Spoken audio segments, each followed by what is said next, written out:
Philosophical Introductions. 5 Approaches to Communicative Reason. Jeurgen Habermas. Introduction by Jean-Marc Durand-Gasselin. Translated by Siren Cronin. Preface. On the occasion of my 80th birthday, Surkamp Verlag encouraged me to make a systematic selection of essays on the 5 main areas on which my philosophical work has focused. I found this initiative very opportune because I have not written any books on important topics to which my philosophical interests, in the narrower sense, are directed.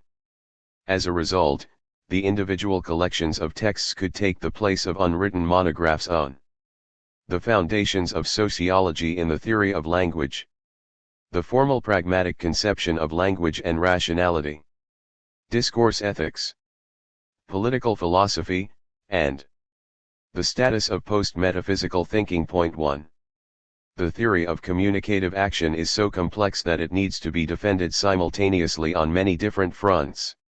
The foundations of such a social theory are laid down in preparatory studies on philosophical questions, which must not be confused with social scientific questions. Rather, they must be respected in their distinctive character. In the highly diverse network of scientific discourses, philosophical arguments can be defended only in the specific contexts in which the associated problems arise. The edition of philosophical essays was intended to throw light on this independent systematic import of philosophical questions. On the other hand, even though these attempts at explanation have to stand on their own 2 feet as contributions to technical philosophical discussions, at the same time they preserve their status within the more comprehensive context of an ambitious social theory. In order to render this context transparent, I wrote an introduction to each of the 5 thematic volumes. In no other place have I attempted to provide an overview of my philosophy, if I may speak in such terms, as a whole. For several decades I have had the vexing experience that, as our discipline becomes inexorably more specialized, my publications are no longer read as attempts to develop a philosophical conception as a whole. Rather than being read as a generalist's contributions to certain aspects of the theory of rationality or the theory of action, political theory or the theory of law, moral theory, language pragmatics or, specifically, social theory, they are interpreted in fragmented form. This is why the synoptic view provided by these introductions is close to my heart, without wishing to misrepresent their reference to a specific occasion of publication. Publishing a series of introductions without the texts to which they refer is, of course, an imposition on the reader, who will if necessary have to track down these texts using the references. Point 2. Therefore, I am grateful to Jean-Marc Durand-Gasselin for fulfilling my all but impossible request to repair this deficiency. He supplements the introductions, which always refer to specific texts, with a masterful account of my approach from the perspective of a capable French colleague from across the Rhine. Starnberg, December 2016. Jeurgen Habermas. Notes. 1. Jeurgen Habermas, Philosophisch Text, 5 vols, Frankfurt am Main, Surkamp, 2009. 2. Citations of the texts discussed in the introductions are printed in bold. Introduction. The work of Jeurgen Habermas, Roots, Trunk, and Branches. Jean-Marc Durand-Gasselin. The purpose of the present text is to introduce a collection of 5 essays by Jeurgen Habermas, each of which originally served as an introduction to a thematic collection of philosophical articles on a single area of his work.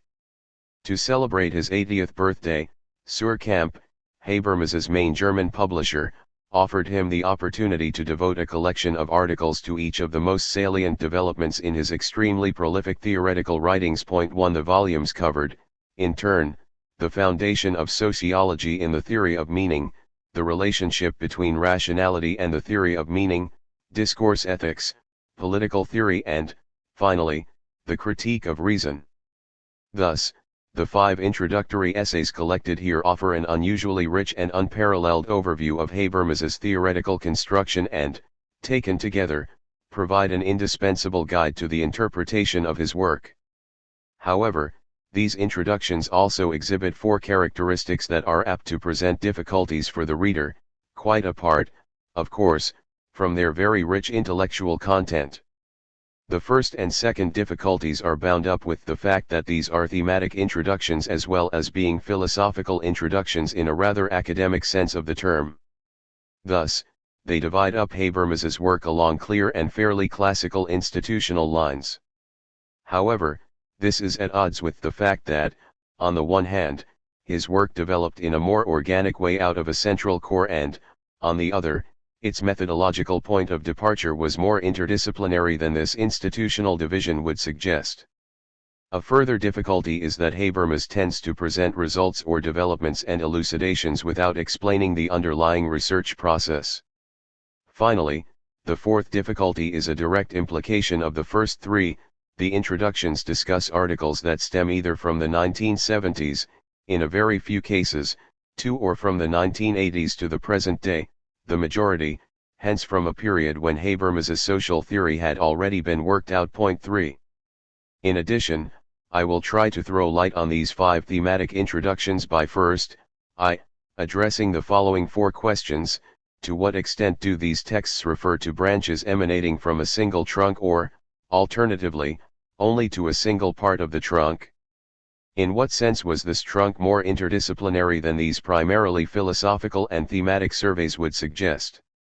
In what ways, moreover, are the constituent problems and highly original intellectual forms that shape the formulation of its major theoretical axes essential for understanding the Habermasian project? And, finally, to what extent does one part of the trunk, together with the roots, belong to the 1960s and even the 1950s? Then, in a second stage, 2, I will discuss each of the introductions in turn, situating them within this project and its global dynamics of construction and elucidation. General traits of Habermas's work. In this section I will sketch in very broad strokes Habermas's work as a whole and its theoretical construction since its inception. A. Background, intentions, and project. 1. In order to comprehend the roots of the tree, several contextual elements must be borne in mind simultaneously. Here we must begin by connecting some of the contextual and historical elements which, for reasons of thematic presentation, occur separately in the different introductions where they are discussed for the most part in a preliminary way. The emotional resonance of the first 2, historical and political, elements is unequal, but they were both destined to play a leading role in Habermas's intellectual development. The first was the profound impact of the Second World War, the revelation of the horrors of Nazism and the project of re-education. The second was the context of the Federal Republic of Germany, FRG, during the post-war period of strong, technocratic economic growth, with its extremely narrow political spectrum restricted, on the right, by the Nazi past and, on the left, by the confrontation of the FRG with the Communist German Democratic Republic, GDR. Habermas, who was born in Dusseldorf in 1929, embraced the project of re-education from the outset and identified with the extra-parliamentary opposition and with the critique of the technocratic and Keynesian rationalization of the 1950s and 1960s. These 2 contextual elements combined from a very early date to imbue Habermas with a very stable system of suspicions and affinities concerning certain components of the German intellectual landscape of the 1950s and 1960s and, more generally, German intellectual history as a whole. These suspicions and affinities would persist and receive initial confirmation within a specific academic context and through Habermas's early formative readings. Thus, these first 2 historical and political elements should be seen in relation to 3 features of the intellectual context properly speaking, namely, the structure of the German philosophical field and its major currents before and after Nazism, Habermas's reading of Karl Loede's book From Hegel to Nietzsche and, finally, his encounter with Karl Otto Apel. In fact, the continuity of the German philosophical field before and after the war, with its inherent polarities and historical resonances, constitutes the first element, because the structure and the philosophical oppositions that marked this same field in the 1920s and 1930s were repeated, although in a euphemized way, after the war. The euphemization of the post-war philosophical field was the combined effect of the taboo on Nazism, the project of re-education, the new, extremely stable institutional system of the FRG and its confrontation with the GDR. Three families of ideas must be mentioned in this context. The first comprises four currents representing certain continuities and profound ambiguities within German philosophy, which, with its authoritarian and elitist traits, was generally politically conservative. Before, during and after the Nazi period, the decisionist and expressionist Hobbesianism of Carl Schmitt and his followers, the philosophical anthropology of Erich Rothacker, Habermas's teacher in the 1950s, Helmuth Plessner and Arnold Gehlen, Martin Heidegger's phenomenology and its hermeneutic variant represented by Hans-Georg Gadamer, and Joachim Ritter's right Hegelianism. These were the dominant currents in German academe in the post-war period and hence during Habermas's student years from 1949 to 1954.5. The second family of ideas comprises the liberal rationalism of the proponents of the logical empiricism of the Vienna Circle who had been forced into exile, a current which was continued in a less rigid form by Karl Popper's critical rationalism, the main representatives of the Vienna School having remained in the United States. Finally, the third family constituted by German Marxism, whose Hegelian and Weberian traits were deeply influenced by George Lukács, found a continuation in the context of virulent anti-communism, reinforced by the confrontation with the GDR, with the return of the Frankfurt School and its colorful figures and interdisciplinary research. Habermas, who had been profoundly influenced by his youthful readings of Lukács's History and Class Consciousness and Horkheimer and Adorno's Dialectic of Enlightenment, would slip into the legacy of this third family of ideas and adopt in part the criticisms it addressed to the first two, a point of departure thematized in the 5 introductions. Although Habermas initially identified with the revival of the German Marxist tradition, the euphemization of these oppositions would prompt him from a very early date to seek positions that mediate between and combine these three currents, something which would have been unthinkable in the 1930s, or even in the late 1920s, because of the extremism that was also wreaked in the philosophical field. Thus, in the early 1960s, Habermas was already borrowing from all sides, in particular from Popper, Gadamer, and the philosophical anthropology of the late Max Scheler. Later, his reading of Karl Loewius from Hegel to Nietzsche 6 would establish one of the keys to his interpretation of the history of philosophy, in which Hegel marks the major caesura: on one side, metaphysical thought with its strong conception of theory and contemplative idea of reason as something separate from practice, and, on the other side, post-metaphysical thinking thrown into history, language, and action, which recognizes its own fallibility and develops beginning with the generation of the young Hegelians, in particular. Point 7. Finally, Apel played a considerable role in Habermas's intellectual development. 7 years his senior, a loyal friend and mentor and a conveyor of ideas, Apel introduced him to the European tradition of the philosophy of language, especially the hermeneutic tradition from Humboldt to Gadamer, but also to Wittgenstein, that is, to the linguistic turn. Finally, by familiarizing him with the American pragmatism of Charles Sanders Peirce, Apel also introduced Habermas to a tradition with a special affinity with the democratic project at the very moment in the 1950s and 1960s when a wind of change was blowing across the whole of the FRG from America as a result of re-education, strong economic growth and the geopolitics of the Cold War. Point 8. With this, the three turns, the hermeneutic, linguistic, and pragmatic turns, were already in place. In Germany and for Habermas, therefore, Apel played a major role in breaking down intellectual barriers and in formulating certain theoretical axes by reconciling traditions that had been separated by exile. 9. A reconciliation also facilitated by the euphemization evoked above, thus through the theme of turns and their convergence, but also through the central theme of communication conceived as a Peircean pragmatist recovery of Kantian themes. Point 10. 2. Let us now examine how these 5 elements are connected and form positive and negative intellectual polarities, polarities which would undergo incessant ramification and justification in the development of Habermas's work as a whole and which wreaked, albeit in a modified way, the structure of the pre-war German philosophical field. In the first place, we can identify critical polarities on 2 fronts.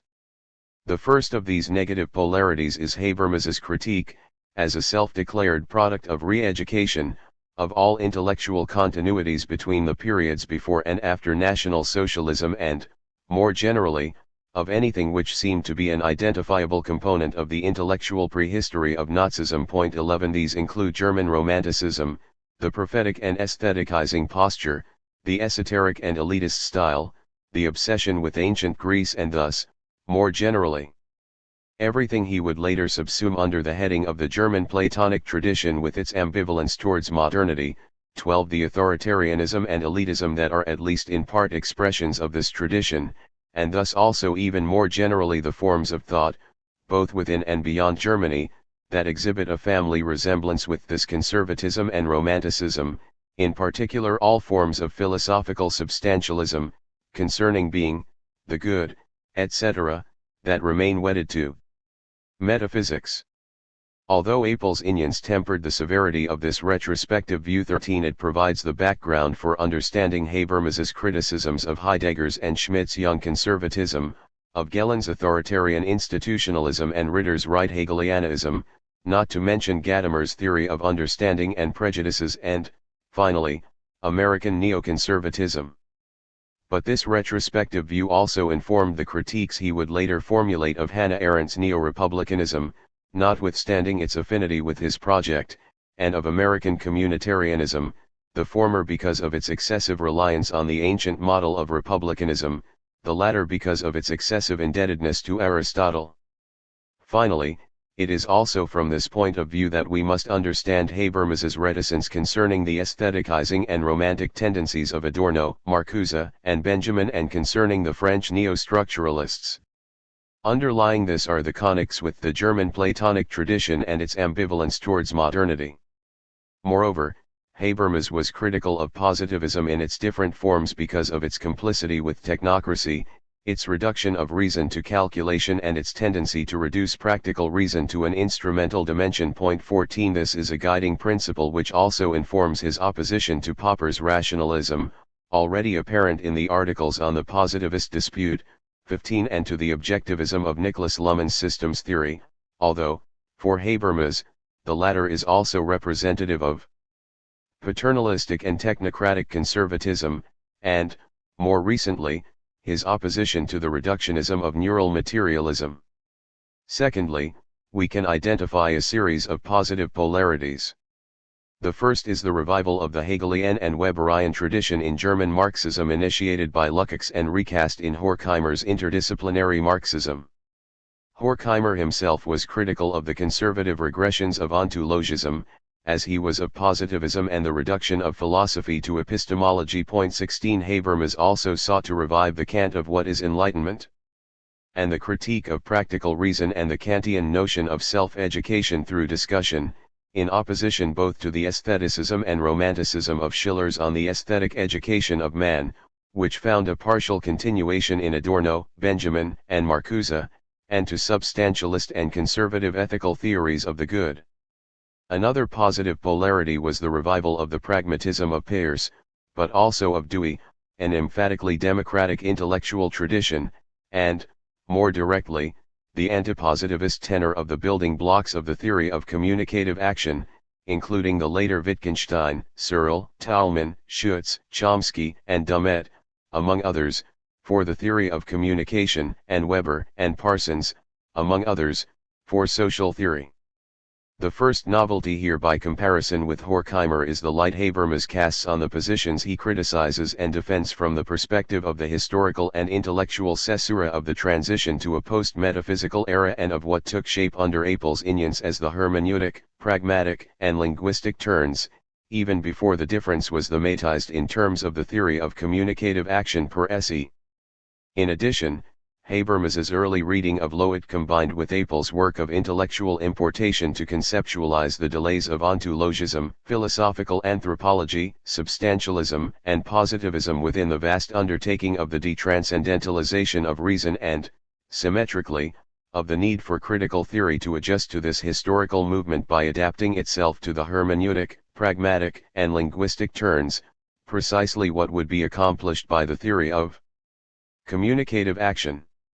The assumed continuation of Hegelian and Weberian Marxism from Lukács to Adorno is thus connected with a veritable sequencing of the history of philosophy that would inform the classification of theoretical materials for Habermas's own enterprise of a critical revival of German Marxism and for his critiques of the alternative positions, paradigm, philosophical ontology, modern philosophy of the subject, contemporary philosophy of language, turns, hermeneutic, pragmatic, linguistic, model.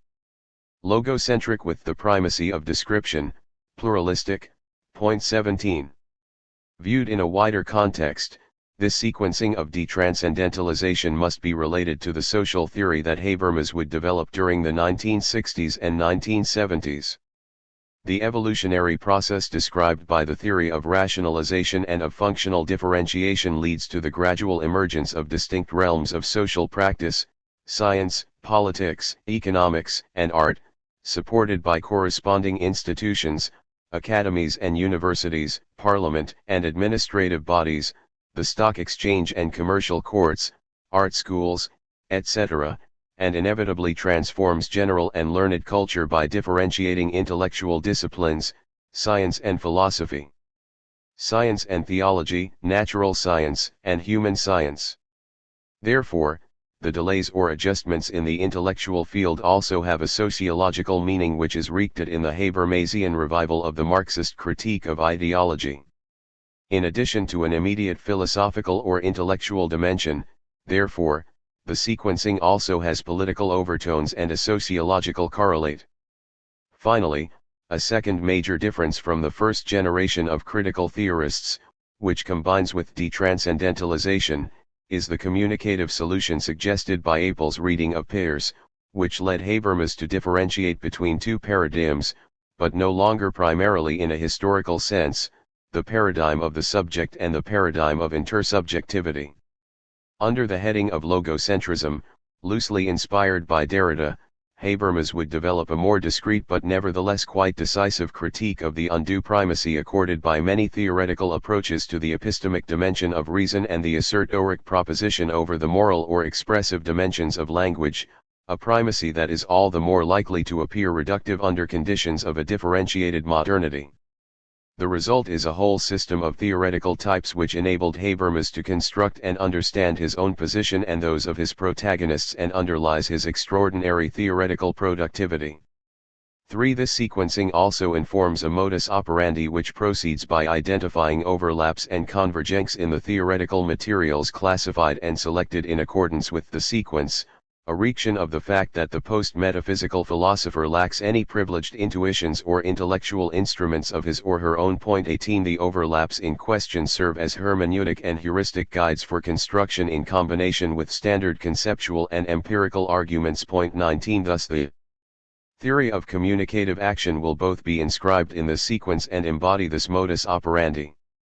This applies, albeit in more or less explicit ways, to social theory, legal theory, ethics, and the theory of reference.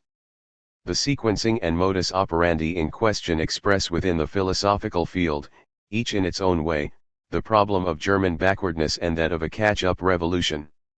The latter term crops up throughout Habermas's work. It can be found in his social theory and in all the developments on the theory of reason and truth, as well as in his moral theory and theory of law. Ultimately, it depicts the German case, with its National Socialist regression and the associated forms of legitimation, as one of arrested development and anti-modern regression. But, as we shall see, Habermas would also have to find solutions for particular problems. This is why many of his texts take the form of problematized inventories of different theories classified according to their relevance for the movement of detranscendentalization and according to the answers they provide to problems formulated by Habermas within this movement. Viewed as a whole, therefore, these elements mark out an emotional, intellectual, and philosophical framework which Habermas would spell out progressively over a period of more than 30 years between the 1950s and the 1980s, and within which the construction of his original project of a critical revival of the Frankfurt heritage must be situated.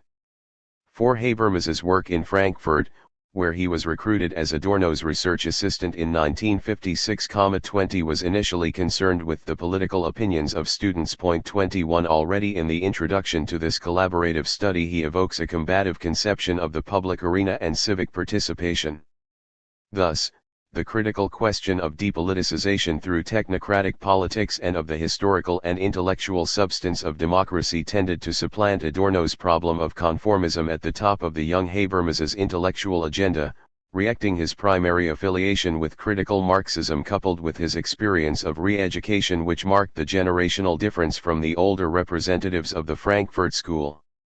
Indeed, Habermas felt that, from the end of the 1950s onwards, the first generation had not developed the necessary theoretical means to comprehend the normative substance of democracy and hence the historical relevance of the project of re-education. 22 Moreover, this generation had failed to produce a genuine sociological and philosophical theoretical framework for its enterprise, with the result that the interdisciplinary work had ultimately become peripheral or subordinate, with Adorno and Horkheimer developing their thought in an aphoristic and personal style. 23. Thus, Habermas wanted to reconstruct the theoretical core of Horkheimer's Hegelian and Weberian Marxism, taking the public sphere and public opinion as his guide and by drawing on materials whose theoretical force and historical and hermeneutical relevance he was beginning to conceptualize and justify based on his reading of Löwit and the perspectives of Apel, as well as on perspectives borrowed from the protagonists of an intellectual field which had been pacified in part, Gadamer, Popper.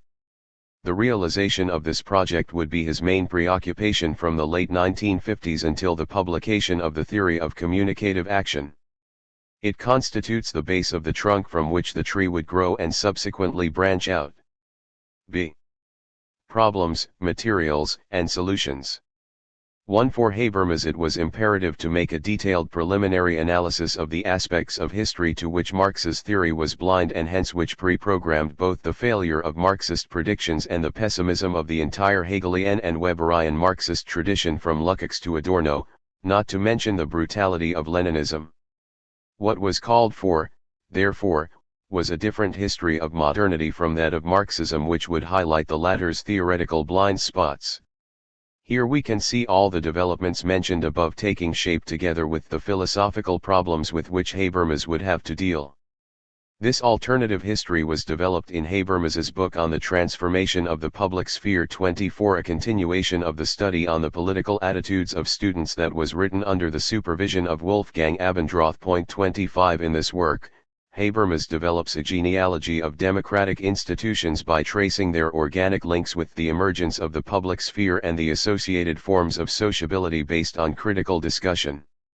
Democratic life depends on the degree of commitment and participation by the citizens in public deliberations. 26 It was initially promoted by the rise of the educated urban bourgeoisie discussing issues related to art and economics in clubs, cafes and salons, and it inspired certain central institutional reforms of the revolutionary period including that of Parliament.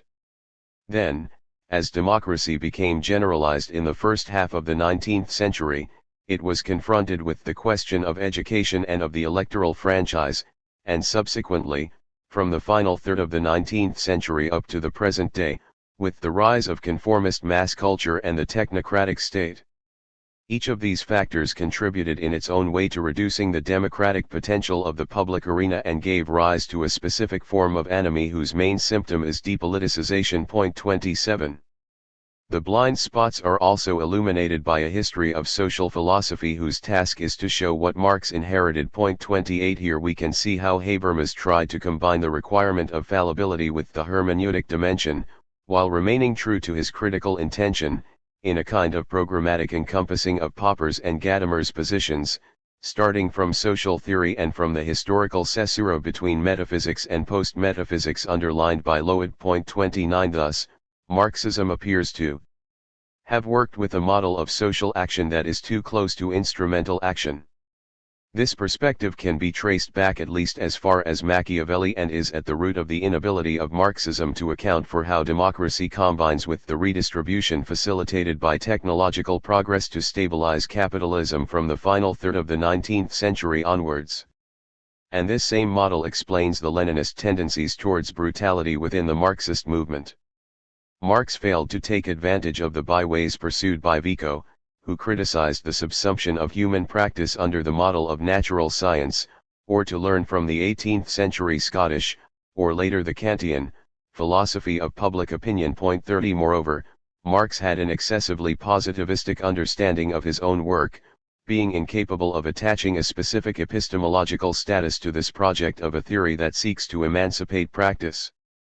For Habermas, the clarification of the dimension of the understanding of practice called for a richer model, or models, of social action which take up the ideas of Vico and the philosophy of public opinion, using the new theoretical tools imported notably by Apel, Peirce and the later Wittgenstein.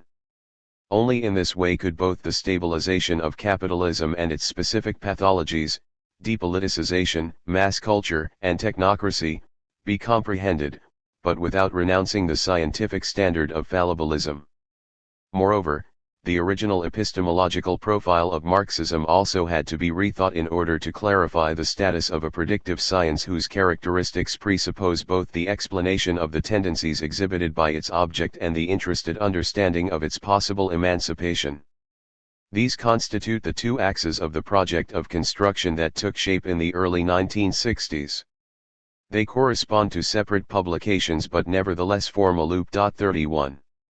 2. In On the Logic of the Social Sciences and Technik und Wissenschaft als Ideology. 32, which correspond to the first axis, Habermas collects theoretical materials and sketches the overall physiognomy of his future theory, but without reaching satisfactory solutions, something he would arrive at only in the early 1970s. In the first text, which in typical Habermasian fashion takes the form of a problematized inventory, CI.B.3, Weber's theory of ideal types, Wittgenstein's theory of language games, G.H. Mead's social behaviorism, Alfred Schutz's social phenomenology and Talcott Parsons's functionalism, that is, the schema comprising the four functions adaptation, goals, integration, and latency abbreviated in what follows as AGIL, and the epistemology of frames of reference, are cited as theoretical means for addressing the comprehensive dimension of practice without renouncing the predictability requirements of fallibilism, and hence also as the means of avoiding an instrumental opposition between theory and practice. Thus, there emerges, in a kind of theoretical combination, a historically informed functionalist program that deals with communicative practice and its lived and critical or emancipatory dimensions. But it remains impossible to specify precisely what role is played by this communicative practice in history and society. In the second text, the dualistic character of social theory, instrumental and strategic action, on the one hand, and communicative action, on the other, typified as in Weber, is projected onto the scale of universal history with the respective extension and development of these two types of action in the three phases of humanity, also typified, namely, primitive society, traditional hierarchical society and modern society. Taking primitive society as his point of departure, Habermas hypothesizes that instrumental and strategic action were at first only weakly developed within the context of a pervasive, enveloping mythology. Then he describes a kind of gradual expansion of instrumental and strategic action, but still within the limits of a sufficient legitimation of traditional forms of statutory hierarchy. And, finally, during the modern era, the extension of instrumental action and the erosion of myth call for a higher level of communicative coordination, as is shown by the emergence of the public sphere. However, this form of coordination is impeded by the simultaneous development of technocratic rationality and mass culture. We will come across the combination of these materials with this dynamic outline again, but in a more satisfactory and more developed form, in the interdisciplinary studies from Habermas's tenure at the Starnberg Institute between 1971 and 1981. But in order to achieve the synthesis, he would first have to develop a satisfactory theory of communication. In Knowledge and Human Interests 33, which corresponds to the second axis, Habermas presents the historical part of his epistemological project of founding the different types of discourse in distinct anthropological interests. He distinguishes three types of interests: instrumental, hermeneutic, and critical, corresponding to three types of scientific knowledge, nomological, historical, and critical. And to this corresponds the dichotomy of the types of actions. The nomological sciences informed by an instrumental interest refer to instrumental or strategic action, whereas the hermeneutic and critical sciences both refer to interaction. In this way Habermas shows how, from Kant to Freud, via Dilthey, Peirce, and Mach, the various philosophies of knowledge sought to elaborate such a plural epistemology, but failed to do so because of the unitary or positivist presuppositions of their respective theoretical frameworks. Habermas would abandon this project in the early 1970s when the first axis absorbed the second, in particular, as we shall see, through his reconstructive epistemology. 3. The solution to the problem posed in On the Logic of the Social Sciences is presented in the Christian Gauss Lectures, which Habermas delivered at Princeton in 1971.34. This is why it appears as the first chapter of the first volume of the study Enoscopy. It provides the foundation on which everything else is built.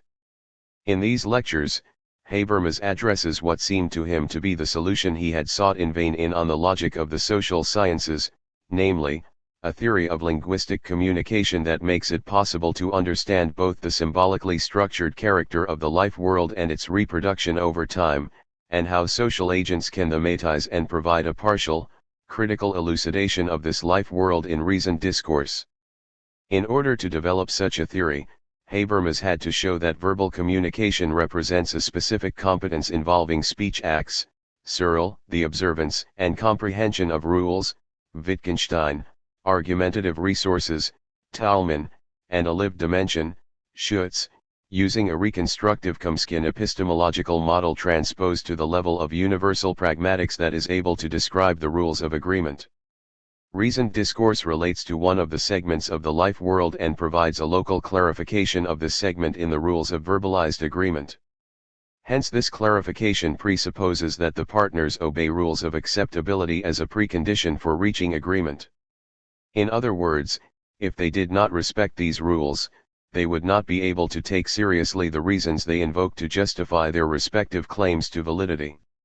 The claims to validity implicitly raised by the different types of speech acts in everyday interaction have to be explained and justified with reasons when, in the absence of automatic accord, agreement must be restored through discussion.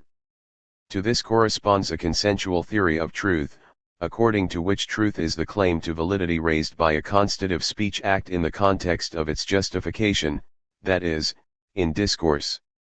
Habermas would draw on Dummett's theory of justified assertability in particular, integrating and generalizing it to all claims to validity and the corresponding speech acts, starting from the case of assertoric propositions, in order to provide a kind of discursive, post-metaphysical version of Kant's three critiques. 35 Then he would have to construct a whole grammar of the use of personal pronouns to account for learning and the rule-governed mobilization of reasons to support our claims to validity. 36 In fact, this reconstructive epistemology would both complicate the project of knowledge and human interests, because the level of the claims to validity of speech acts is difficult to reconcile with the more transcendental level of the constitution of object domains defended by the project of cognitive interests, and render it superfluous, because the reconstructive epistemological model seems sufficiently ambitious to be able to dispense with an additional anthropology of knowledge. Interests. It also became superfluous as a result of the waning inerence of what had originally been its main adversary, namely the positivist paradigm, Quine, Kuhn, etc. This was also the moment at which Habermas developed a progressively more systematic critique of his own tradition. Knowledge and human interests now seemed to him to be too wedded to the pathos of the philosophical anthropology that had marked his philosophical training and to defend too strong a notion of self-reaction, understood as the activity of a subject on the scale of a people or a social class, and of the theorist, understood accordingly as a kind of psychoanalyst of this subject writ large.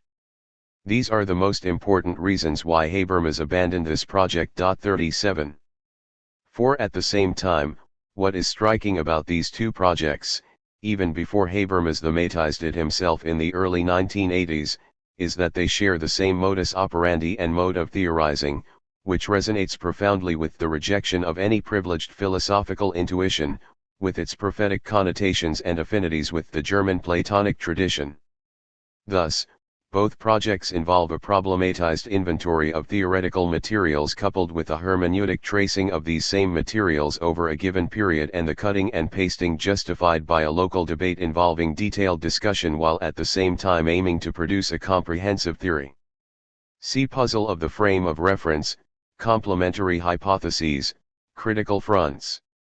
1. In the early 1970s, around the time he left Frankfurt for the Max Planck Institute in Starnberg, therefore, Habermas was in a position to extend the construction of the frame of reference, which he had merely outlined in Technik und Wissenschaft als Ideologie, to enable him to take account of the dialectic of the public sphere, starting from the solution he developed in the Gauss lectures. Here I will present the principles informing this construction that are indispensable for understanding his work as a whole. It is at this point that the challenge of constructing the puzzle becomes especially clear, namely to integrate the elements cut and pasted from theories derived from distinct horizons into a whole and thereby render them meta-theoretically coherent, while seeking to reconstruct intuitions and everyday practices, whose history Habermas recounted in his book On the Public Sphere, in a perpendicular manner. This will throw light on the structure of constructive works such as the theory of communicative action or between facts and norms, but also, albeit more indirectly, on the constructive character of Habermas's moral theory and his theory of reference. As mentioned above, Habermas borrowed the epistemology of frames of reference from Parsons as a means of conceptualizing the typified functional articulations of the structure of society as a whole, namely, the four AGIL functions and the three elements of the life world, culture, institutions, and personality structure, and its dynamic process, the three systematized periods, primitive society, hierarchical society organized around the state and modern society, referring to ideal. Typical moments of functional differentiation.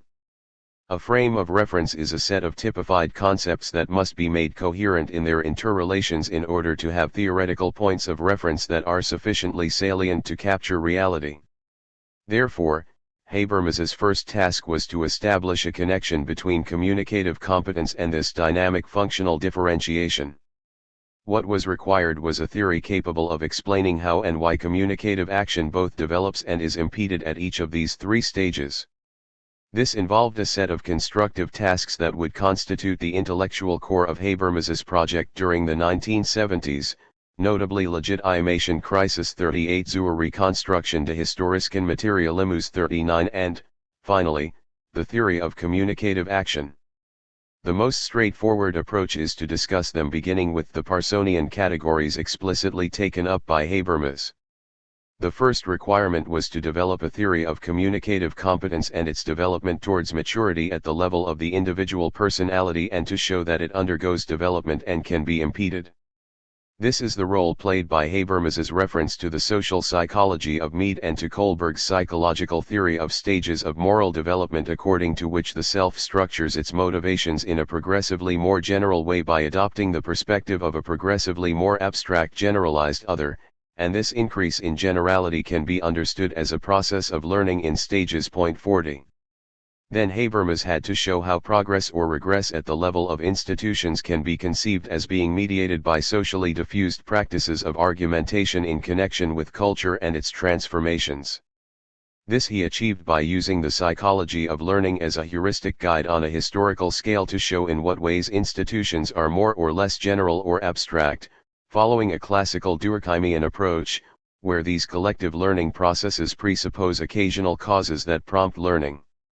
In this way, one can conceive of mechanisms that disseminate or inhibit deliberative participation on a social scale and, at a dynamic level, on an evolutionary and historical scale.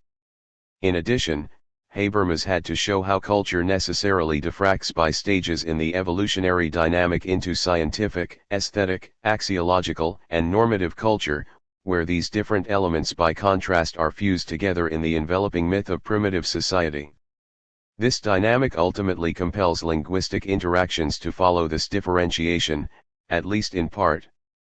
Finally, Habermas had to connect this with functional differentiation in order to show that the process of functional differentiation of the AGIL functions, i.e., adaptation, economics, goals, politics, integration, society, latency, culture, in three typified stages, primitive society, hierarchical society, and modern society, dictates that individual communicative competences, institutions, and culture exhibit a certain level of learning at each stage. In particular, communicative competences and institutions, as we have just seen, must exhibit a certain level of abstraction and culture a certain degree of differentiation, especially between expressive evaluative components, the scientific descriptive components and the normative components. In this way we can understand the centrality of communicative action in the dynamic of evolution, because it performs the three functions of cultural transmission, the coordination of action and socialization that cannot be performed by instrumental or strategic action. Thus, Habermas can account for the role played in differentiated and rationalized modern societies by the deliberative clarification of our reasons for acting and thinking. On the other hand, against the functionalism of Parsons, especially in Luhmann's exaggerated objectivist version, Habermas also had to show that the Dieter via claims to validity, i.e. via consciousness, criticism, and language, precisely what social behaviorism, the theory of learning and formal pragmatics enable us to conceptualize, was necessary in the evolutionary dynamic, and therefore that the adjustment of the personality, social and cultural components of the life world was by no means automatic in comparison to functional differentiation. The latter is precisely Luhmann's claim, because it would justify on the one hand methodological objectivism, and on the other a technocratic, paternalistic, and conservative approach to social problems. 41 This is why the theory of learning and of occasional causes connected with claims to validity would not render completely superfluous Habermas's journalistic writings, which sought to encourage historical learning and highlight potentially regressive implications of particular policies or events. This challenge would be taken up by the Klein Politikschriften once the theory had been established. Habermas thus anticipated a division of theoretical and critical labor between his major theoretical works and his interventions as a publicist, which became much more numerous from the 1980s onwards. From this point of view, the work exhibits a complete background theoretical unity. Thus, in the communicative process, the different claims to validity, which are at first virtually conated in the at once cognitive, normative, and expressive transmission of myth, undergo a partial differentiation in the evolutionary dynamic, necessitated by the functional differentiation of the social functions, AGIL, and of the corresponding evolution of the dimensions of the life world, personality, society, and culture. The different claims to validity tend to embody complementary but distinct dimensions of modernity. The claim to epistemic validity is embodied in institutionalized science, the claim to normative correctness in morality and law, and the claim to expressive truth in art.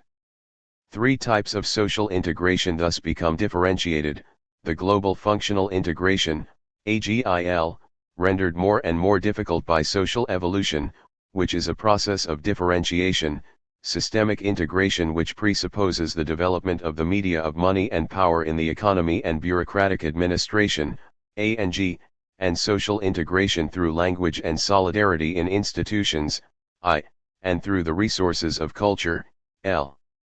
In differentiated modern society, therefore, there may be competition within the two types of media, money or the market/power or bureaucracy, and between systemic integration and social integration, which mark out political alternatives, as we shall see below. 2. Starting from this fully typified and systematized frame of reference, Habermas could add all of the necessary complementary hypotheses to his sociological and critical work, just as he could for the reconstructive method of universal pragmatics and later for law, as we shall see below with reference to the first and fourth introductions, see 2.a.3 and especially 2.d.2. But already at this first level, the dialectic of the public sphere appears to be a contradictory effect, on the one hand, of the increased demand for argumentative coordination of modern or post-conventional, functionally differentiated society, and, on the other hand, of the short-circuiting of this argumentative coordination by the combined powers of the market and the technocratic state, which seeks to compensate for and correct the effects of this same market. These powers are magnified considerably by this same functional differentiation, which assumes the forms of a bureaucratic treatment of social problems, of a purely monetary mediation of social interaction, or of a mass culture that disseminates factitious and passive identificatory models. All three forms of functional differentiation impede deliberative coordination and lead to a regression of post-conventional personality structures on a social scale, or they impede learning at the level of personality structures by keeping them at the conventional level. But Habermas could plan in a programmatic way a whole series of additional complementary hypotheses to explain more local or more specific situations. 3. From the early 1970s 42 onwards, therefore, but even more exhaustively in the early 1980s, Habermas could present an organic picture of the dialectics of organized modernity with the major synthesis of the theory of communicative action. Modernity, he argued, is animated, on the one hand, by a democratic thirst for inclusion and deliberation bound up with the collapse of the conventional culture of hierarchical and traditional society, and therefore corresponds to the post-conventional level of learning required by personalities, institutions, and culture. On the other hand, it is driven by criticism of the conservative forms of conventional culture and of the systems of money and power, technocracy, mass culture, that impede the development of this deliberative cooperation. This thirst is wreaked at in particular by the student, feminist, and environmental social movements, which represent trends opposed to mass culture and to technocratic or economic domination.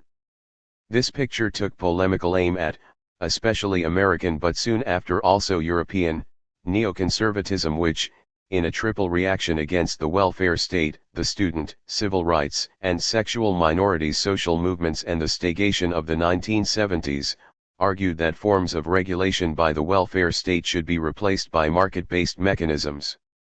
Since the mid-1970s, the weakening of positivism, as we have seen, and the crisis of the welfare state had shifted the focus of criticism towards neoconservatism.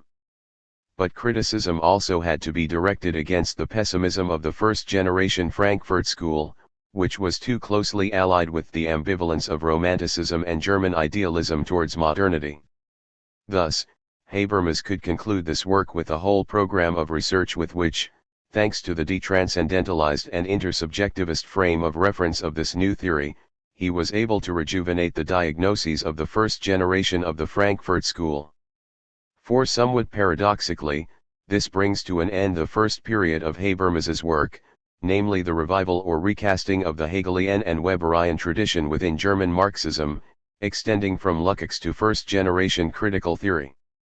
By resigning the directorship of the Max Planck Institute in Starnberg in the early 1980s, which had provided him with an ideal environment for developing his interdisciplinary and critical perspectives, and returning to a more classical position as professor of philosophy and sociology in Frankfurt, which he held until his appointment as emeritus professor in 1994, Habermas left behind a huge critical and very ambitious constructive project that he would go on to realize only in part.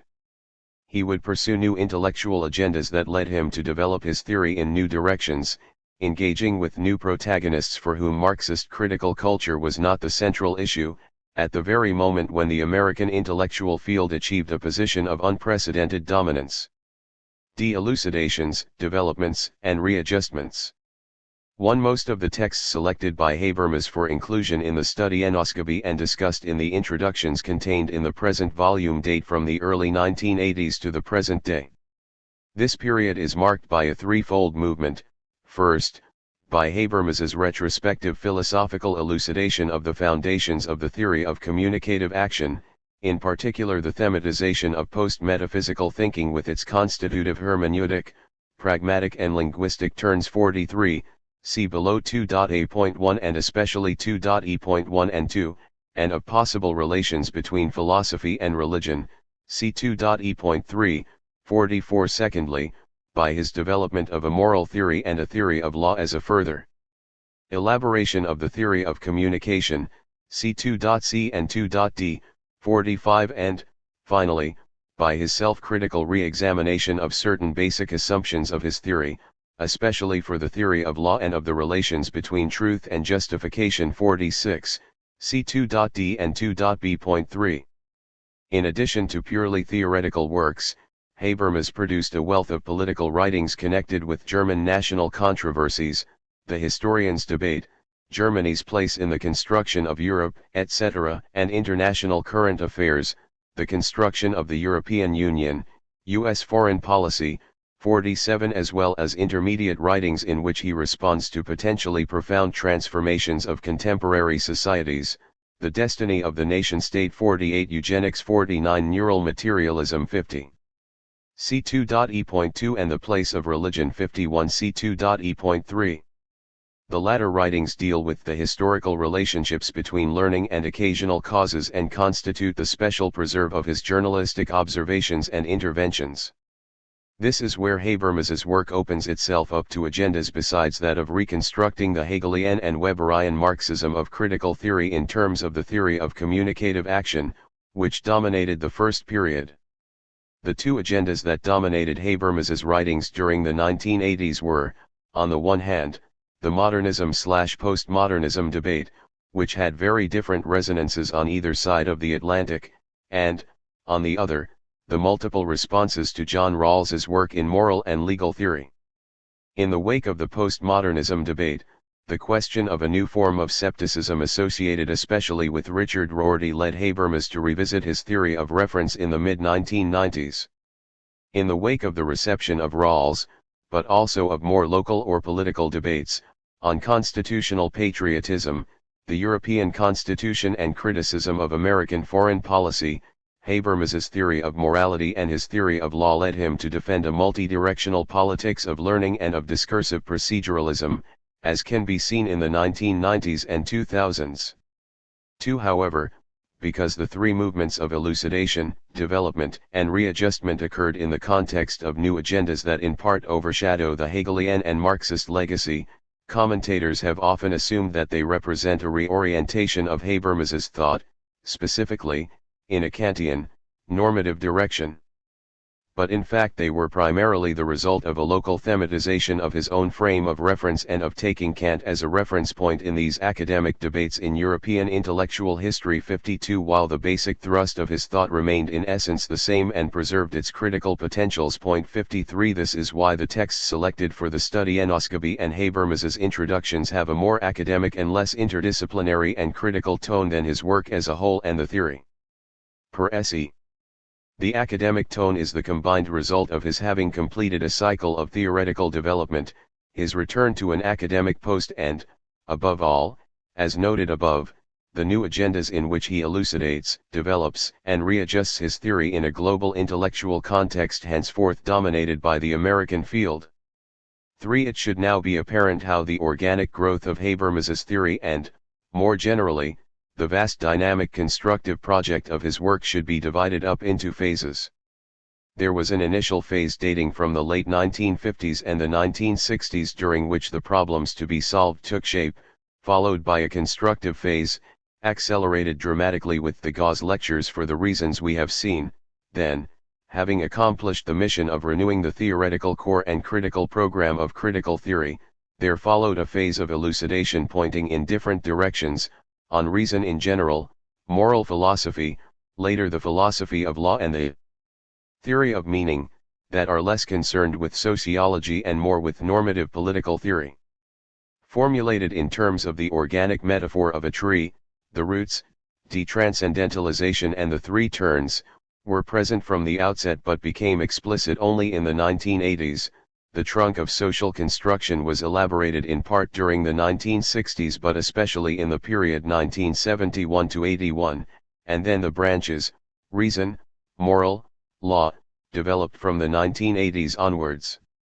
The developments that are closer to simple elucidation, the smallest branches, as it were, such as those on the relationship to science or religion, date from the 1990s and 2000s.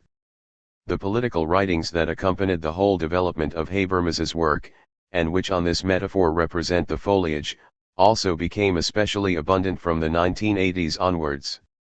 For this caesura in the early 1980s also has a bearing on the form assumed by Habermas's theoretical work. In the first phase of his work, he was clearly guided by theoretical convergence that led him to affirm strong forms of symmetry between the different claims to validity in his theory of communication. During the second phase, under the constraint of debates that exhibit a certain autonomy, he re-examined some of these symmetry effects. This will become especially apparent when we examine his distinction between truth and justification and the difference at the level of validity claims between truth and rightness. The second period is marked by four essential readjustments. First, in his theory of the relations between truth and justification, truth could no longer be reduced to the justified assertability of claims to validity, see 2.b.3. Second, regarding rationality, the relationship between communicative rationality and instrumental and epistemic rationality was in need of clarification, see 2.b.3. Third, with regard to the discourse principle, its roles in morality versus law had to be differentiated, see 2.c.2, and, finally, regarding law, it was associated less closely with the medium of power and its central functional and normative significance for modernity became apparent, see 2.d.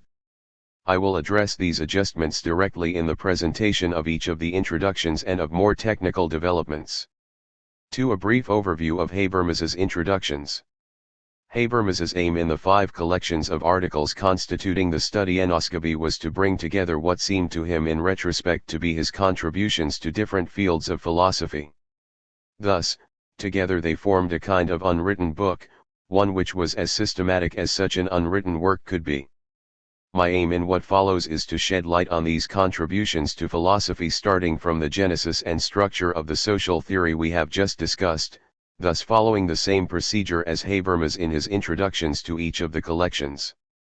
To anticipate, using the organic image of a tree and picking up the thread of what we have said, the first and fifth introductions discuss both the trunk of social theory and the roots of detranscendentalization and, as we have just seen, form a loop.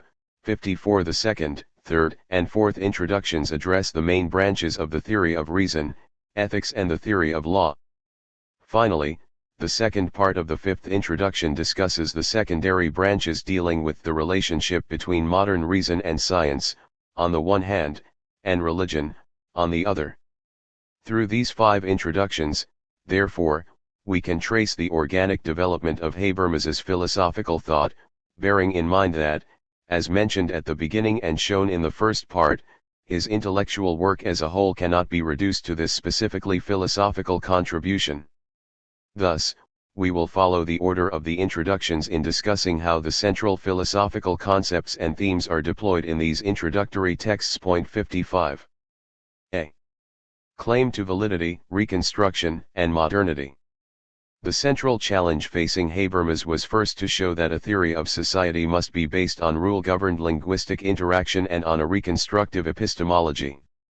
Thus the central concepts of his theory, which cut across all of the philosophical developments on reason, morality, and law, are justified here at the level of social theory. Point 56. For this purpose, the first requirement was to demonstrate the theoretical force of the model of communicative action by comparison with other forms of social action, then to indicate its lateral connections with the theory of individual social competence and with society and, finally, to highlight the originality of the reconstructive epistemology that informs it. Finally, in conclusion, its consequences for our conception of modernity had to be clarified, a central philosophical and sociological concern of Habermas's theory. I will discuss these aspects in turn, following Habermas's procedure in the first introduction. Point 57. 1. Habermas recalls the importance of the Gauss Lectures 58 in providing a solution to the problems that became explicit from the logic of the social sciences onwards and are marked by an anti-positivist stance, namely, as we saw above, the problem of the explanation of understanding and that of theory and practice.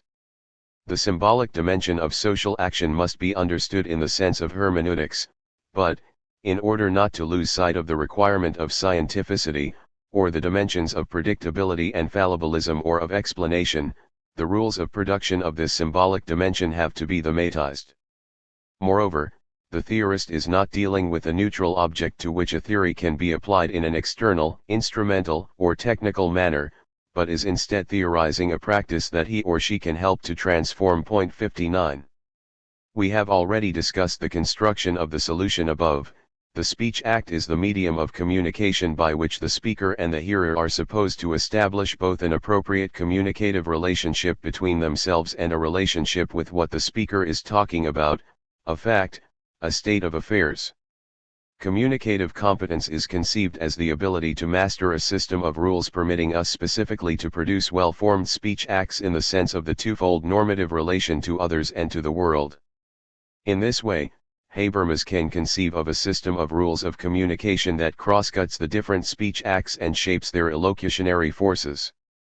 Speech acts are the bearers of the claims to validity addressed by the speaker to a hearer aimed at reaching agreement on a state of affairs, where these claims can be made explicit and are open to justification if agreement does not arise automatically. Next, Habermas has to show the organic connections between universal pragmatics and the rest of the theory by proceeding from the most general considerations to critical and constructive considerations. He first discusses the theoretical strengths of communicative action compared to the other major models of action, i.e. strategic action, normatively regulated action and dramaturgical action. Communicative action includes each of the aspects described by these competing theories precisely because human verbal communication contains the different claims to validity, epistemic, normative, and expressive, and, functionally speaking, it must allow the reproduction of the life world over time. Thus, Habermas can explain the connection between universal pragmatics and the life world and the social order in general, which enables him to provide a version of universal pragmatics oriented to history and to the critique of Parsonian functionalism, a solution highlighted in the logic of the social sciences and developed in the Gauss lectures. Point 60. Indeed, the social coordination of ego and alter tends to vary between two extremes. At the one extreme, immediate coordination with verbal exchange is reduced to a minimum because the cultural resources, legitimacy of institutions and personality structures, i.e. the components of the life world, are shared, there being a maximum of virtually automatic consensus. At the other extreme, problematized coordination presupposing rule-governed verbal clarification and discussion of the elements of culture or legitimacy apt to promote learning. This is why between these two extreme forms we must keep in mind the theory of learning developed by Habermas in the 1970s and its connection with the social and historical dynamics of functional differentiation, as we saw above. But, as Habermas points out at the very end of the introduction to this text, we must also keep in mind the goals of the theoretical reformulation of the critical themes of the first-generation Frankfurt School thanks to the Parsonian theory of power and money as necessary functional intermediaries of a differentiated society that short-circuit deliberative coordination and lead to the colonization of the life world. Finally, Habermas highlights the importance of Mead's social behaviorism in the construction, as we also saw above. Indeed, it enabled him to show the sense in which psychological individuation is an effect of the internalization of the symbolically mediated communicative process. Point 61. And, above all, it could be combined or made compatible or convergent with the Piagetian and Kohlbergian program of developmental psychology, a necessary reference in the overall construction for all of the reasons outlined above.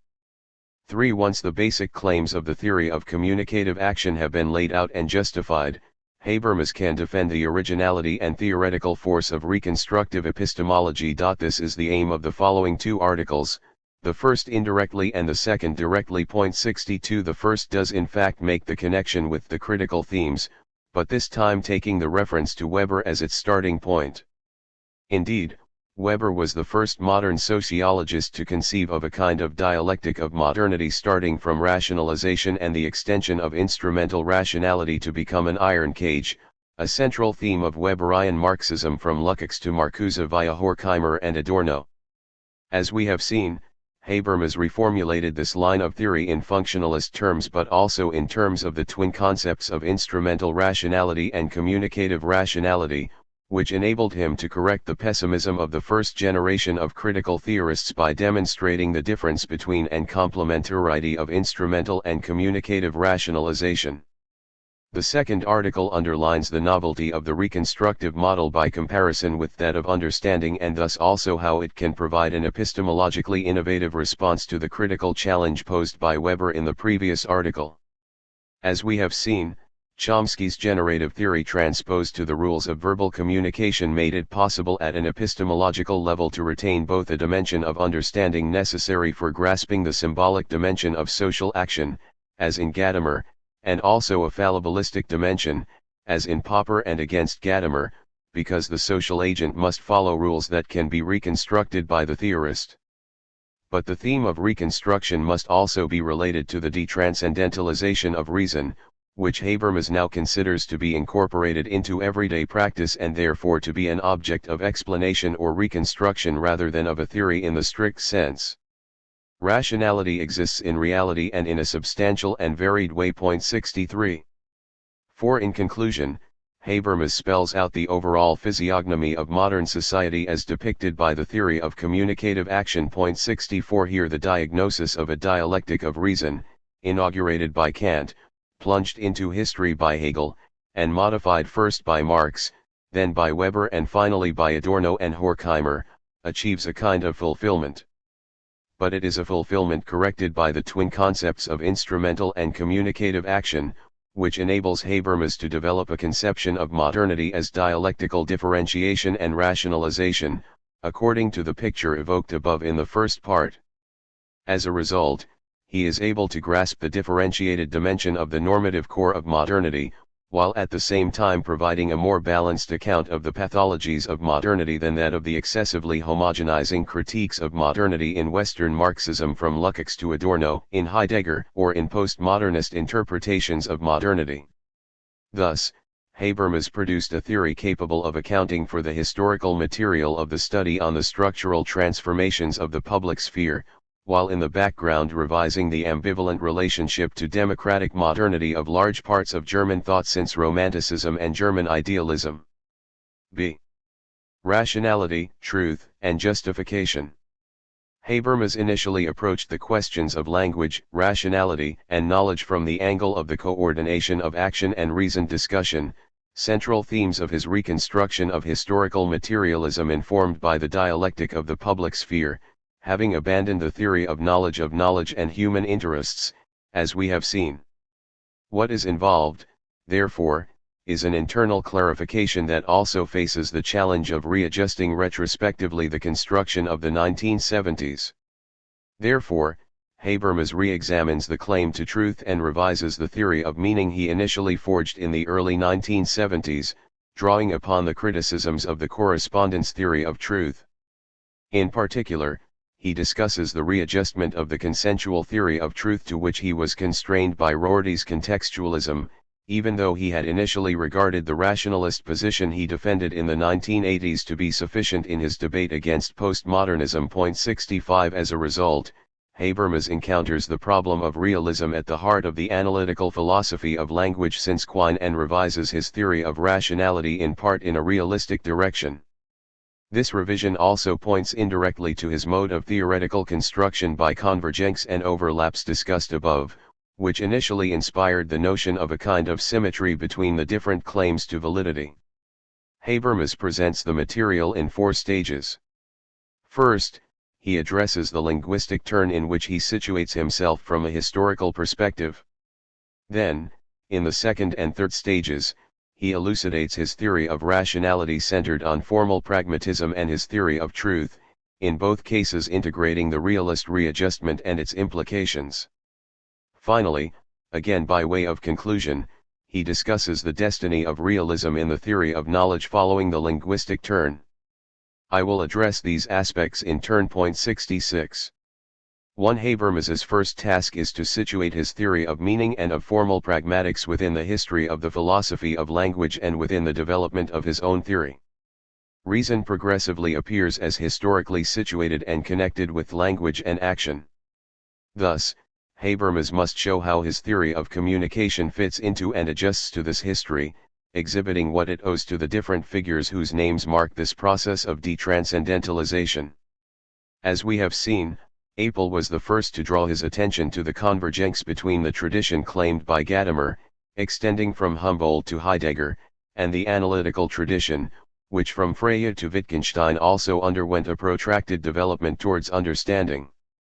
But, even though these two traditions in part achieved detranscendentalization by inscribing language into history and society respectively, they are nevertheless vulnerable to the criticism that they retain an excessively transcendental conception of understanding, immunized against the forms of learning imposed by the confrontation with the natural world and the human world. The theories of understanding and meaning must therefore be embedded within a broader understanding of the functions of linguistic exchange in communication and discourse, with rational acceptability having a normative dimension that may necessitate a revision of our linguistic relation to the world. 67.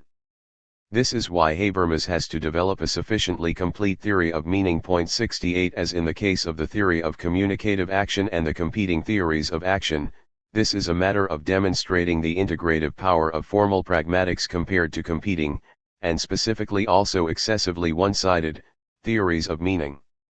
Habermas mentions three such theories: intentionalist semantics, which focuses on the speaker's intention; formal semantics, whose object is the truth of the propositions; and the semantics of the use of meanings in contexts of interaction. However, the different claims to validity refer to the different functions of language in communication and hence to the interconnected unity of these three aspects. Saying something to someone about something. 69. This is what enables us to grasp the normative import of speech acts. Here again, one of the philosophical advantages of Habermas's theory is its integrative character.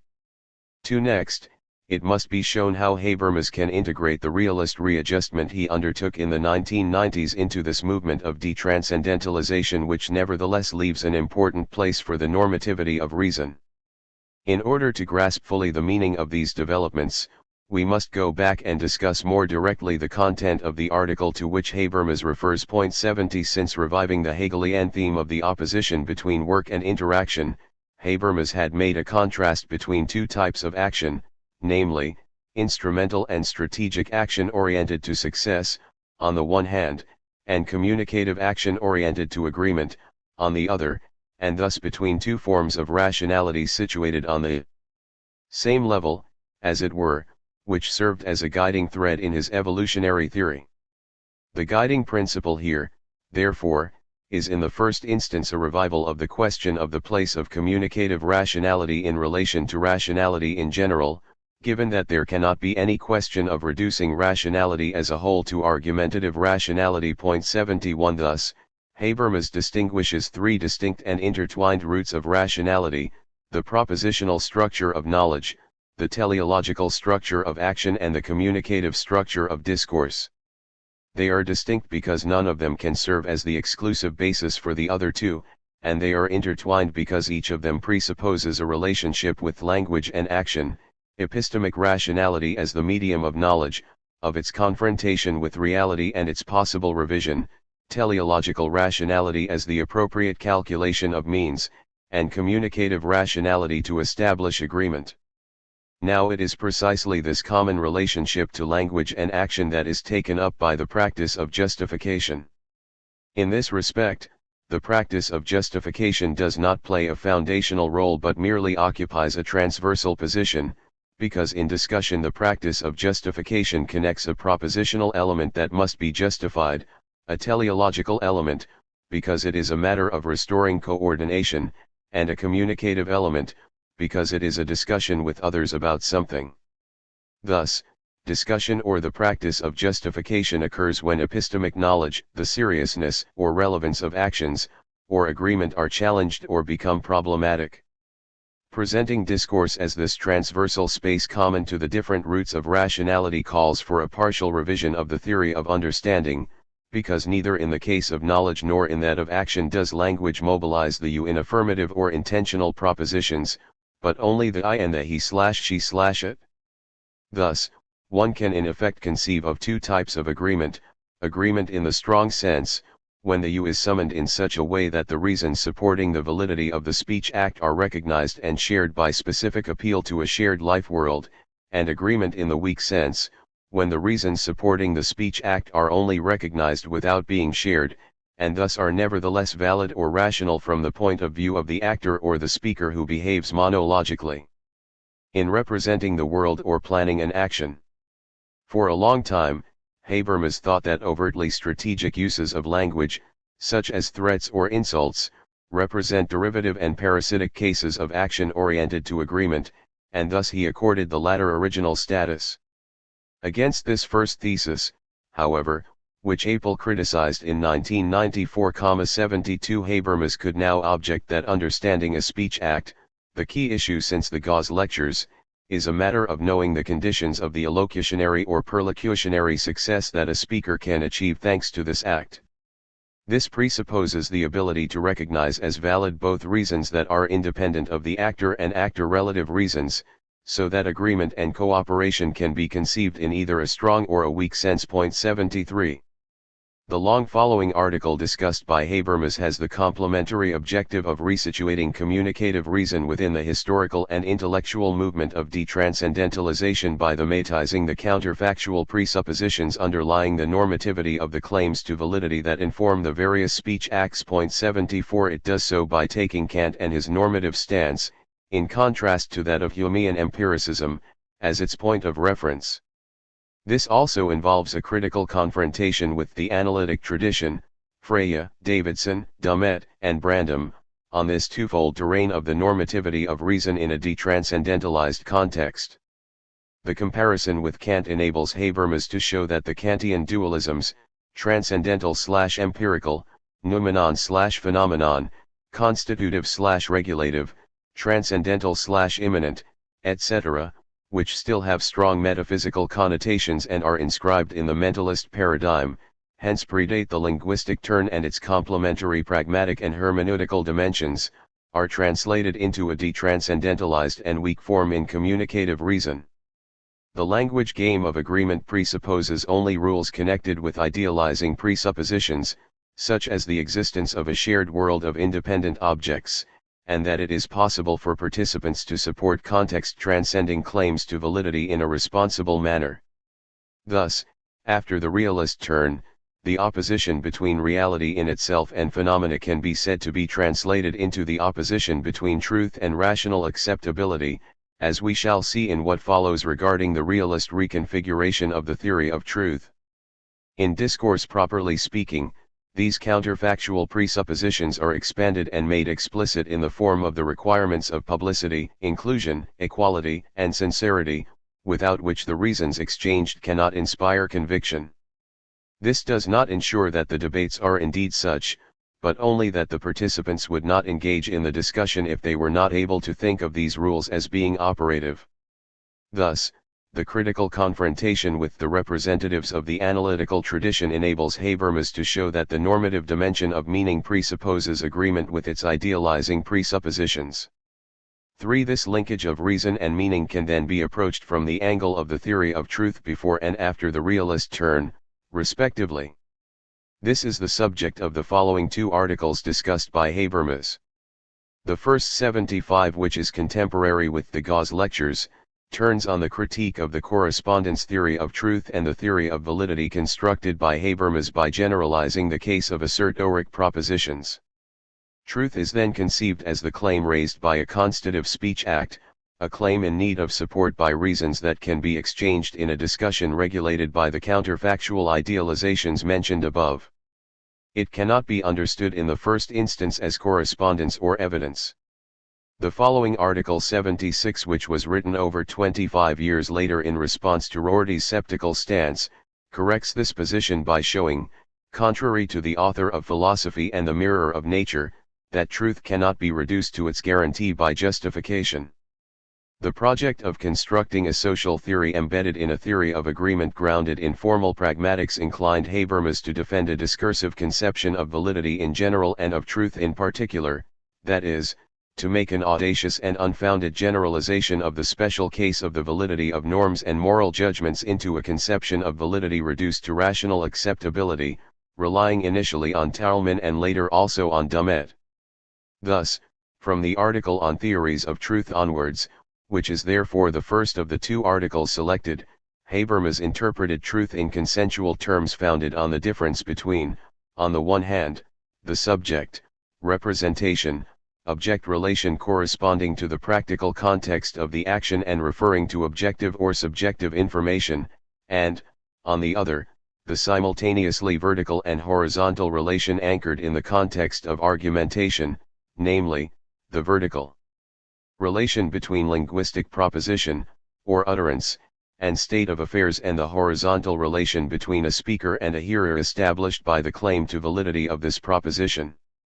In this way, Habermas constructed a consensual or discursive theory of truth by anchoring it explicitly in the project of constructing a social theory and of grounding moral theory. 77 In this respect, the idea of a truth as correspondence was both reserved for the context of instrumental action and referred in the context of argumentation to a particular type of reasons, perceptual experiences of the participants in the discussion, which, being subjective, must be validated in the linguistic forms of exchange whose telos is agreement in order to be considered valid justifications of a theoretical or cognitive utterance.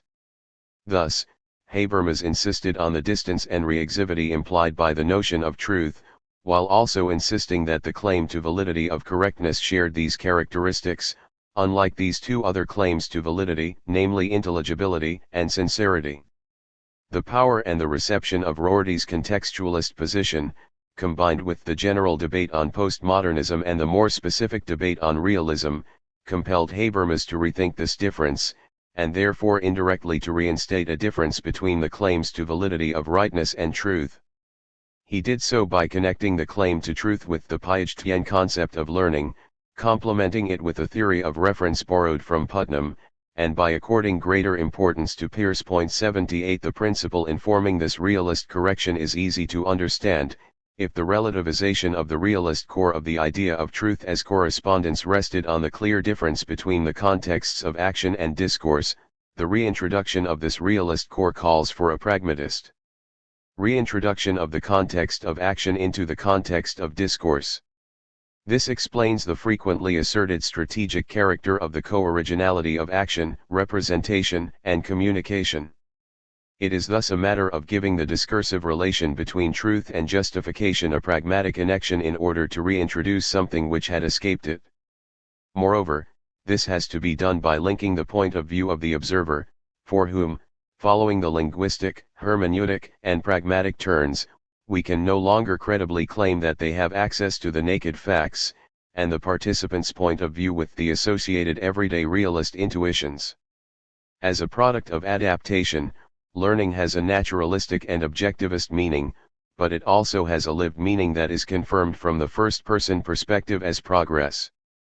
The subject of knowledge can compare two cognitions of an object for him or herself by relying both on the pragmatic presupposition of a world external to our representations that exists in an identical way for first, second, and third persons, and on the discrete indexical properties of each of these two descriptions of the same thing, neither of which can exhaust the description of the independent reality to which they refer.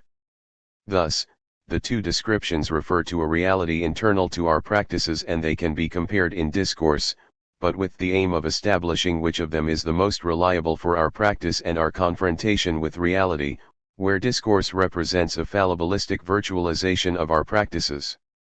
For thus, in conclusion, Habermas's aim is to underline the specific form that realism assumes after the linguistic turn, or in the wider context of detranscendentalized thought, it is necessarily an internal form of realism that does not presuppose an absolute point of view. 79. See Ethics, Morality, and Communicative Competence.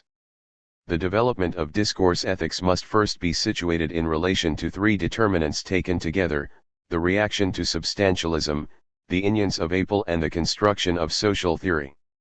In fact, the intellectual background of discourse ethics is the rejection of the conservative moral philosophy inspired by Aristotle and by the right Hegelianism of Joachim Ritter and his circle, which, as we saw above, represented a kind of euphemized and ambiguous continuity with the Nazi period. On the other hand, Apel had developed his ethical theory in the early 1970s based on a conception of the communication community that reinterprets Kant in Peircean terms and in critical opposition to positivism and decisionism concerning values. 80 Habermas was in a position to develop his own reconstructive and interdisciplinary version of discourse ethics connected with social theory from 1971 to 1972 onwards, when he constructed a theory of the development of personality structures oriented to linguistic coordination and justification practices that took the form of a theory of the stages of development of interactive competence. 81 But he did not actually spell out and develop this aspect of his thought until the early 1980s, that is, until he had completed the communicative reformulation of the program of first-generation critical theory. Moreover, he did so in an international context that had been rejuvenated in particular by Rawls's theory of justice and the new agenda of the reactions it prompted, especially among communitarians, McIntyre, Taylor, and Walzer. The starting point is quite simple: norms of interaction are elucidated in discourse, which shows that, from the performative perspective of practical agents and participants in discourse, we expect that actions will be justified with reasons. In the case of claims to rightness, for example, it is a matter of justifying the reasons for warnings, orders, or recommendations. It is clear that the rules governing discourse with their counterfactual presuppositions, inclusion, equality, sincerity, etc., function as a selective test of acceptable reasons. Therefore, it must be possible to reconstruct, in the epistemological sense we encountered above, the deontological dimension of practical discourse, which can serve as a basis for a discursive moral theory and provide a post-metaphysical variant of the categorical imperative. This is what Habermas would do with his two principles, U and D. The principle, U, is a rule of universalization that spells out the pragmatic presuppositions of practical discourse that are brought to bear by practical agents who have reached the post-conventional level of motivational development, the level normally generalized in post-traditional societies, when they are faced with a practical conflict. They must consider that, in order to be valid, a norm must satisfy the condition that the consequences and side effects which can be expected to result from its universal observation for the satisfaction of the interests of each individual can be freely accepted by all persons concerned. The principle, D, seeks to defend the proceduralism of discourse ethics on a more directly philosophical level. Only those norms can claim to be valid that meet, or could meet, with the approval of all affected in their capacity as participants in a practical discourse. 82 It expresses the procedural idea that the validity of norms is conditioned exclusively by the participation in practical discourses of those affected by its application. Thus, it prohibits at the philosophical level the idea of a determined philosophical production of valid norms, which differentiates it both from philosophical substantialism, whether neo-Aristotelian or neo-Hegelian, and from a highly determined theory of justice such as that of Rawls with all of its concrete prescriptions.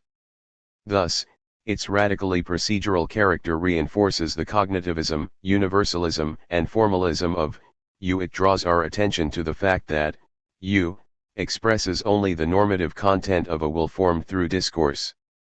In this sense, the position defended by Habermas is more radically procedural than other competing deontological ethical theories. It should also be noted that the relationship between U and D is a vertical and complementary one.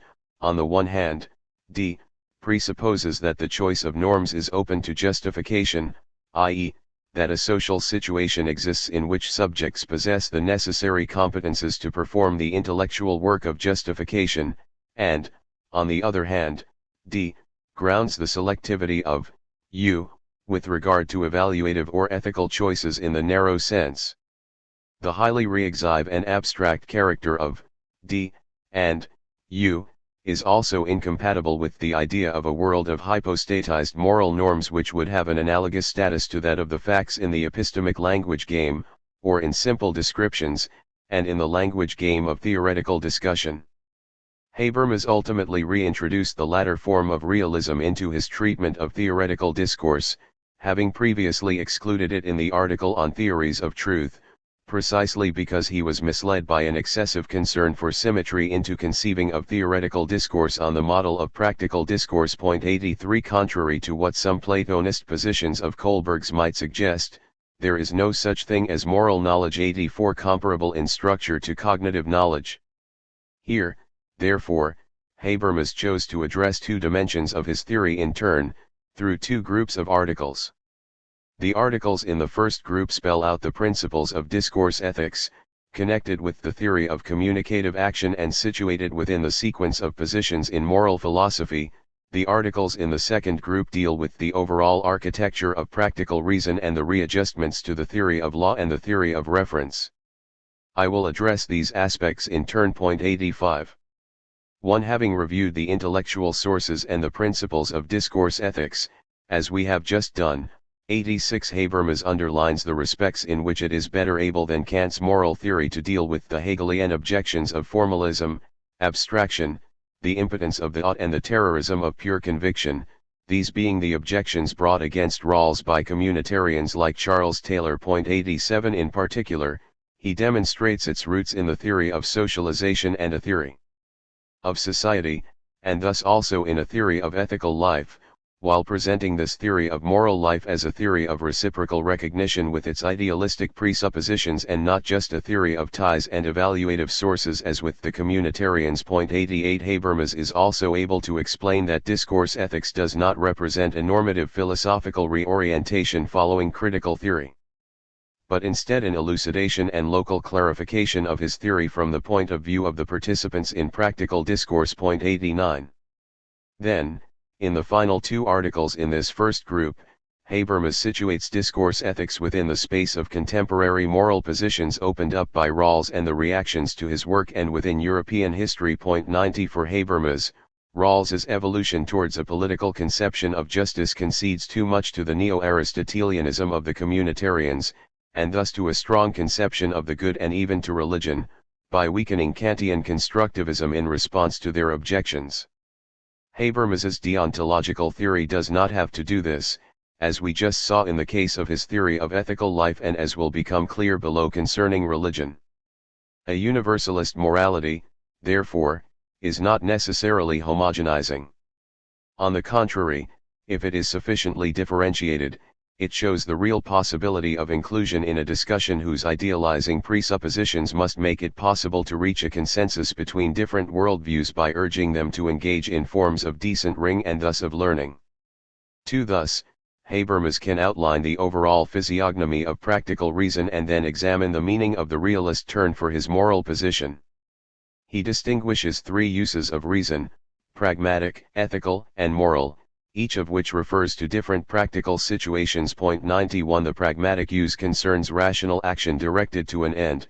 It presupposes that the relevant values and norms are already fixed and it is governed by hypothetical imperatives of prudence and skill. The ethical use concerns an individual's choices of basic values which he or she must embody in order to enjoy a good and happy life. It presupposes a hermeneutical understanding of oneself and the traditions to which one adheres, and it is expressed especially in one's life choices. These two uses of practical reason, corresponding respectively to utilitarianism and Aristotle, and Gadamer, remain largely self-centered. By contrast, the strictly moral use presupposes in the first place the decent ring of the first-person point of view because it comes into play in normative connects. It was Kant who identified the moral use of practical reason, but in a post-metaphysical form. But we must dissipate the potential confusion of moral cognitivism with moral realism, especially following the realist turn in the theory of reference discussed above. This requires us to break with a certain notion of symmetry between the different claims to validity and show that there is no such thing as a world of moral facts comparable to the world of facts that would enable us to conceive an equivalent in the moral domain of the difference between truth and justification. 92 The purpose of practical, in contrast to theoretical, discourse is not to ensure practical certainty in the moral world, but to produce a consensus. From this point of view, the interplay between the decent ring of perspectives and counterfactual presuppositions is sufficient to ensure the validity of the norms resulting from the discursive process. The final article selected and discussed by Habermas 93 makes a connection with the following introduction on law by showing how, within the frame of reference of the theory of communicative action, morality and law both overlap and are distinct, and thus have to complement each other increasingly on an evolutionary scale, in each case from the dual point of view of the observer and the participant. 94 This invites Habermas to make a kind of redeployment of the principle of discourse.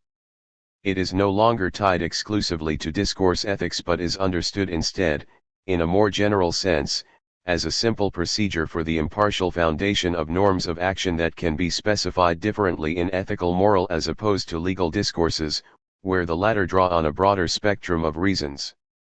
In this way, he can underline the differences from Apel, who for Habermas remains much too close to the Kantian idea of a metaphysics of morals produced by the philosopher. Like Rawls's position, this position remains metaphysically too strong. D. Procedure, Rule of Law and Learning. In the fourth introduction, Habermas discusses a number of central historical and biographical factors that offer insight not only into his political philosophy, but also, as we saw above, into his choices in related philosophical fields, such as post-metaphysical thinking. His opposition to the sacrificial and substantialist voluntarism and decisionism of National Socialism and its pre- and post-war scholarly versions in Carl Schmitt, coupled with his opposition to Arnold Gellen's conservative anthropology and to Nicholas Luhmann's systems theory, lend more than merely a contrastive meaning to the understanding of democracy as inclusion and deliberation, but also to discursive rationality and to the theory of society and, more generally, to the rejection of elitism and philosophical esotericism. It should be added that the theory of law is also a response to Rawls's theory of justice. Habermas defends a theory that is both more sociological and more procedural because it argues that the theorist cannot proceed on the basis of a fixed repertoire of reasons and therefore of a theory of justice in Rawls's sense, as we have just seen in the case of Habermas's version of discourse ethics. At the same time, the theory of law involves an important theoretical and diagnostic readjustment with regard to law and its function by comparison with the theory of communicative action.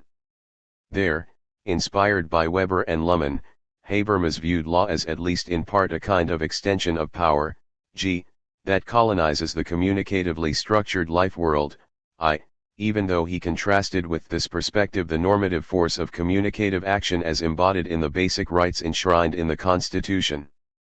Habermas is now more concerned to grasp its role as an interface between I and L, and G and A, in its totality and structure. It is a matter of readjusting the unstable part of the diagnosis of the colonization of the life world by law formulated in the theory of communicative action, while addressing the question of global social integration in general alongside systemic integration, by money and power as codified media, A and G, and social integration, or communicative integration, I and L. Law seems to be an intermediate category, linked on the one side to the systems of administrative power and the market and on the other side to the lived norm, so that it enables functional integration in general, AGIL. Between facts and norms is a typical Habermasian post-metaphysical construct. It combines the epistemology of frames of reference with its systematized evolutionary stages, reconstructive epistemology, and the hermeneutic and constructive epistemology of justification by stages of the choice of theoretical materials in a process that proceeds from the abstract to the concrete. The two series of constraints, on the one hand, the normative constraints of discourse theory and, on the other, the functional constraints, enable him to reconstruct the architecture of the modern rule of law with its hierarchy of norms, its institutions, and its connection with the political sovereignty that emanates from discussions in the public sphere, and all of this in an ideal typical way at the post-conventional stage of the evolutionary dynamic. As with the theory of communicative action discussed in the first introduction and the first collection of articles, the format prevents Habermas from presenting the constructive justification procedure of the whole theory of law developed in between facts and norms. In contrast to the second, third, and fifth introductions, therefore, here we have an outline of principles instead of a genuinely complete presentation.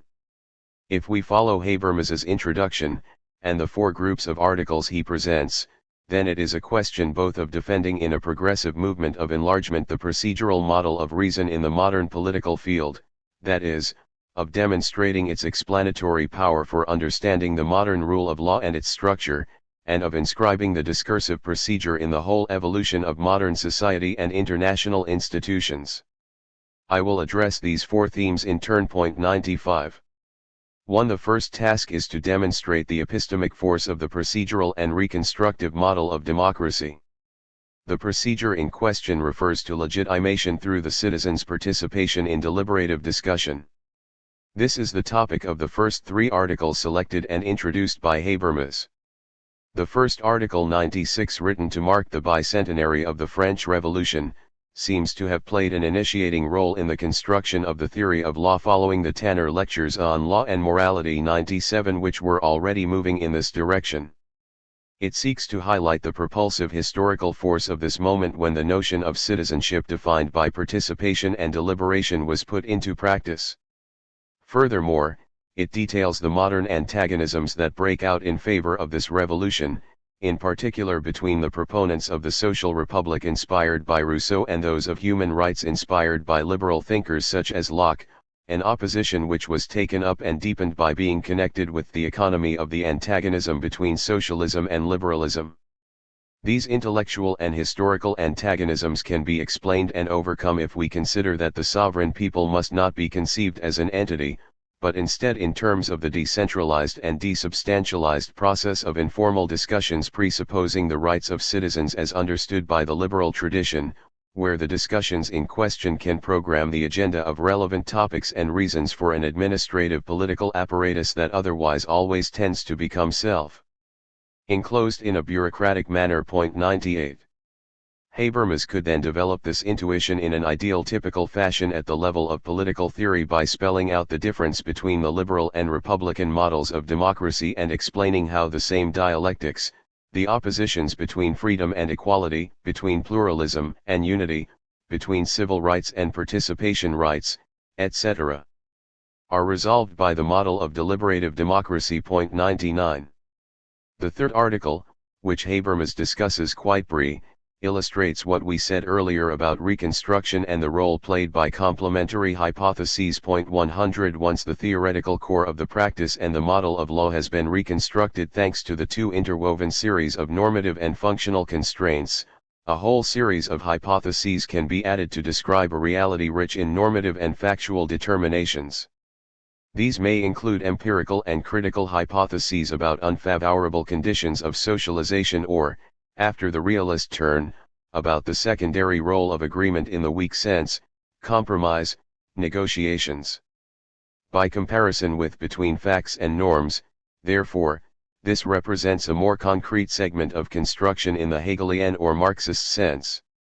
This affords Habermas an opportunity to demonstrate the descriptive superiority of his model, which combines elements of sociology, political theory, and jurisprudence, over the models belonging exclusively to one of these disciplines, by showing how the agenda of themes and the repertoire of reasons constituting public opinion is produced in the public sphere in discourses and informal arenas, in the media system and, finally, the institutional political arena, thanks to the different types of social actors, citizens, associations, political parties, trade unions, etc.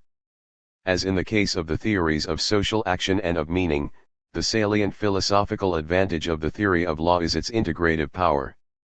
To this superiority of the interdisciplinary approach of discourse theory is demonstrated once again by the connection to Habermas's theory as a whole and to the enlarged perspective of the evolutionary dynamic. Point 101. Habermas elucidates the connections between the constitutional state, the rule of law, the division of powers and respect for civil liberties, and democracy, self-determination and popular sovereignty, by showing how the dynamics of the dissolution of the sacred or cosmic order means that legality can henceforth be legitimized only by the combined means of public and private autonomy, by popular sovereignty and human rights, because self-determination presupposes that citizens develop their opinions freely.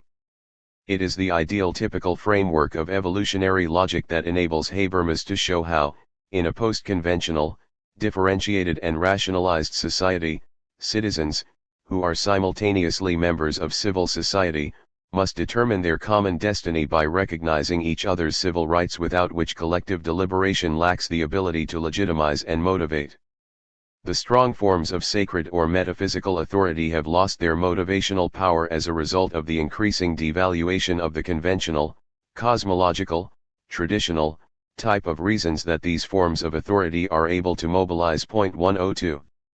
3. Having resituated his theory of law within the broad outlines of evolutionary theory, Habermas can address the shifting terrain of historical dynamics. The third series of articles deals with the theory of social differentiation and learning, where these are connected, as we saw in the first part, with the theory of occasional causes leading to a progressive or regressive development in the motivational structure of interactive competence, and thus potentially also in institutions and culture. Here Habermas applies the scheme to the place of national culture and religion in their specific relation to modern politics, in particular in their respective roles as resources for argumentation. Solidarity, which is mediated by verbal communication, is thus susceptible of transformation in this medium. Here, then, we touch on the very abundant material of Habermas's political writings. First, Habermas evokes how European history has provoked waves of differentiation predicated on learning processes involving an interplay between ethnos and demos. Nationalism and its ravages, the development of weaponry that makes a mockery of the idea of a noble death for one's fatherland, and post-colonial consciousness have operated as occasional causes, provoking either pathological regressions at the level of identities or, on the contrary, a learning process capable of decoupling the still conventional dimension of the identity of the people from its counterfactually inclusive post-conventional dimension of self-determination, hence which is capable of differentiating between ethnos and demos. 103. But these learning and differentiation processes, which, as in the case of morality, refer to the subordination of conventional to post-conventional motivations, must not be confused either with the postmodernist critique of the identity and universality of the law or with a strong multiculturalist position. 104. Nevertheless, we must also raise the question of the symbolic price of the learning process, especially for religion, which is forced to fit into the mold of this new division of normative labor of post-conventional society, as we shall see below. 105. 4. The final section of the text discusses the extension of the procedural theory of law to international law in accordance with the same principles. 106. The paths laid out by Kant for the project of perpetual peace are both resumed and criticized in the light of the new series of occasional causes contributed by history and of a detranscendentalized conception of inclusive learning institutionalized in the medium of law. He argues that the totalitarian wars and the Nuremberg trials, the collapse of the Berlin Wall and the militarized export of human rights during the First and Second Gulf Wars, justified by American neoconservatives by appeal to Hobbes, Strauss, and Schmitt, should spur a transnational institutionalization of the communicative process in which private and public autonomy, hence the two corresponding dimensions of human rights, are interwoven. The outline of a global society based on both the national sovereignty of the states and the human rights of world citizens can inspire a partial reorganization of international institutions. E. Detranscendentalization, critique, and transcendence. Here, Habermas addresses three apparently distinct topics: the framework of detranscendentalization and its implications for philosophical methodology and the conception of reason, the question of naturalism, and the question of religion. The first and third points are developed in two stages. However, it is a matter of the same thing unfolding its consequences, starting from the framework of detranscendentalization and its link back to the social theory of differentiation and rationalization, a framework and correspondence that were first spelled out in the 1980s in the context of the debate on postmodernism, later of the spectacular rise of the neurosciences and, finally, of the debate on the return of religion. I will take my lead from Habermas in discussing these three aspects in turn. 107. 1. As we have seen, the question of normalization and his suspicion concerning a strong conception of philosophy stemming from German idealism intersected, for Habermas, with the nuances of Löwit and Apel and the aspiration to reconstruct historical materialism as a critical theory.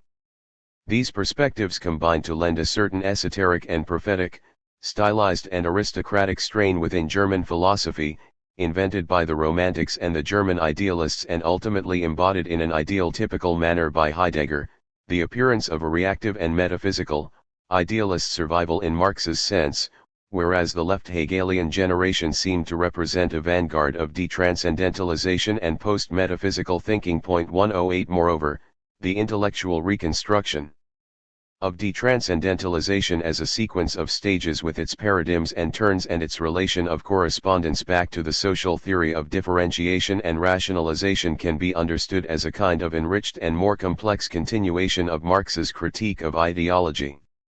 Within the intellectual space defined by these coordinates, the constructive exercise of philosophy renounces both privileged means and excessive architectonic ambitions, such as that of assigning their place to the various scientific disciplines that have become almost independent of philosophy since the 19th century. 109 Post-metaphysical thinking must be situated within the coordinates of the sequencing of paradigms and turns, at the modest endpoint of a fallible mode of thinking that relies on collaboration with the results of other disciplines and understands reason as tied to history, language, and action.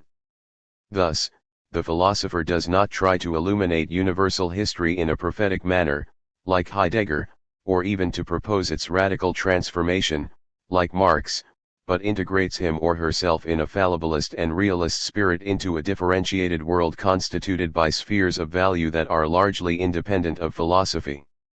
At the point of intersection of these spheres, the primary role of the philosopher is to translate the languages into each other, provided that he or she is also informed about what these languages involve thanks to other intellectual disciplines. The intellectual who intervenes in public debates cannot rely on anything except the strength and precision of his or her arguments, and must renounce all other forms of authority and narcissism. Here again it becomes apparent what constitutes, at least in part, the implicit protagonist of this stationary revision of philosophy, namely a certain strain of German philosophy with grandiose but inordinate aspirations, that of German romanticism and idealism, which seeks the secret keys to universal history and cultivates an aloof and esoteric attitude. Moreover, the unity of a detranscendentalized conception of reason, i.e. one understood in post-ontological, post-mentalist, linguistic, hermeneutic, and pragmatic terms, but one which is also communicative, i.e., intersubjective and not logocentric, and is adjusted to the modern movement of differentiation and rationalization of social action, is henceforth essentially a procedural unity. 110 It is based exclusively on the rules governing argumentation and in particular on the counterfactual, idealizing power that these rules presuppose among the participants in argumentation. 111. 2 and 3. The two following aspects are presented as a kind of post-metaphysical antinomy that opposes the hard variance of natural science, on the one hand, and religion, on the other, the former reinforced by discoveries in genetics, the latter by the return of religion. This is reminiscent of the two major currents opposed by critical theory in the 1930s, the Vienna Circle and ontologism.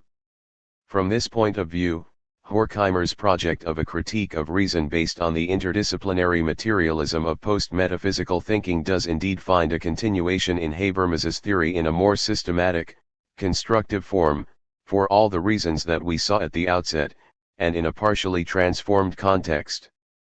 Thus, Habermas begins by addressing the question of naturalism in its hard variance. Taking his inspiration from Husserl, specifically, the notion of the Lebenswelt from Ideen and that of an objectivist self-understanding of science from Crisis 112, Habermas shows, within his own sociological framework of differentiation and detranscendentalization, that scientistic naturalism reeks a reductionist self-understanding of science that both forgets its anchoring in the life world and overestimates its own intellectual powers of generalization. Science can no longer produce a true image of the world. Thus, the new scientism of neural materialism reduces the plurality of the differentiated, epistemic, normative, and expressive, aspects of the life world to the single dimension of objectivity, but also to causal mechanisms. However, the symbolic and rule-governed dimension of interactions presupposes the first-person point of view of social agents, who regard themselves performatively as answerable to each other for their discursive commitments, and who therefore cannot and must not adopt the exclusive, third-person singular observer point of view on their language game. 113. With regard to religion, Habermas addresses the efforts at self-transformation that the major religions have had to undertake in order to become compatible with the rationalized and differentiated modernity, in which science, politics, morality, and art have emancipated themselves from religious tutelage, which calls for both a renunciation of all forms of authoritarian and political imposition of religion and a highly reflexive and hermeneutic relationship to its own core of revealed faith. 114. But this same process also assigns to religion the role of a resource of meaning and motivation that is useful or even irreplaceable for this same modern society, whose historical dynamics tend to dry up sources of motivation. 115. Religion is useful or even irreplaceable in effect because, in a society that is pluralistic and liberal, and must therefore be neutral towards worldviews, it has preserved a relationship with the images of the world and the strong perspectives of salvation that tend to be lacking in a secularized society. This presupposes that the language of post-metaphysical thinking and the language of religion can be translated into one another in a reflexive and hermeneutic way. 116. In this case, therefore, it is the paths laid out by Kant in religion within the boundaries of mere reason that Habermas retranslates into the detranscendentalized and intersubjectivist coordinates of his social theory and the theory of post-metaphysical reason, with the aim of promoting a dialogue between post-metaphysical philosophy and reactive religion within the public sphere of democratic societies. We are now in a position to depict the tree of Habermas's theory even in its more technical ramifications, the roots, detranscendentalization, its trunk comprising his social theory, its main branches represented by his theory of reason, his moral theory and his theory of law, and, finally, the secondary branches constituted by the relations between modern reason and science, on the one hand, and religion, on the other. In this way, these 5 retrospective introductory texts on his contribution to philosophy can be situated within the immense construction project of the Habermasian oeuvre. 1. Foundations of Sociology in the Theory of Language. The Christian Gauze Lectures, which I delivered at Princeton University in 1971, mark a visible caesura in my philosophical development. 1. To be sure, my preoccupation with issues in the philosophy of language can be traced back to my student days, among other things, to a seminar with Erich Rothacker and Leo Weisgerber on Wilhelm von Humboldt's theory of language. The most important formative evidence was provided by discussions with my friend and mentor Carl Otto Apel II, which had prepared me for the encounter with Wittgenstein's philosophical investigations and Gadamer's Truth and Method 3, and later inspired me to read Charles Sanders Peirce's Theory of Language and Semiotics. Thus, I had already begun to make a linguistic turn in the review essay on the logic of the social sciences, 1967, and shortly afterwards in my communicative interpretation of the structural model of psychoanalysis in knowledge and human interests, 1968.5, but my sociological investigations, 1962, 6, and my reactions on social philosophy, 1963, 7, remained within the ambit of the Frankfurt tradition until the late 1960s. Until then, I had not questioned the theoretical background of the older critical theory as such, even though I had been suspicious from the beginning of its implicit thinking in terms of the philosophy of history and of Adorno's covered orthodoxy, specifically, his tacit acceptance of Marx's theory of surplus value. Since my dissertation, I had been tormented by the question of how to reconcile a radical form of historical thinking with the justification of a substantive normative diagnosis of the present. The more familiar I became with empirical studies of contemporary societies, the less the horizontal differentiation and accelerated increase in complexity of contemporary social life seemed to be compatible with the holism of the Hegelian Marxist paradigm. 8 The same reasons reinforced my doubts about the conceptual foundations of the idealist tradition in the philosophy of the subject, which weighed down George Lukács' paradigm-forming studies on history and class consciousness. 9 With heavy ballast from the philosophy of history. 10. Radical critique of knowledge, as I had explained in the preface to Knowledge and Human Interests, is possible only in the form of social theory, In developing this idea there, however, I still tried to explain the normativity of knowledge and the analytical power of self-reaction in terms of a learning subject writ large. Consequently, the detranscendentalization of the achievements of this subject led only to a natural history of the human species. It was not without reason that Apel described our shared conception of cognitive interests as a form of anthropological epistemology. Hegel had already toppled Kant's transcendental subject from its noumenal pedestal and relocated it within the historical development of objective spirit or culture, and Marx has transferred the ethical life of culture into the material reproduction of society. But neither thinker had broken free from the conceptual apparatus of the philosophy of the subject. For Hegel and Marx, the learning process of world history takes place in large-scale subjects such as peoples or social classes. The idea of a history of the species that was no longer supposed to unfold only in forms of socially organized labor, but simultaneously as a communicatively mediated process of cultural formation, also remained captive to the model of subject philosophy. The decisive step taken in the Gauss lectures was to replace transcendental consciousness, as the source of the constitution of social relations, with everyday communicative practices that secure for society the same immanent reference to truth. Without a reference to reason in its basic concepts, the, as it is now called, communication theory of society would lack from the outset the non-arbitrary standard it requires to perform its continuing task of critically evaluating social pathologies. Of course, reason must be situated in social space and historical time.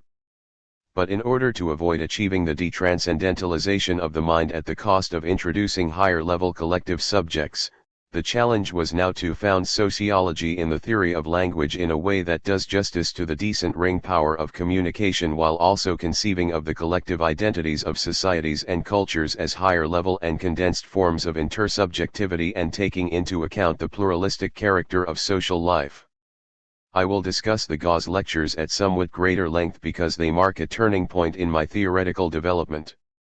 1. I undertook the overdue reconfiguration of the basic concepts of social theory with reference to those individualistic approaches, such as Edmund Husserl's and Alfred Schutz's social phenomenology and the neo-Kantian sociology of George Simmel and Max Adler, which assume a plurality of transcendental subjects and therefore have to postulate necessary subjective conditions of possible socialization. To be sure, these transcendental approaches remain epistemologies doing duty as social theories, because they conceive of the reproduction of society as analogous to the production of an intersubjectively shared world of possible experiences. From this epistemological perspective, the constitution of a shared social world depends on the synthetic acts of consciousness of individual subjects. Despite these weaknesses, these theories served at the time as a bridge for the conception of society I had in mind as something which is not only networked through communication but is also constructed on the basis of acts of communication rich in normative presuppositions. All that I had to do to bring the rationality potential of everyday communication into play was to replace the acts of cognition of the subject of knowledge with the speech acts of acting subjects and to trace the production of meaning back, not to the constitution of the experiential world of conscious monads, but to communication in communities of language users. This establishes a relationship between communicative reason, on the one hand, and the conditions of social reproduction, on the other, through the binding force of factually recognized validity claims. At that time, I was trying a rather clumsy way to clarify the peculiarity of factually effective meaning structures. Every society that we conceive of as a meaningfully structured system of life has an immanent relation to truth. For the reality of meaning structures is based on the peculiar facticity of claims to validity. In general, these claims are naively accepted, that is, they are jointly presumed to be fulfilled. But validity claims can, of course, be called into question. They raise a claim to validity, and this claim can be problematized. It can be confirmed or rejected. We can speak of truth here only in the broad sense of the legitimacy of a claim that can be fulfilled or disappointed. Thus we say, for example, that an opinion or assertion, as well as a hope, wish, or guess, is correct or justified, that a promise or announcement has been properly made, that advice has been honorably given, that a measure has been properly taken, a description or an evaluation correctly done. In everyday interactions, we rely naively on an unsurveyable wealth of such claims to legitimacy. It is always only individual claims that emerge from this background and that are thematized and checked in case of disappointment. Point 11. Structuralism also presents language as a model for a decentered, subjectless conception of society. But the system of grammatical rules as such does not give rise to any relation to truth. The latter first comes into play with communication about states of affairs. The syntactic dimension of language must be supplemented with the semantic and pragmatic dimensions.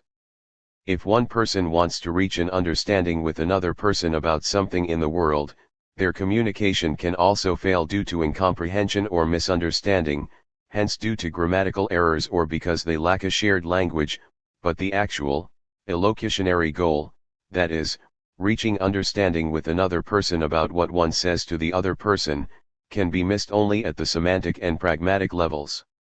From the perspective of a sociologist observing everyday practice, the goal of communication is not to understand a spoken utterance per se, but to reach an understanding about what was said.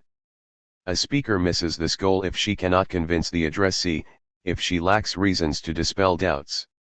Inferential semantics, which I would only discover later, thanks to Robert Brandom, is based on this very point, because participants in communication are oriented to the goal of reaching understanding, they always move within a space of reasons by which they let themselves be enunced. It was only later that I dealt with semantic questions. Starting from hermeneutics, I initially followed the path leading to formal pragmatics, to which inferential semantics also ultimately leads. Still very much following in Carl Otto Apel's footsteps, On the Logic of the Social Sciences, I had dealt with the problem of how to understand meaning in the work of both Gadamer and the later Wittgenstein. By introducing this methodological problem into the theory of action and relating it to the nodes of the communicative network of social interactions, the latter acquire a different, constructive theoretical status. Connecting the communicative model of society with the phenomenological and neo-Kantian theories of the constitution of society makes it clear that a social scientific observer to whom only a hermeneutic mode of access to her meaningfully structured object domain is open is operating at the same level as the actors she observes who both produce and reproduce society, and thus the object domain of theories in the social sciences, through their linguistically mediated interactions. Point 12. The communicative model of society inherits from the transcendental conceptual strategy the leveling of the gap that natural science maintains between theory and object. The interpreting social scientist has a similar status to that of the subjects she observes. She can make her observations and understand the data she collects only in the role of a virtual participant. But, as a result, the hermeneutical insights into the activity of interpretation acquire direct relevance for describing the interpretive practice of the acting subjects themselves. The communicative performances that bear the burden of coordinating action in the field of observed social interactions exhibit the same pattern as the interpretations of the social scientific interpreter. The Gauss lectures are the result of a treatment of basic concepts that led me from the Weberian notion of norm-guided action via Mead's concept of symbolically mediated interaction to the concept of communicative action. This expression remained problematic as long as the levels of social actions and of the speech acts performed in the execution of these actions were not clearly distinguished and the action coordinating binding or bonding force of speech acts remained unexplained. This changed only with the reactions on formal pragmatics that I outlined in the fourth lecture. At that time, Noam Chomsky's theory of depth grammar, which claims to reconstruct the linguistic ability of competent speakers in terms of the rules for generating well-formed sentences, served me as a methodological guide for a theory of communicative competence. After having discovered Chomsky as a critic of Skinnerian linguistic behaviorism on my first trip to America in 1965, I was impressed by the approach that reconstructs the know-how of competent speakers. However, I was less interested in linguistic competence as such. Something else was of central importance for me already at that time, namely, the double structure of speech acts and the peculiar self-referentiality of everyday communication to which John Searle's Speech Act Theory 14 had alerted me, a situation where it is possible to reach a mutual understanding requires that at least two speaker-hearers simultaneously establish communication at both levels, at the level of intersubjectivity, where the subjects talk with one another, and at the level of the objects, or states of affairs, about which they communicate. 15. Three further steps were required in order to grasp the life process of society as a generative process mediated by speech acts. 16. The allocutionary component formed with the aid of performative verbs had to be reassigned, as it were, as the seat of discursively redeemable validity claims. As a result, the allocutionary speech acts, which J.L. Austin had initially analyzed with reference to the example of institutionally bound speech acts, undergo a functional transformation that goes beyond Searle's generalization. Based on a system of validity claims, to truth, truthfulness, and rightness, which at the same time were intended to clarify the rational internal structure of everyday communication, i.e., the concept of communicative reason, the speech acts had to be differentiated according to corresponding classes, constitutives, expressives and regulatives, and examined with regard to their potential coupling effect for connecting the actions of different actors. The theory of speech acts, which plays the role of a theory of meaning in Searle, was now intended to explain a pragmatic mechanism for coordinating action.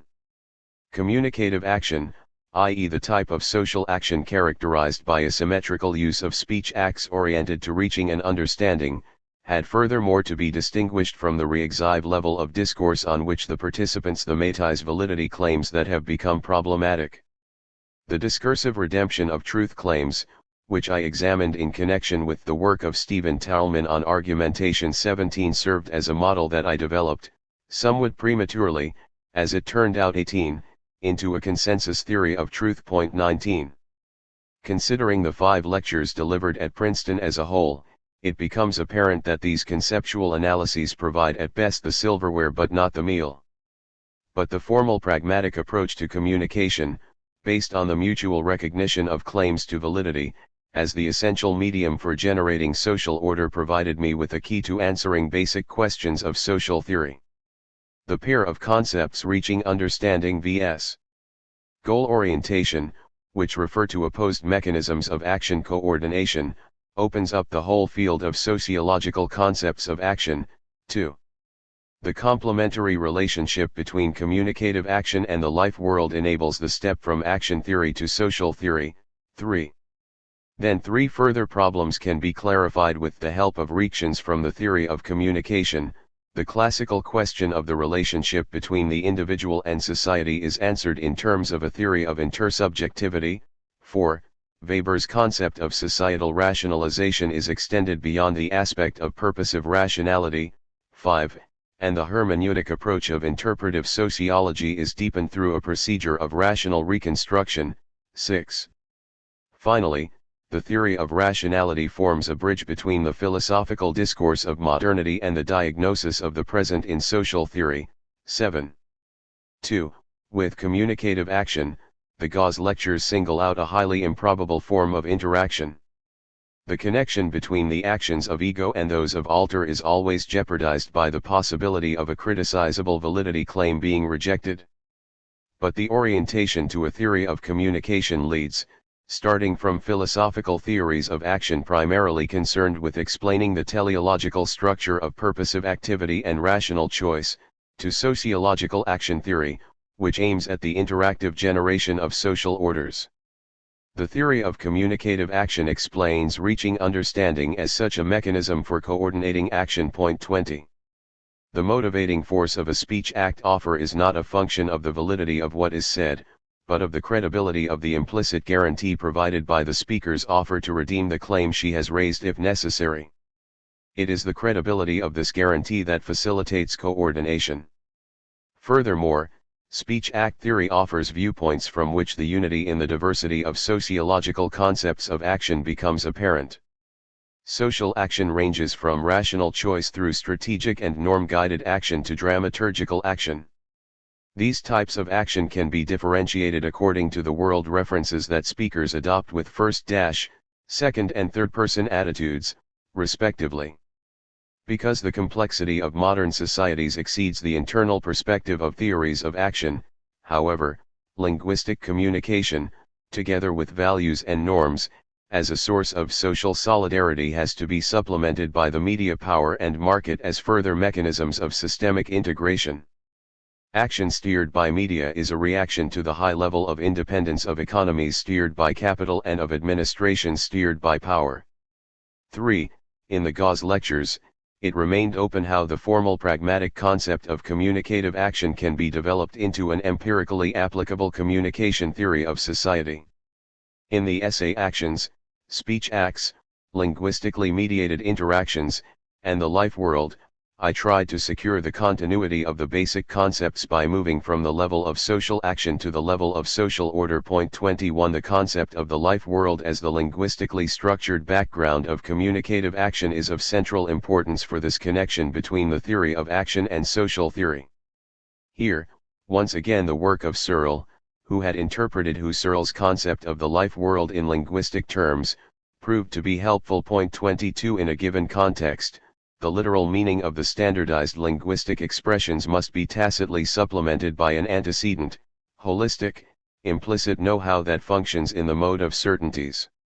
Above all, this background of intersubjectively shared taken for granted assumptions explains why the life world can absorb the risk of dissension that is ever present in communication mediated by criticizable validity claims.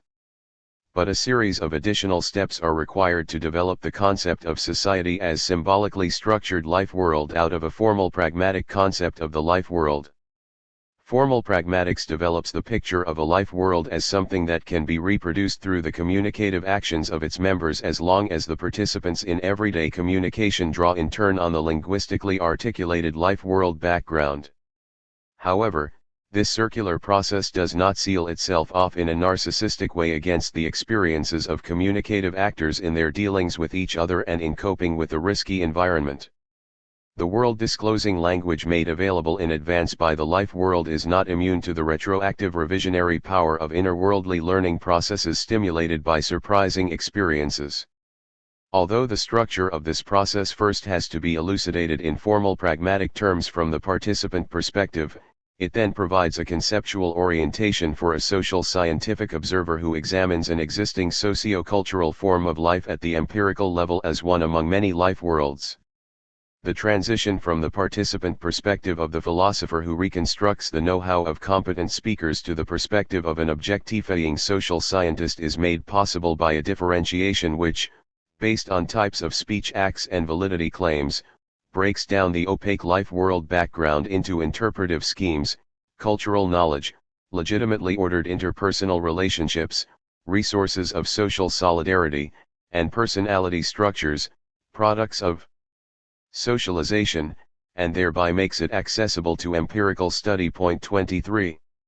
Taking as a model the distinction between social and systemic integration, which are conceptually linked via the theory of action, the social scientific concept of system can be connected with that of the life world. 24 The social relations steered by the media of power and the market can also assume the form of linguistically mediated interactions, but the actors, as rational participants in these subsystems, regularly pursue practical goals based on individual preferences. 25. 4. Furthermore, the communications approach provides a solution to a problem that Husserl failed to solve under the premises of the philosophy of consciousness. In the Cartesian Meditations, he was not able to show how an intersubjectively shared life world can be generated from the egological perspective of the transcendental monads of several original egos. 26 This philosophical question, which underlies the paradigm dispute between mentalism and the philosophy of language, is also decisive for the issue in social theory that I have addressed in greater detail elsewhere. 27, namely, how the relationship between the individual and society can be understood. In the tradition of American pragmatism enunced by Hegel, George Herbert Mead developed the concept of intersubjectivity out of the conditions of emergence of symbolically mediated interactions. According to Mead, symbols, by performing the decisive pragmatic function of coordinating action through reciprocal behavioral expectations, establish a shared understanding of the semantic content of these symbols among the actors involved. The pragmatic success of interaction regulating symbols that assume the same meaning for both sides explains the semantic core of joint practices from which an intersubjectively shared understanding of the world arises.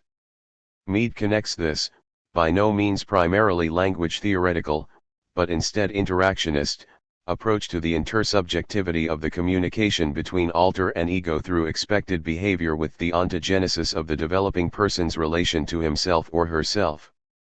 This ingenious connection allows him to develop the relationship between the individual and society in a dialectical way. As she becomes socialized, the adolescent develops into an irreplaceable acting subject and a unique individual by growing into more and more complex relationships of her social environment and learns to master ever more abstract roles with increasing degrees of reactivity and corresponding distance from self. This difficult idea of individuation through socialization, which can be traced back to the young Hegel, can be rendered more precise with the instruments of formal pragmatics in terms of the meanings that performatively accompany the use of the first-person pronoun I. 5. The reactions in social theory about the social pathologies that arise in the course of cultural and social modernization processes are not thematized in philosophical contexts. Point 28. The question of the appropriate standards for criticizing a form of modernization that has become derailed is different. I have tried to derive such a normative foundation from aspects of the rationality of action 29 so that it is advisable to recall the relevant socio-evolutionary background of the question. Following Max Weber's theory of social rationalization, older critical theory focused on symptoms of purposive rationality that has become independent from its functional context, an analysis later honed into the diagnosis of a dialectic of enlightenment. In the theory of communicative action, this critique of instrumental reason is replaced by a critique of functional reason, that is of a form of systemic rationality that has become independent from the communicative rationality of the life world. In my view, the emergence of new systemic mechanisms and self-steering capacities depends on possibilities that first arise at evolutionary thresholds through a progressive rationalization of the life world. Sociocultural development differs from natural evolution, which is a result of random variation and selection, insofar as it depends on cumulative problem-solving and learning processes. Societies also learn by using the moral and legal conceptions contained in worldviews to develop more and more comprehensive forms of social integration. Point 30. In modern societies, the decoupling of system and life world goes so far that the mere mediatization of the life world can turn into colonization. Pathological effects occur whenever systemic imperatives intrude on the core areas of cultural reproduction, social integration, and socialization to such an extent that the integrity of the symbolic reproduction of the life world based on communicative action is undermined. Excessive monetization or bureaucratization processes mean that the functional imperatives of economic or administrative systems are satisfied disproportionately at the expense of life world resources of social solidarity. 31. This diagnosis is based on a theory of social evolution as a series of steps. 32, which provides the groundwork for answering the question, what makes a form of life rational? 33. The rationality potential of communicative action unfolds in a life world whose rational internal structures form a counterweight to the functional imperatives of functional systems, specifically when the latter reveal themselves only in symptoms of systematically distorted communication. 34. 6. The Weberian understanding of modernization as social rationalization is based on the assumption that rational structures are embodied in space and time and that empirical studies can demonstrate that rational structures operate in social practices. 35. Social science must adopt a reconstructive approach when it confronts this demanding task. It has to uncover deep structures beneath the surface of the hermeneutically accessible diversity of symbolic expressions and objects. For example, if one wants to develop a history of science from this reconstructive perspective that explains why theories were accepted as convincing in their time, then one needs a context-sensitive theory of science that describes the rational standards of research practices. In an analogous way, a moral theory is needed to understand experimentally generated moral judgments as solutions to problems and the ontogenesis of corresponding capabilities as a learning process. Thus, Max Weber understood legal systems and the practices of the administration of justice or the theocentric and cosmological worldviews of the major world religions as more or less rational solutions to social conics or to basic existential needs. 36. It is important in this context to contrast the methodological procedure of such reconstructions with the hermeneutic approach of the humanities. 37. The interpretative turn of sociology, first proclaimed in the 1970s, provided me with an opportunity to stress that the social sciences, too, share a hermeneutic mode of access to their symbolically structured object domains. Then I drew upon insights from both philosophical hermeneutics and the philosophy of language to recall the performative character of the process of understanding and the participant perspective from which an interpreter approaches her object. This does not jeopardize the objectivity of understanding, because the interpreter can reach an impartial judgment also in the role of a virtual participant, as a participant in dialogue, as it were. Interpretation always takes place in the space of reasons, and every interpretation is rational insofar as the interpreter has to weigh up the reasons that render the interpretandum understandable in the first place. In this way, the rational character of interpretations reveals a rationality inherent in the symbolic objects, a rationality to which they lay claim and to which they sometimes fail to measure up. Unlike ordinary interpretation, a reconstruction does not aim directly at the meaning or content of a specific text or utterance, of a specific institution or mode of action, or of a social process or an artifact, be it a Biedermeier chair or an abstract painting. Rather, it takes aim at the rules in accordance with which these symbolic objects are generated and at the standards with reference to which they can be accepted as skillful or criticized as defective. 38 Individuals who have mastered such generative rules and standards possess certain competences. In the vast majority of cases it is a question of cognitive, linguistic, or practical competences as such, which have, after all, been the focus of conceptual analysis in philosophy since Plato's time. It is philosophy, therefore, with its analyses of the intuitive know-how that accompanies action only in an unthematized, performative way, which serves as the example of reconstructive understanding. Philosophy explains the know-how involved in making true judgments and drawing correct conclusions, in producing grammatical sentences and using them correctly to communicate, in acting morally or rationally, in developing an authentic self-understanding, and so forth. But unlike philosophical reconstructions, empirically based reconstructive theories do not start from idealized examples of judgments, speech acts, or actions. Rather, they proceed from empirical phenomena encountered in a hermeneutically disclosed object domain in order to understand them in terms of their enabling conditions and at the same time to evaluate them as more or less rational examples of their kind.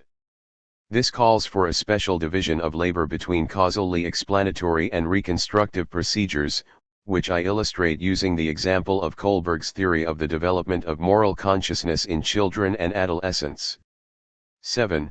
Finally, the theory of communicative action not only provides the appropriate perspective for describing the problem of rationality taken up by Max Weber and essentially continued in Western Marxism. This perspective also provides us with valuable insights into the origins of critical social theory in the critique of reason as practiced from Kant to Hegel. The starting point is the challenge that a new, radicalized consciousness of time posed for philosophical thinking around 1800. This new experience of time forced philosophy, now in the guise of deeded post-metaphysical thinking, to address a completely new theme, namely, the self-understanding of modernity as presumably uncoupled from tradition. At the same time, the only remaining source of normative orientations after Kant was reason's critique of itself. The power of practical reason is now exhausted in rational law and rational morality. Whereas the classical teachings of the good life and the just society, ethics, and politics, were still of a piece, post-metaphysical thinking no longer believes itself capable of singling out a model of the common good as generally binding. At the same time, the new historical consciousness confronts philosophy with the multiplied contingencies of a future anticipated as something that needs to be shaped. It becomes even more acutely aware of the growing need for orientation the more categorically it rejects the demand for metaphysical answers. As the need for practical orientation becomes more acute in each present situation, therefore, philosophy acquires the new theme of capturing its time in thought in addition to the familiar tasks of its classical disciplines. As I showed in a review of two traditions of social theory 39, philosophy after Hegel understood the task of such an analysis of the present in terms of the critique of reason, but henceforth addressed it only in a division of labor with sociology, a discipline which first emerged around the same time. This development, which led via Hegel, Marx, Max Weber, and George Lukács to the interdisciplinary research program of early critical theory, reached its culmination in the self-referentially totalizing critique of reason of the dialectic of enlightenment. 40 This marked the endpoint of the historically inusual format that Hegel had lent the problem of the self-understanding of modernity. Today sociology seems to cultivate only half of this legacy. The two most successful theoretical approaches, rational choice theory and functionalist systems theory, maintain the claim to provide empirical explanations of Western modernization processes as a form of rationalization, but they conceive of the theory of rationality in narrower terms by separating it entirely from the context of modern moral and legal theory. 41 Heidegger, by contrast, innated the legacy of the critique of reason by continuing the program of a critique of modernity with other means, as did the late Wittgenstein and his contextualist followers. However, these orientations for postmodern diagnoses of the present provide starting points for cultural studies at best but not for social science. Around the time of Hegel's death, the function of developing a self-understanding of modernity was transferred from philosophy to sociology. 42 Instead of to other social sciences such as political economy, political science, and constitutional law or anthropology. 43 Social theory in the classical sense owes its existence to a contingent constellation. Signs that this symbiosis is dissolving have become more evident, especially since the so-called cultural turn. This is shown by the development of sociology itself. In the curriculum of the discipline, social theory has withdrawn into the confines of the classics and has been historicized as a whole. 44 While a highly professionalized and internally differentiated expert community sees its relation to practice as being to provide empirically reliable advice to functional elites, and no longer to contribute to clarifying collective self-understanding in the classical sense. This may represent a loss for the discourse of modernity, but it is also an opportunity. The discourse of modernity would benefit from a philosophy that is open to unbiased cooperation with all of the human sciences. But if the function of forming a self-understanding becomes the preserve of a mode of philosophizing that seals itself off in a narcissistic way from a serious division of labor with empirical disciplines, then, as the decade of discussion of so-called postmodernism has shown, the door is wide open for dilettantism. 45. 2. Theory of rationality and theory of meaning. I initially dealt with issues in the theory of discourse and the theory of meaning in the context of social theory. In the Hegelian Marxist tradition, society was understood as a totality. But this conception was no longer appropriate for the decentered character of functionally differentiated societies, which are often described as hierarchical. Moreover, I had to find a way to go beyond Horkheimer and Adorno's critique of reason that had become aphoretic and to find a convincing justification for the normative foundations of critical social theory. 1 I responded to these two challenges with a linguistic turn in critical theory that combines the perspectives of the theories of rationality and of language into a normatively charged conception of reaching mutual understanding about something in the world. This approach was originally inspired at the methodological level by Noam Chomsky's approach to a theory of linguistic competence, at the level of formal semantics by John Searle's theory of speech acts and, when it came to the theory of rationality, by the controversy emerging from Oxford at the time over the correspondence theory of truth. 2. The sociological context of my research explains the pragmatic approach. Reaching an understanding comes into view at this level as a mechanism for coordinating actions in interaction. Understanding a speech act represents just one link in the chain of communication connecting a speaker with an addressee who takes a yes or no position. The two reciprocally interconnected acts, the utterance made by ego and the stance adopted by alter, are the elementary units of a form of communication that makes social action possible by connecting complementary practical intentions. The linguistically mediated interaction that comes about as a result of the functional embedding of the communicative use of language in a context of social interaction I call communicative action. Although this may have been a sufficient foundation for a critical social theory, the global concept of reaching understanding had to be analyzed in greater detail.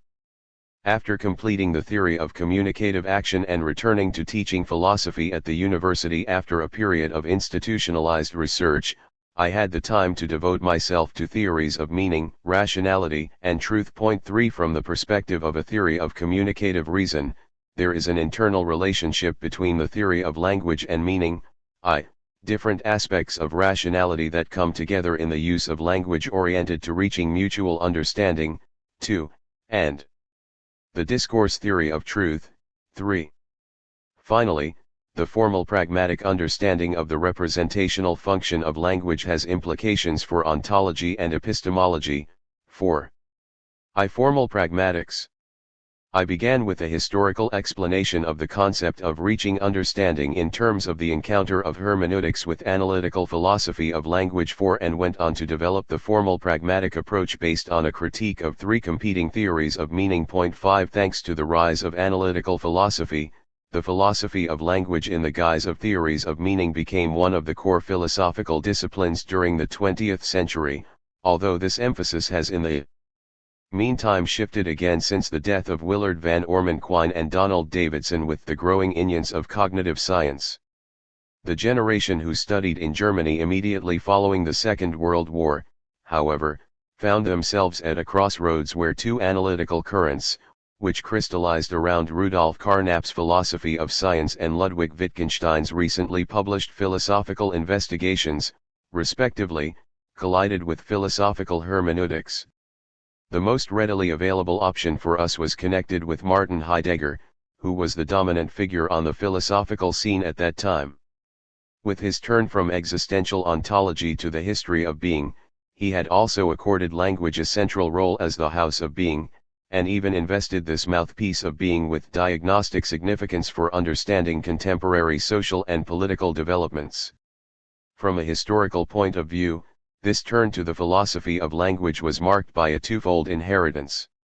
On the one hand, Heidegger had appropriated the hermeneutic tradition leading via Droysen and Dilthey back to Schleiermacher and, on the other, he took up Humboldt's conception of linguistic worldviews when later on he stylized the ontological twists and turns of Western metaphysics into a destiny of being. Karl Otto Apel and I were first introduced into this world of the German historical school by Erich Rothacker and subsequently became acquainted with the two above-mentioned currents in analytical philosophy. These latter traditions drew upon the shared source of Gottlob Freye's logical semantics, but they returned to post-war Germany from emigration in the United States and Great Britain as competitors. My interest in the problem of how to understand linguistic meaning was connected with questions concerning the logic of the social sciences, which led me to deal with analytical philosophy of science. Charles Sanders Peirce's classical works on the logic of inquiry became particularly important because Peirce's Kantian pragmatism highlights the misleading step in abstraction that a purely methodological use of logical semantics compels us to make. Carnap subjects theoretical languages to a logical analysis, while he excludes the rule-governed practice of inquiry from the domain of rational reconstruction and leaves it to empirical studies. His formal analysis comes to a halt before it could actually start at the pragmatic level. As a result, the cooperation of the community of investigators, which was central to Peirce's logic of inquiry, loses the dignity of rational, rule-governed practices in which the constitution of the object domains of different scientific disciplines is also rooted. Karl Otto Apel's transcendental pragmatics is based on the hermeneutic recovery of this dimension. 7 Similarly, Albrecht Welmer's critique of Karl Popper's logic of scientific discovery takes issue with the same semantic abstractions from the rational core of the pragmatics of research. 8. On the other hand, Wittgenstein's later philosophy offered itself as a point of comparison with Heidegger's hermeneutics. Wittgenstein's analysis of language games drew attention to the pragmatic dimension of language use. He conceived of linguistic understanding as a practical ability acquired through initiation into a linguistically structured form of life. From this perspective, the constructive epistemic activities of the transcendental subject are desublimated and expanded into the detranscendentalized, but still rule-governed, practices of subjects capable of speech and action who are now situated in the world. From the perspective of a detranscendentalization of the constructive achievements of transcendental consciousness that Kant transposed into the noumenal realm, there are unmistakable parallels between Wittgenstein's pluralism of language games that extend into social space and Heidegger's historical sequence of ontologically or grammatically pre-structured interpretations of the world. Both authors attribute to grammar, in Wittgenstein's sense, or to the ontology of language, in Heidegger's sense, a world-generating spontaneity, that is, the power to structure diverse forms of life and to make epical worldviews accessible. Carl Otto Apel was one of the first philosophers to propose the now common juxtaposition of these two most influential 20th-century philosophies. 9. These two complementary, hermeneutic and analytical, versions of the linguistic turn explain the development of the formal pragmatic conception of mutual understanding based on a critical assimilation of those traditions that go back to Humboldt and Freire. For Heidegger and Wittgenstein, languages possess a world-forming spontaneity that is similar to the spontaneity of the transcendental subject.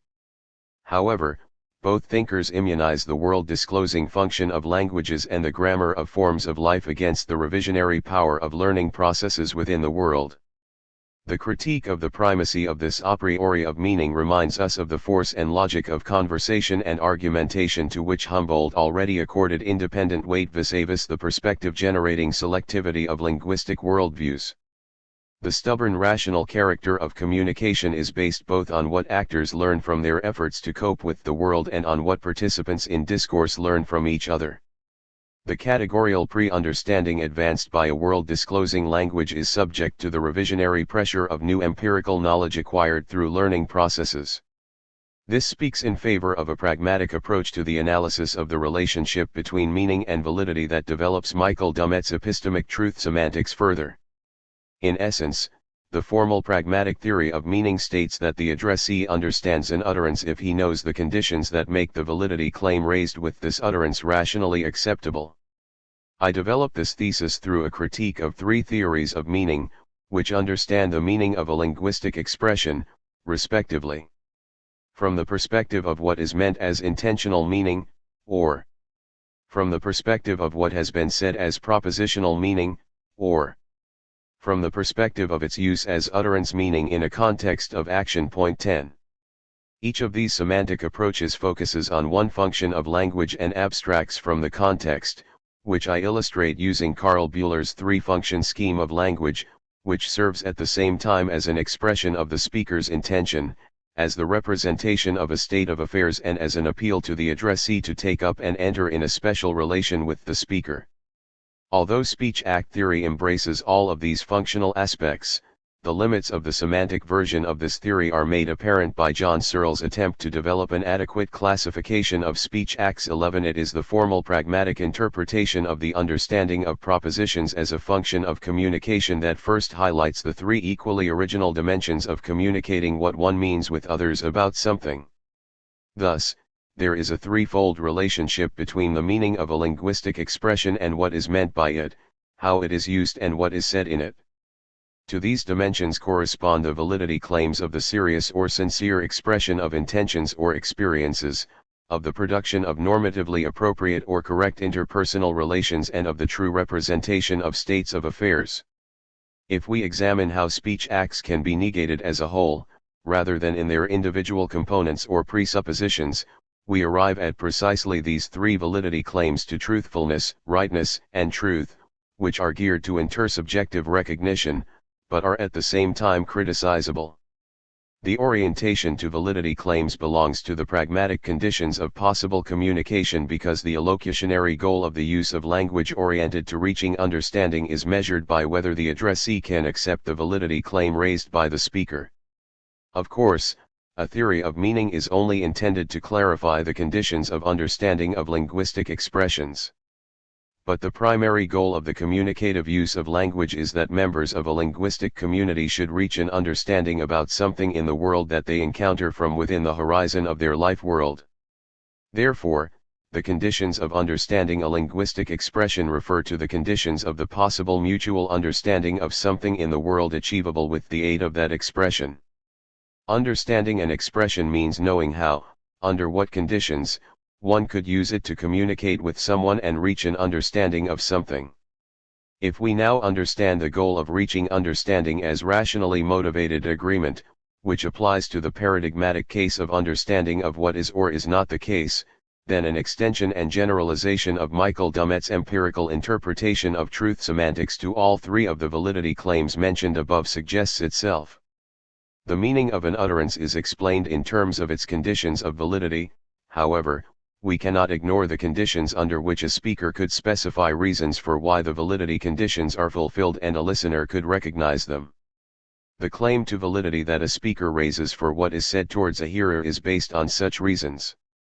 In the process, the speaker appeals implicitly to a corresponding potential of reasons on which he thinks he can rely if the addressee rejects his claim to validity.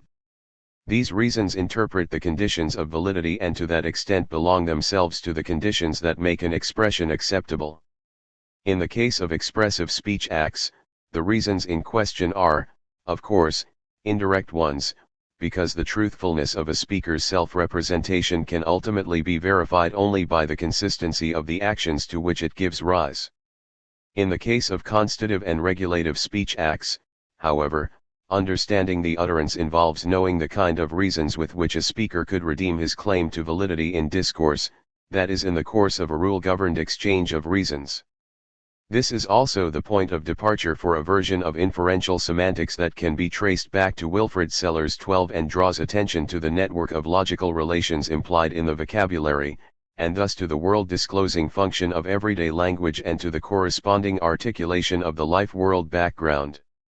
If we keep in mind the complex requirement of rationally motivated agreement with a criticizable validity claim, the formal pragmatic theory of meaning can be boiled down to the following rule of thumb: we understand an utterance when we know what makes it rationally acceptable, and what practical consequences follow when it is accepted. 2. Communicative rationality. For the theory of meaning, the understanding of a linguistic utterance is the explanandum. As an explanans, formal pragmatics uses the concept of rational acceptability in the sense of a warranty for the discursive redemption of truth claims and of validity claims analogous to truth. Obviously, this explanans is itself in need of explanation. This does not necessarily lead to a vicious circle, however, if we base such a theory of communicative rationality in turn on insights from language pragmatics. Specifying validity claims in terms of classes of performative verbs, for example, provides a guideline for examining the discourses and patterns of argumentation with whose help the validity claims can be redeemed. The theory of rationality and the theory of meaning support each other. Starting from a discussion with Herbert Schnadelbach, I examine the connection between rationality and reaching understanding and suggest that communicative rationality should be understood as one of three roots of rationality. 13 From the beginning, the philosophical tradition dealt with the epistemic rationality of statements, the teleological rationality of actions and the ethical and moral rationality of a good conduct of life or a just practice, respectively. The meaning of the rationality of utterances and modes of conduct refers to the truth of statements and to the success of interventions or to the success of value orientations and to the justice of norms. However, rationality is measured directly only in terms of the available reasons which, in a given case, suggest that a state of affairs can be represented or a purpose realized, that a life plan is not a failure or that a practice is just.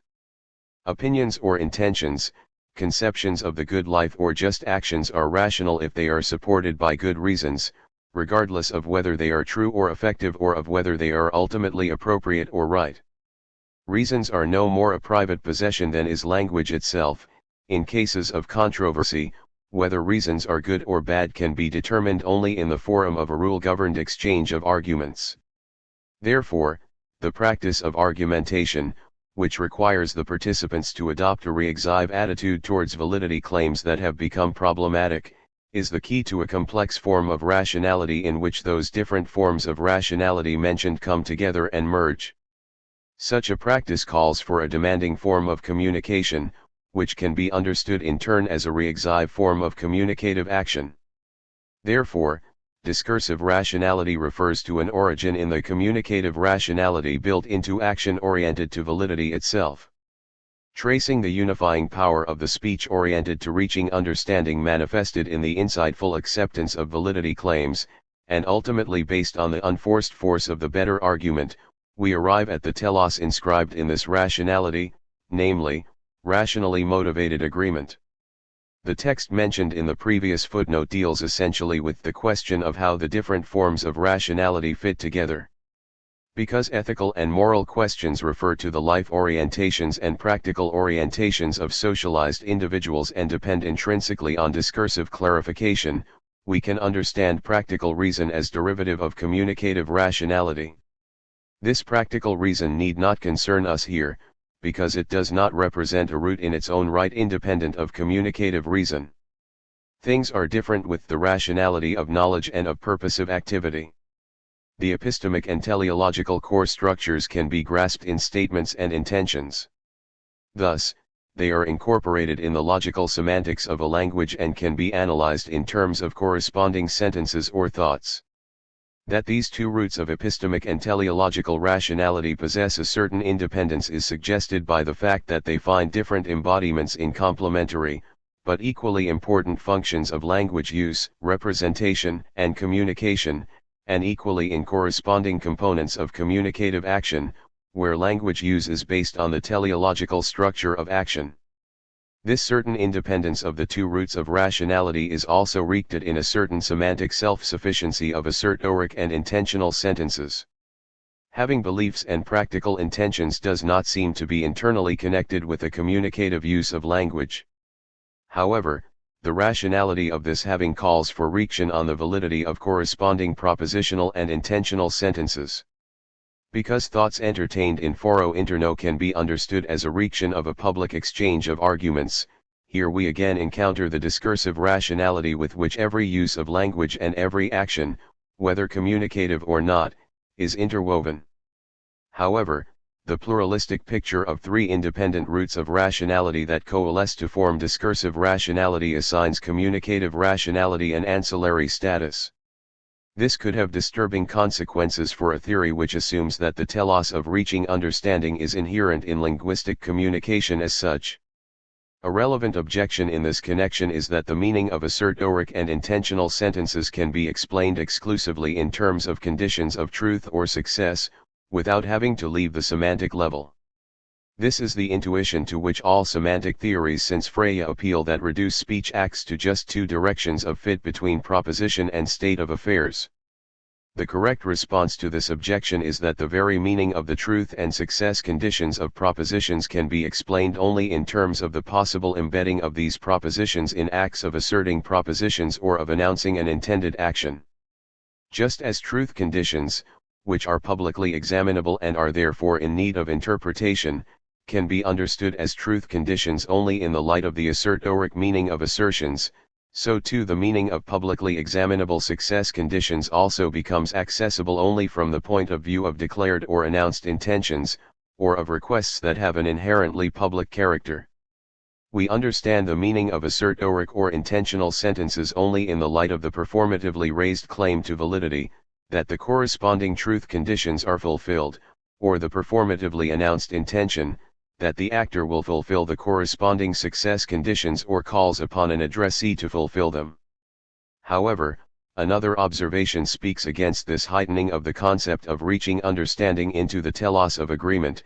Intentional sentences can also be used in normatively freestanding announcements and demands that lack institutional support or any other kind of normative background support in habit, morality, or law. Without an authorizing background, expressions of will, which can only be attributed to the actor himself, have a special status within the class of regulative speech acts.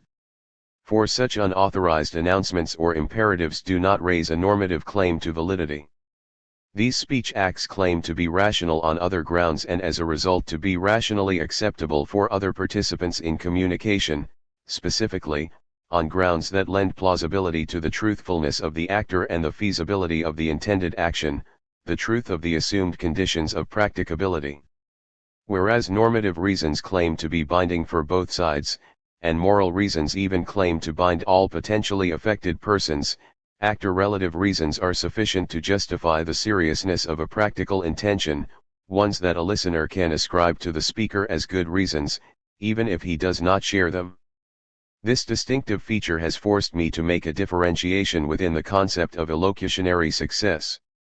Only in the case of assertoric and normative validity claims is illocutionary success measured by an agreement based on actor-independent, i.e., intersubjectively shared, reasons. In the case of truthfulness and authenticity claims, indirect confirmation by consistent action takes the place of such reasons. In contrast, illocutionary success in cases of normatively non-embedded announcements and imperatives, similar to expressing an opinion that is assumed to be only subjectively correct, is measured exclusively by whether convincing actor-relative reasons can be attributed to the speaker. For the formal pragmatic theory of meaning, which asserts a connection between understanding an utterance and knowledge of its acceptability conditions, this revision does not entail any fundamental corrections, but it does for the theory of action. The distinction between communication aimed at a rationally motivated agreement and communication about the actor-relative rationality of utterances implies a gradation of the illocutionary binding force that language can have for social action. The use of language oriented to agreement has a more powerful coordinating effect than language use oriented to reaching understanding. Corresponding to these are strong and weak forms of communicative action. In both cases, the presuppositions of communicative action remain intact, namely, the assumption of a shared objective world, the orientation to validity claims and the reciprocal imputation of rationality and accountability. On the other hand, the use of language oriented to consequences in strategic interactions or in indirect forms of leading somebody to understand is subject to the conditions of teleological rationality. However, it is parasitic on a form of linguistic understanding that must be acquired performatively in contexts of communicative action. Only participation in practices embedded in the life world opens the door to the semantic wealth of a language. The spectrum of the different modes of language use and of the different types of action reaches beyond the core area of communicative action. The telos of reaching understanding is inherent neither in language as such nor in action as such. Only in the spotlight of the intersubjectively shared life worlds of social groups capable of acting collectively do language and action combine to form the use of language oriented to reaching understanding and communicative action. Point 14. And only within this horizon can semantic potentials be formed and transformed out of the interaction between a world disclosing language that articulates the life world background and the learning processes of subjects capable of speech and action who have to cope with the contingencies of occurrences in the world. The linguistic disclosure of the world stands in a complementary relationship to the rational achievements of fallible subjects in the world who are capable of learning. A text I wrote in honor of my friend Tom McCarthy deals with the idea of the detranscendentalization of a performative subjectivity that expresses itself in the cognitive dynamics of the reproduction of the life world through communicative action. Point 15. The constructive activity of reason operates in the spontaneous accomplishments of a form of communicative action that derives its support from the taken for granted background of a performatively present, linguistically articulated life world. In this way, communicative reason retains something of the transcendental heritage of world-forming spontaneity. Whereas the life-world background consists of implicit knowledge that is particular in nature, detranscendentalized reason preserves its universal legislative authority by withdrawing into the inconspicuous, but general and unavoidable pragmatic presuppositions of communicative action. The rational interior of communicative action compels the actors to make assumptions that they have to make simply by engaging in this practice. These are not general and necessary conditions in the strictly transcendental sense, but general presuppositions of a communicative practice that are de facto unavoidable, because there are no functional equivalents in known socio-cultural forms of life. Detranscendentalized reason dispersed in diverse life-world contexts leaves traces of a general legislation in the counterfactual content of unavoidable presuppositions of communication. Communicative actors must, in a weak sense of transcendental necessitation, start from context transcending pragmatic presuppositions, which are taken for granted until the contrary is demonstrated. The participants ascribe rationality and accountability to each other. They assume that they speak a common language and use its expressions with identical meanings. They assume that there is a shared objective world of things existing independently of any description. They take their orientation here and now from context transcending validity claims, and they presuppose that assertoric and normative validity claims can be redeemed in discourse. Through these presuppositions of the communicative use of language, the normative constitution of the human mind has a shaping influence on the social reality of the environment in which it operates. In the tradition that bypasses Kant and draws directly on Hume, the idea of a desublimated form of reason embodied in the communicative practice of everyday life is met with incomprehension. Empiricism has a hard time with idealizations, and even more so with the empirical role played by the counterfactual presuppositions of communicative action in the everyday construction of social reality. That is why I do not limit myself in the above-mentioned text to analyzing these presuppositions, but also try to establish an affinity, and even a genealogical connection, between the pragmatic idealizations and the Kantian theory of ideas. The second part of that essay supplements the part on Kant's theory of ideas with a demonstration that the analytical theories of meaning from Gottlob Frege to Michael Dummett and Robert Brandom cannot do without idealizations either. In Donald Davidson, these idealizations assume the form of methodological postulates. Moreover, the example of triangulation, with reference to which Davidson undertakes a conceptual reconstruction of the origin of elementary linguistic meanings, shows that the strategy of constructing theories of meaning on the model of empirical theories is doomed to failure. The reconstruction of the know-how of competent speakers cannot break out of the circle of the speaker's own linguistic pre-understanding. 3. Discourse theory of truth. The connection between rationality and meaning can also be explained differently as a consequence of the turn to the pragmatics of language. If the linguistic constitution of the human mind keeps us in the space of reasons and prevents us from adopting an observer stance somewhere between language and reality, then we cannot have direct access to conditions of the validity of utterances. We can redeem checks that we issue on the truth of a statement, for example, only in the currency of reasons. Even though good reasons only prove the rationality of a claim to truth, there is no other way to establish the truth of a statement. Since I wanted to explain the concept of communicative rationality in terms of the features of argumentation that justify the presumption that its results are rational, the controversy over concepts of truth being conducted at the time by prominent figures, F. P. Ramsey, J. L. Austin, P. F. Strawson, Michael Dummett, and John Searle, provided a good starting point. I first dealt with this discussion in a Festschrift published for Walter Schultz. This text goes back to 197,016 and is quite speculative. It contains over-hasty theses that I was later forced to retract. A short time later, I took up the core idea of a consensus theory of truth at the end of the Gauss lectures. This premature text on theories of truth nevertheless contains orientations that have become important for the architecture of my theory as a whole. The critique of the correspondence theory of truth is based in essence on the objection to a reification of facts. The existence of states of affairs must not be assimilated to the existence of objects about which states of affairs are asserted.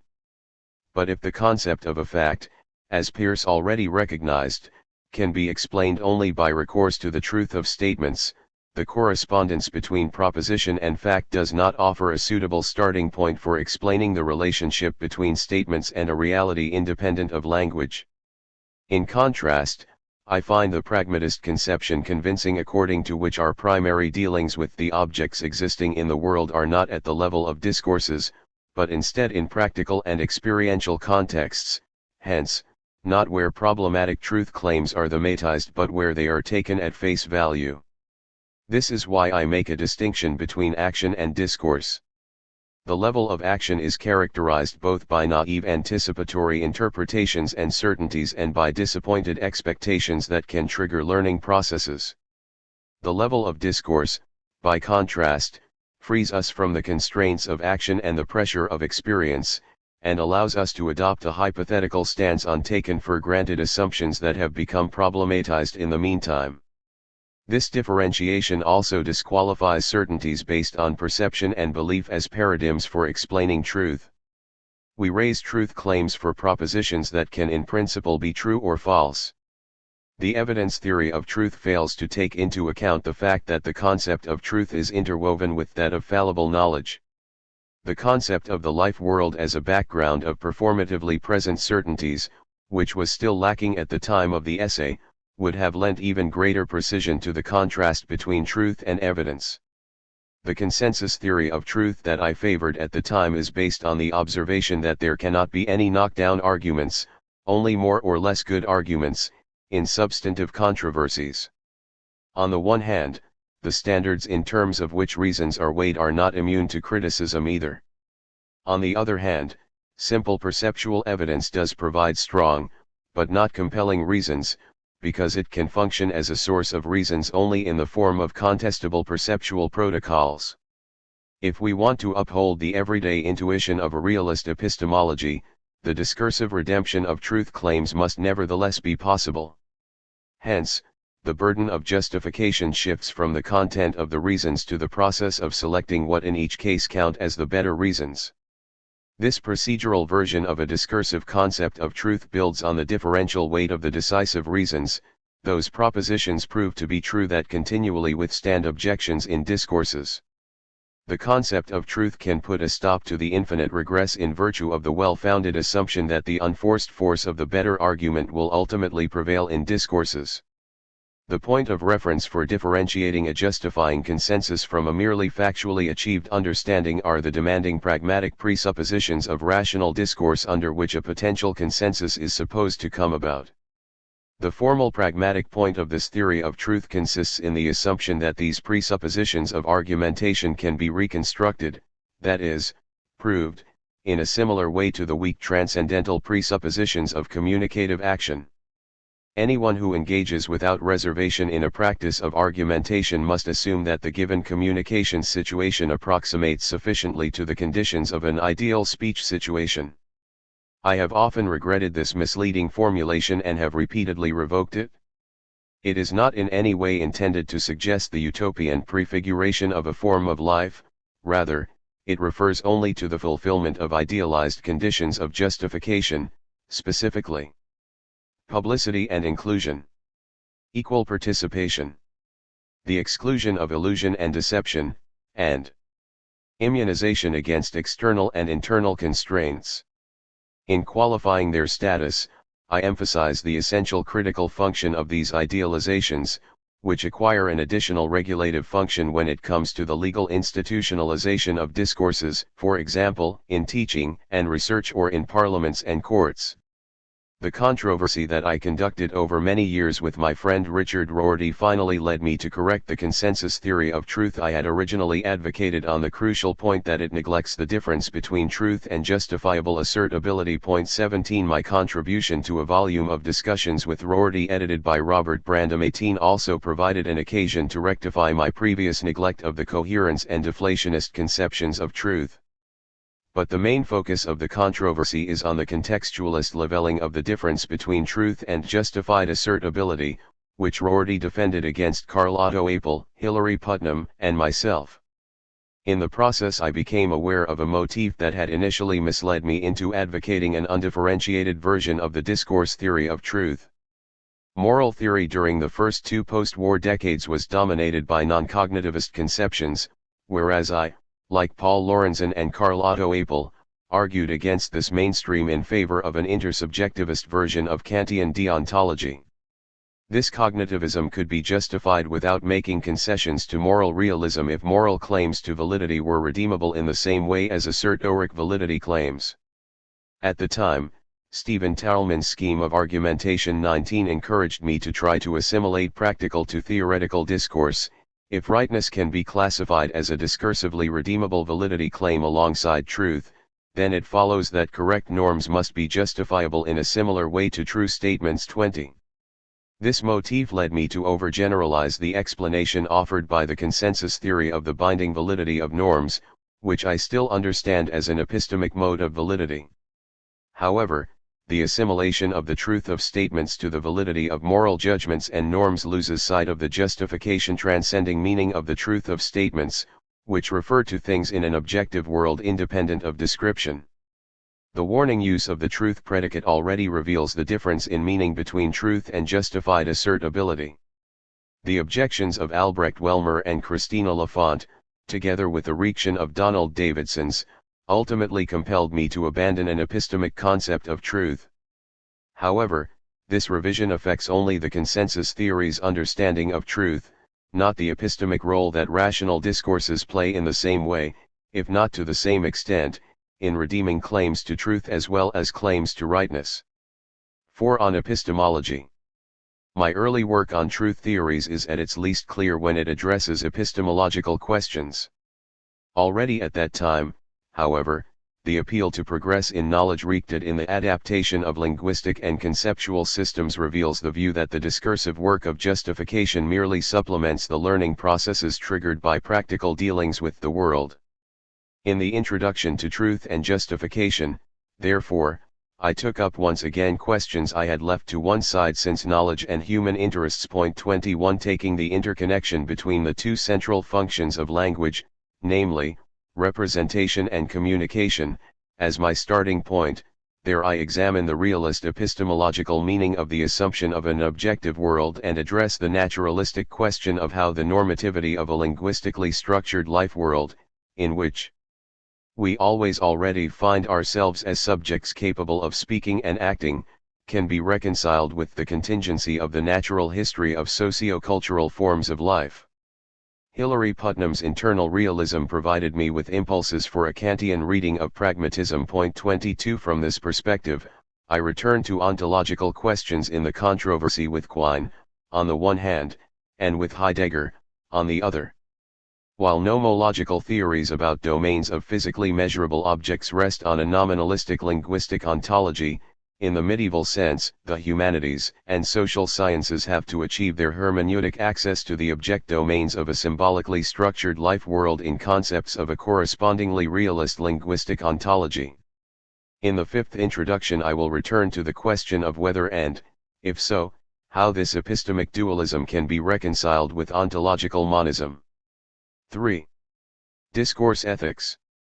The Anthology on the Rehabilitation of Practical Philosophy, edited by Manfred Riedel, Indiana, 19741, provided confirmation of a reversal in trend that had taken place in the philosophy departments, a reversal that was also enunced by the student movement and was by no means confined to Germany. However, this book mirrors a curiously fractured landscape of various approaches. Whereas the essays on political philosophy wreaked the neo-Aristotelian and right Hegelian reactions to the critical approaches of the 1960s, the contributions on moral philosophy by Karl Otto Apel, Paul Lorenzen, Kuno Lorenz, and myself are representative of the international trend towards replacing the predominance of empiricist approaches with theories that rehabilitated Kantian practical reason in the light of principles of universalization. However, Germany lacked a counterpart to the deep caesura marked in the United States by the publication of John Rawls's A Theory of Justice in 1971. In Germany, the division of labor within the discipline was still so poorly developed that approaches in moral philosophy were part of more comprehensive projects such as the constructivism of the Erlanger School or Apel's transcendental pragmatics. 2 My case was no different in this respect. During the 1960s, I had dealt with the relationship between theory and practice initially in the context of social philosophy and the philosophy of history. These inquiries were situated in the area of intersection of practical philosophy and social theory and came into focus, for example, in the controversy with Karl Popper, in the specific problem of rational justification of decisions. 3 At the time, I encountered this problem, which is central for the theory of rationality, in different Contexts, in the discussion on theories of technocracy 4, in the methodological context of the problem of value judgments 5, and in the epistemological context of reason and interest. Point 6. These discussions provided me with reasons to adopt complementary positions against scientism and decisionism, because the empiricist restriction of practical reason to instrumental rationality corresponds to the restriction of theoretical reason to a narrow, objectivist understanding of science. The abstract juxtaposition of decision and cognition is the result of a mistaken semantic abstraction of the propositional contents of knowledge from the pragmatic contexts of the problem-solving acquisition, communication, and representation of these contents. However, reason is inherently a matter of the use of reason.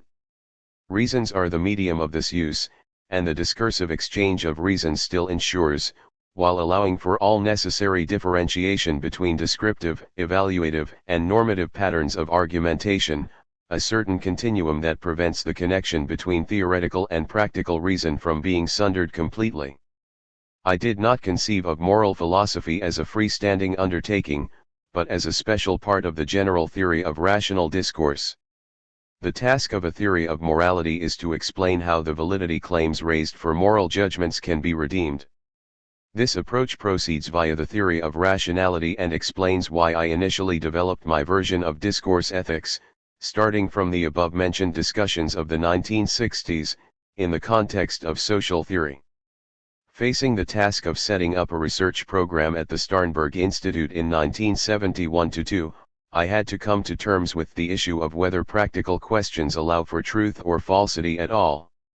This was the philosophical question implied in the challenge of how to conceptualize the legitimacy of political regimes and how to evaluate the corresponding ideas that serve the function of political legitimation. Point 7.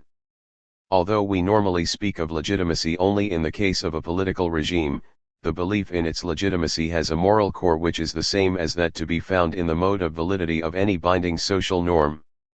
The starting point is the sociological observation that a normative order cannot be stabilized in the long run either by interlocking complementary interests or by mere threats of sanctions. Interests can change, while sanctions cannot last forever. The maintenance of all normative orders also depends at least on a kind of unforced intersubjective recognition on the part of its addressees. Empirical motivations certainly play a role, but they alone cannot explain a permanent willingness of subjects to obey normatively binding behavioral expectations. The analysis of the obligatory character of norms of action that is prior to possible interests and sanctions had already made a Kantian out of Durkheim. Point 8. The deontic meaning of validity, whatever its genetic explanation, is based on the claim that a norm deserves recognition because it is right. Addressees who accept such a claim believe, albeit in many cases counterfactually, that an existing norm, or an imperative justified in its light, regulates the behavior of the persons concerned for the promotion of the common good or in the equal interest of all. Whether it is based on illusion, habit, structural violence, or rational motivation, this belief is no more immune to criticism than any other. However, whether norms are actually subjected to critical examination depends on contingent circumstances. One cannot tell simply by looking at accepted social norms whether they exist by right. Ultimately, we can know this only about those norms that meet with the carefully considered agreement of all addressees under conditions of a rational discourse. It was this reaction that led me to a cognitivist interpretation of the contractualist idea of an original position. 2. Every attempt to redeem normative validity claims recapitulates in a virtual way the decisive reasons of the process of discursive will information out of which the corresponding norms would have had to proceed in an imagined original position.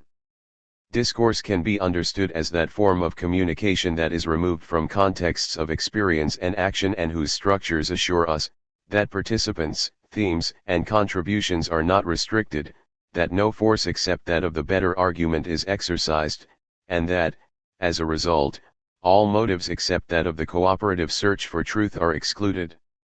If under these conditions a consensus about the recommendation to accept a norm arises argumentatively, that is, on the basis of hypothetically proposed, alternative justifications, then this consensus expresses a rational will. Point 9. This is not yet an answer to the central question as to why normative claims for recognition should have a cognitive meaning in the first place and could be redeemed with reasons.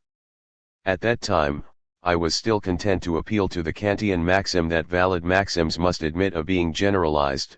The discursively formed will may be called rational because the formal properties of discourse and of the deliberative situation sufficiently guarantee that a consensus can arise only through appropriately interpreted, generalizable interests, by which I mean needs that can be communicatively shared. 10 At the time, I thought that a moral principle that would have to be justified in turn was unnecessary because the expectation of discursive redemption of normative validity claims is already contained in the structure of intersubjectivity that makes specially introduced maxims of universalization superfluous. 11 This over-hasty conclusion of my first approach to moral cognitivism was mistaken about the burden of justification, a problem that I addressed only after the Starnberg period.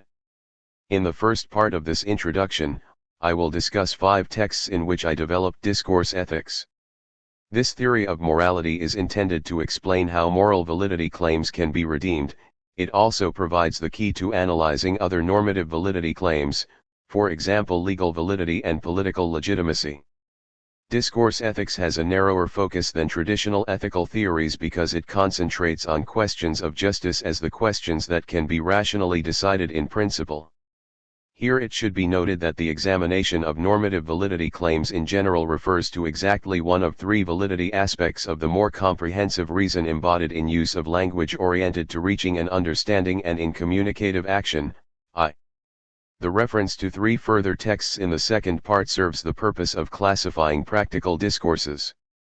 This section will deal, first, with the differentiation between the uses of practical reason, then address the relationship between normative validity, understood in epistemic terms, and the non-epistemic concept of truth and, finally, connect moral theory with the discourse theory of law and the democratic constitutional state to be dealt with in the fourth introduction. 2. Moral theory. 1.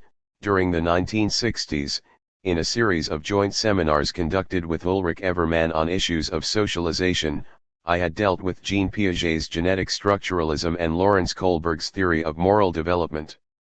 But these theories first became relevant for my own work in connection with empirical research conducted at the Starnberg Institute, and through personal contacts with Kohlberg. 12 One result of the cooperation with Rainer Daubert and Gertrude Nunner-Winkler is the study on moral consciousness and communicative action, which I split off from the theory of communicative action. 13 The philosophical point is a changed understanding of the relationship between morality and ethical life. The empirically demonstrated connection between the stages of moral judgment and interactive competences shows that the post-conventional form of consciousness conceptualized in terms of universalistic moral theories is not rooted in the ethical life of concrete historical forms of life, but instead in the basic features of linguistically structured forms of life in general. In more recent research, the tradition of genetic structuralism may have been forced into the background of such a highly specialized discipline as developmental psychology. 14 But it remains instructive as a guide for the conceptual analysis of the interconnections between moral consciousness and the competence of perspective taking in communicative action. 15 The differences between the versions of discourse ethics developed by Carl Otto Apel and by me were grounded from the beginning in the contrast between a disciplinary and an interdisciplinary perspective on moral philosophy. While Apel regards the ultimate justification Letztbegründung of the moral principle as the royal road to the self-confirmation of philosophy, for me the task of justifying the moral principle arises in the context of a theory of communicative action that is tailored to the division of labor with other human sciences. In the present context, however, I refer to my first attempt to work out a moral theory in competition with other philosophical approaches in this field. 16. My description of moral feelings following the work of Peter F. Strawson invites a cognitivist interpretation of the content of moral judgments against empiricist and value-sceptical conceptions. 17 And against a semantic analysis that takes its orientation from evaluative predicates like is good. I go on to emphasize the analogous elocutionary roles played by those expressions with which we raise assertoric and moral validity claims, such as it is the case that P and it is obligatory that H. On the other hand, the conspicuous asymmetries between the use of declarative sentences and ought statements are sufficient reason to emphasize, in contrast to realist conceptions of morality, the constructive character of the world of normatively regulated interpersonal relations. Point 18. My main concern is with the theme that obligatory norms are in need of recognition and the question of whether the corresponding normative validity claims can be redeemed with arguments, and, if so, how. The central thesis can be stated simply: those involved in moral practical conics can achieve a consensual resolution even when they cannot rely on the support of a jointly recognized normative context. By engaging in a practical discourse, they tacitly accept certain demanding normative presuppositions of communication, so that the background understanding that Kant expresses in terms of the categorical imperative is generated performatively, that is, through mere participation in that practice of rational discourse. Discourse ethics reformulates the intuition expressed in Kant's legislation formula of the categorical imperative as a rule of argumentation in accordance with which all affected in their capacity as participants in a practical discourse can proceed when they want to reach an agreement about controversial norms. Every valid norm has to fulfill the condition that all can accept the consequences and side effects its general observance can be anticipated to have for the satisfaction of everyone's interests, and these consequences are preferred to those of known alternative possibilities for regulation. 19. This principle of universalization is one moral principle among many and is open to the suspicion that it expresses one-sided or culturally biased intuitions. Therefore, discourse ethics attempts to justify the universal validity of the principle by appealing to the idealizing content of the general and unavoidable presuppositions of argumentation. However, contrary to Apel's assumption, these presuppositions cannot be demonstrated bewiesen to be transcendentally necessary. They can only be shown aufgewiesen, through an ad hoc rejection of performative contradictions, to be non-rejectable presuppositions of a practice to which there is no alternative because we do not know of any equivalent practices. Demonstrating this is sufficient to refute the objection of circularity which is often raised, namely, that the justification of the principle of universalization only extracts from the content of the presuppositions of argumentation what was already inserted into them by definition. The justification of the moral principle itself consists in proving that anyone who engages sincerely in a practical discourse, and hence accepts presuppositions of argumentation in general, and in addition knows what it means to justify a norm of action, already implicitly presupposes the validity of the principle of universalization. The line of thought can be expressed informally as follows: assuming that the practice of argumentation is based on the four essential presuppositions of a. the inclusive and b. equal participation of all affected, c. the truthfulness of their utterances, and d. the structurally guaranteed non-coerciveness of communication, then, in virtue of a, b, and c, all relevant contributions can gain a hearing in practical discourses, but only those reasons can carry weight that accord equal consideration to everyone's interests and values, and in virtue of c and d, only reasons of this kind, and not other motives, can be decisive for achieving agreement on a controversial norm. 2.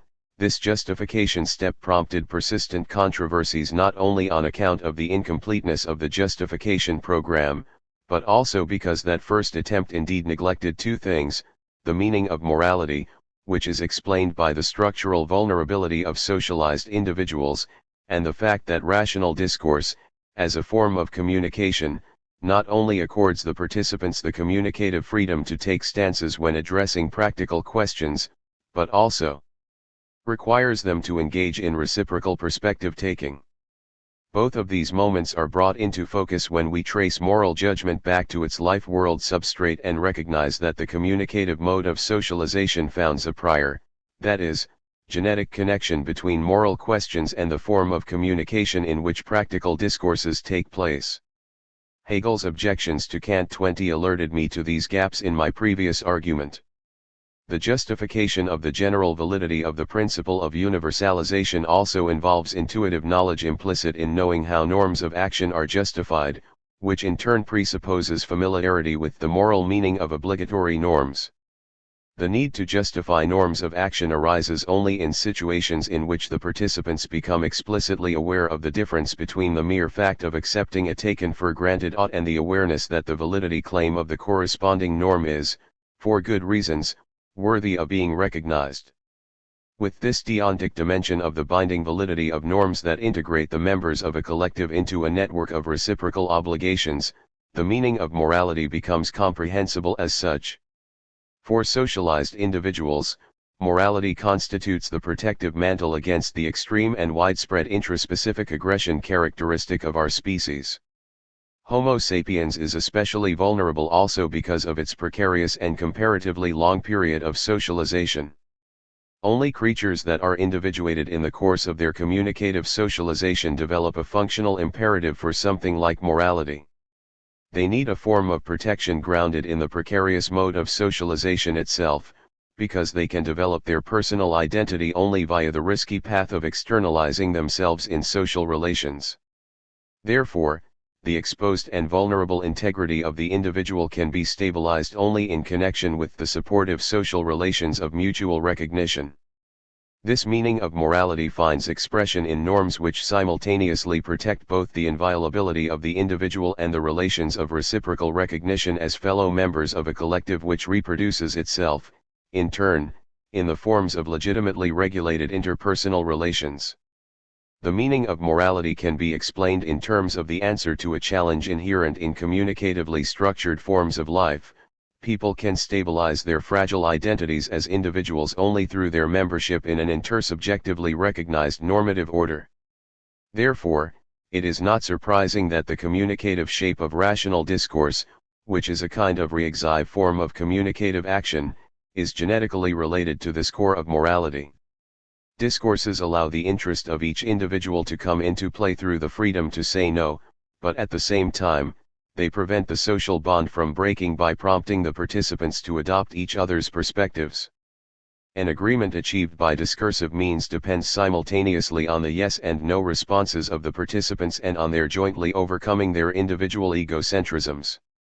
This way of anchoring the moral point of view in the substrate of communicatively structured forms of life takes up Hegel's idea that morality is embedded in ethical life. However, this concession to Hegel in no way alters the Kantian formalism and cognitivism of a procedural conception of ethics. Morality refers to a need for protection that is explained by the communicative structure of our form of life as such. Discourse ethics limits itself to explaining only the moral point of view, with the reservation that the motivational bridge between moral judgments and action, i.e. the realization of moral relations, depends on accommodating forms of life. 3. An interview with my Danish colleague Torben Hayed Nielsen provided me with an opportunity to anticipate misunderstandings about the relationship between moral and social theory. Point 21. Whereas the sociologist adopts the third-person attitude of an observer, the moral theorist takes the participant perspective of someone who is involved and who, in moral conics, addresses her feelings and judgments in the first person to another, second person. The fact that the questions of justice addressed by philosophy are not mere abstractions, but have a setting in practical social life, in no way diminishes the independence of the analytical perspective of moral theory. The latter deals with genuinely philosophical questions, such as the rational decidability of moral disagreements, the role of moral feelings, the justification of moral principles, the explanation of the moral point of view, and so forth. As in other disciplines, every approach in moral theory has to be defended against competitors. On the other hand, we have to presuppose the validity of a particular moral theory when we make use of it in other contexts, for example, in sociology or psychology when we explain the social evolution of legal institutions or the development of moral forms of consciousness in children. But the field of application of theories of justice is limited. For example, explanations of pathological social phenomena in terms of deformations of relations of recognition do not allow for any direct recourse to moral standards but require instead a clarified concept of communicative rationality in the light of which patterns of systematically distorted communication can be identified. Point 22.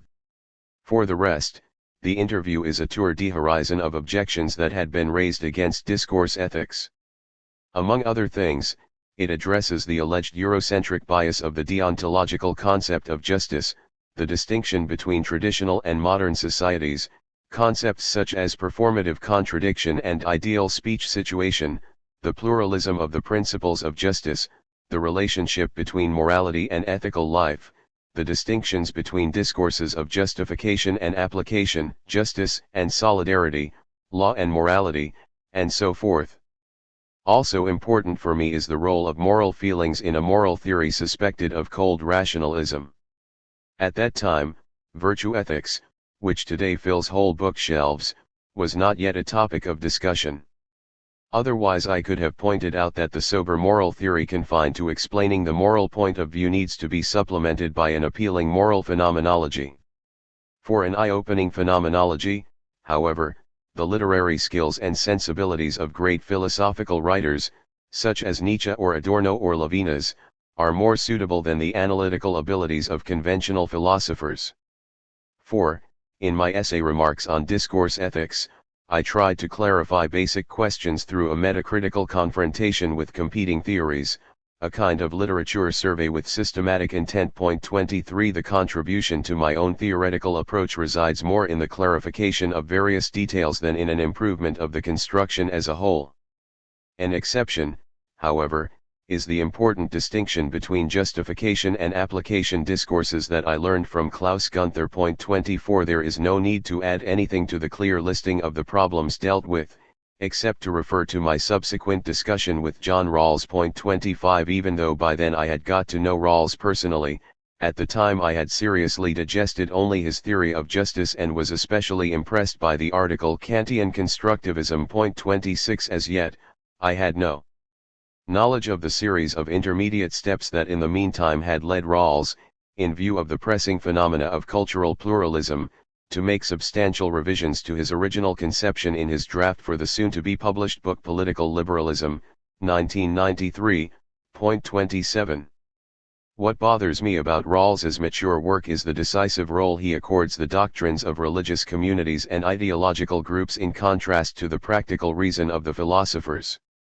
He claims that there is an asymmetry between the public conceptions of justice, which can raise only a weak claim to reasonableness, and the religions and worldviews, to which he accords a strong claim to truth. 28 The latter have the last word in the situation of overlapping consensus, and thus trump the secular proposals that appeal to practical reason alone.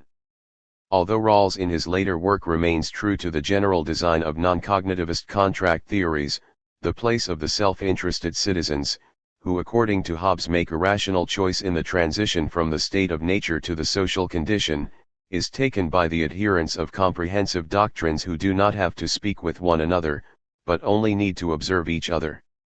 All they need to establish is whether their views overlap sufficiently that one of the liberal concepts of justice meets with agreement, even if each of them has different reasons for accepting them. 5. Against the still widespread postmodern misconception that moral universalism is a prescription for a kind of equal treatment that imposes uniformity and inclusion through assimilation, I tried to show that the decent ring meaning of individualistic egalitarianism provides the standard for a form of inclusion of others in their otherness that is sensitive to difference. 29 The moral community of all responsible persons is guided by negative ideas on the abolition of discrimination, suffering and marginalization. It thereby opens itself up for the inclusion of strangers who want to remain strangers to one another because it connects the justice of equal individual freedoms with the joint involvement of fellow subjects who stand in solidarity with each other, while at the same time preserving the room for differences of individual character and attitude. Like John Rawls, therefore, I stylize religious and metaphysical pluralism into the challenge to which post-metaphysical thinking responds with different versions of irrational morality. From the historical point of view, I try to present discourse ethics as the superior answer by comparison with the main currents in modern moral philosophy, an answer which, in the wake of the disintegration of the supporting contexts of religion and metaphysics, renounces the shattered ethical background, but replaces its substance with a normative procedural consensus that bridges all ideological differences. Discourse ethics preserves the obligatory character of the moral point of view, albeit at the cost of decoupling moral principles from paths of salvation and thick ethical models of life, by exploiting the only remaining shared resource of the competing parties, namely, the communicative presuppositions of the discursive situation of those who seek reasonable agreements in the face of persistent practical conflicts. In arguing thus, I adopt a different stance on religious traditions from the late Rawls. On the one hand, I take a more affirmative view of religion, because I see a close genealogical connection between the Judeo-Christian tradition and post-metaphysical rational morality. In Europe, philosophy, insofar as it upholds an inclusive, individualistic, and egalitarian conception of justice and solidarity, draws on the universalistic heritage of monotheism. On the other hand, I stress that the divine standpoint is transformed into a perspective that allows the human mind to regard the natural and social world as a whole from within the world. The moral point of view from which we can judge local conflicts impartially with reference to the totality of reasonably ordered interpersonal relations emerges from the transformation of the divine standpoint into interworldly transcendence. With this anthropocentric reversal of perspectives, practical reason claims a neutral place outside the battlefield of religions and worldviews and inverts the burden of justification in the conflict with the religions in its own favor. The genealogical connection between the legacy of world religions and rational morality cannot disguise the fact that, without the shift of epistemic authority from heaven to earth, the cognitive resource for secularizing the power of the state and taming it by rational means would have been lacking. 2. On the system of practical discourses. Discourse theory separates questions of justice from ethical questions, that is, from questions of the good life, of how to live one's life and what is the best for us to do. Because it concentrates on explaining sharply defined moral claims to validity, the name that has become established for this position, discourse ethics, is not quite correct. In the second part of this introduction I refer to texts that go beyond the domain of moral theory in this narrower sense. These texts compare the moral with the ethical and pragmatic uses of practical reason. 6. Address the epistemological question of the distinction between the truth of statements and the deontic validity of norms. 7. And, finally, broaden our view of the entire discursive landscape of morality, law, and politics. 8. 6. Kant understood freedom in general as the ability of a subject to bind her will to maxims. His distinction between the freedom of choice of purposive rational actors and the free will of morally acting subjects draws attention to different constellations of the will and practical reason. I supplement Kant's taxonomy of the uses of practical reason with a third element. Point 30. Between the purposive rational choice of means and the value-oriented weighing of ends, on the one hand, and moral judgment and action, on the other, is situated the ethical self-understanding of a person about what she really wants and should want, and ultimately about who she is and would like to be. To be sure, in each case freedom in the sense of self-obligation is at work. But the pragmatic, ethical, and moral uses of reason differ not only as regards the type of practical reasons involved, but also in how far the rational weighing of practical reasons permeates and binds the faculty of will, as it were. When we make a pragmatic use of our practical reason, the values and ends that we desire, or assume as already given, remain, as contingent motivations bewegrund, beyond the scope of argumentation. When it is a matter of forming an ethical existential self-understanding, by contrast, value orientations are the actual theme, so that here both reason and the will mutually condition each other. It is only when the subject acts in accordance with laws that she has given herself from moral insight that the will is completely permeated and determined by practical reason, and eradicates the last trace of heteronomy.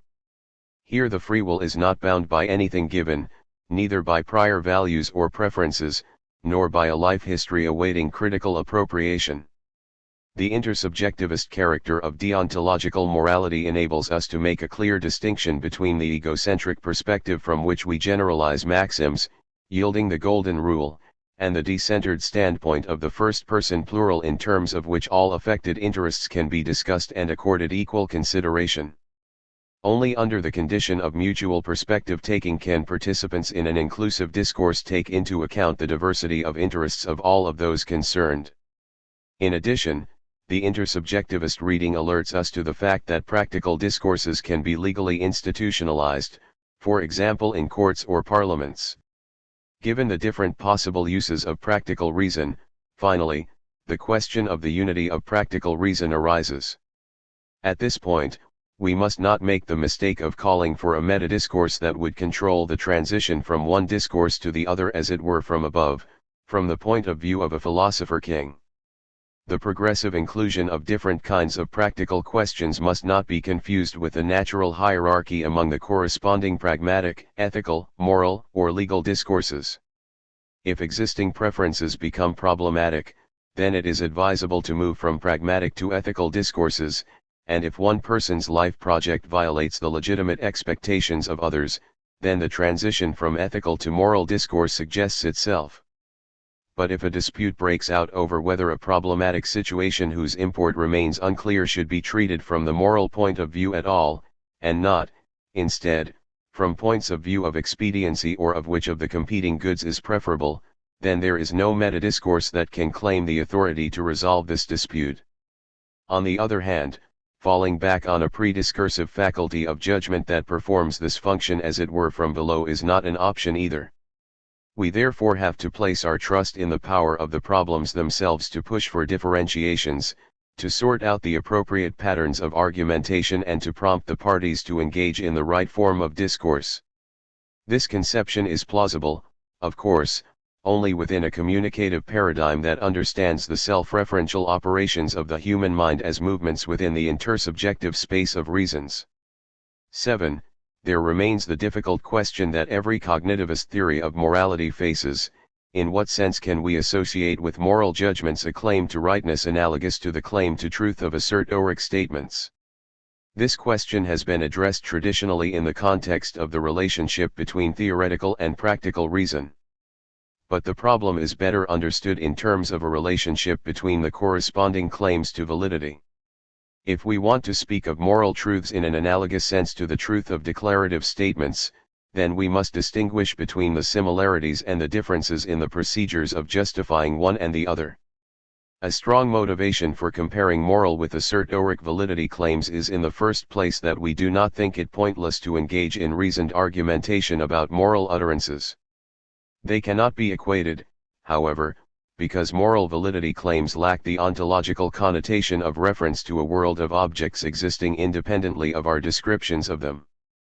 The ontic meaning of the existence of states of affairs stands in contrast to the deontological meaning of moral precepts that demand respect and require actors to do or refrain from doing something. Whereas we find and encounter the objective world of which we can have knowledge, it is we who first give rise to the social world of interpersonal relationships, which we can judge from the moral point of view. Moral judgments and practical discourses are themselves part of that ongoing constructive activity.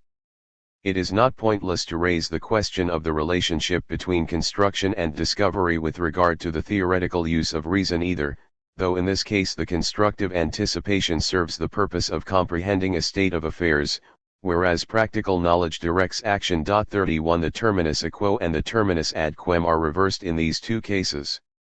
Whereas the free will binds itself in the practical use of reason, the theoretical use of reason does not have any impact on the constellation of reason and the will. Therefore, the description of discourse ethics as cognitivist should not be misinterpreted as a version of moral realism. Although there are no moral facts independent of our moral practices, moral judgments and norms can nevertheless be judged to be right or wrong because the social world imposes restrictions on them, albeit in a different sense to the restrictions that the objective world places on statements that can be true or false. Of course, the social contexts in which we actually find ourselves can hardly be constitutive of such restrictions, because existing norms in turn face the critical question of whether they also deserve the social recognition of their addressees. A first indication of the alleged restriction placed on our moral judgments by the infrastructure of the social world of interpersonal relations is provided by the principle of universalization. According to this principle, only those moral judgments and norms are valid that could be accepted for good reasons by all those affected, giving equal consideration to the relevant claims of each of them. It is this constructive perspective of the equal inclusion of others in an inclusive world of agreed upon norms which, in the case of moral judgments, takes the place of the justification transcendent reference of assertoric statements to the objective world.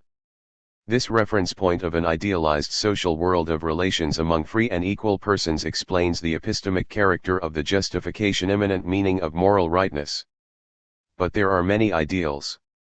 Therefore, it must first be shown that the individualistic egalitarian design of such an ideal world of legitimately ordered interpersonal relations is not one among many, but is deeply rooted in the communicative constitution of all socio-cultural forms of life.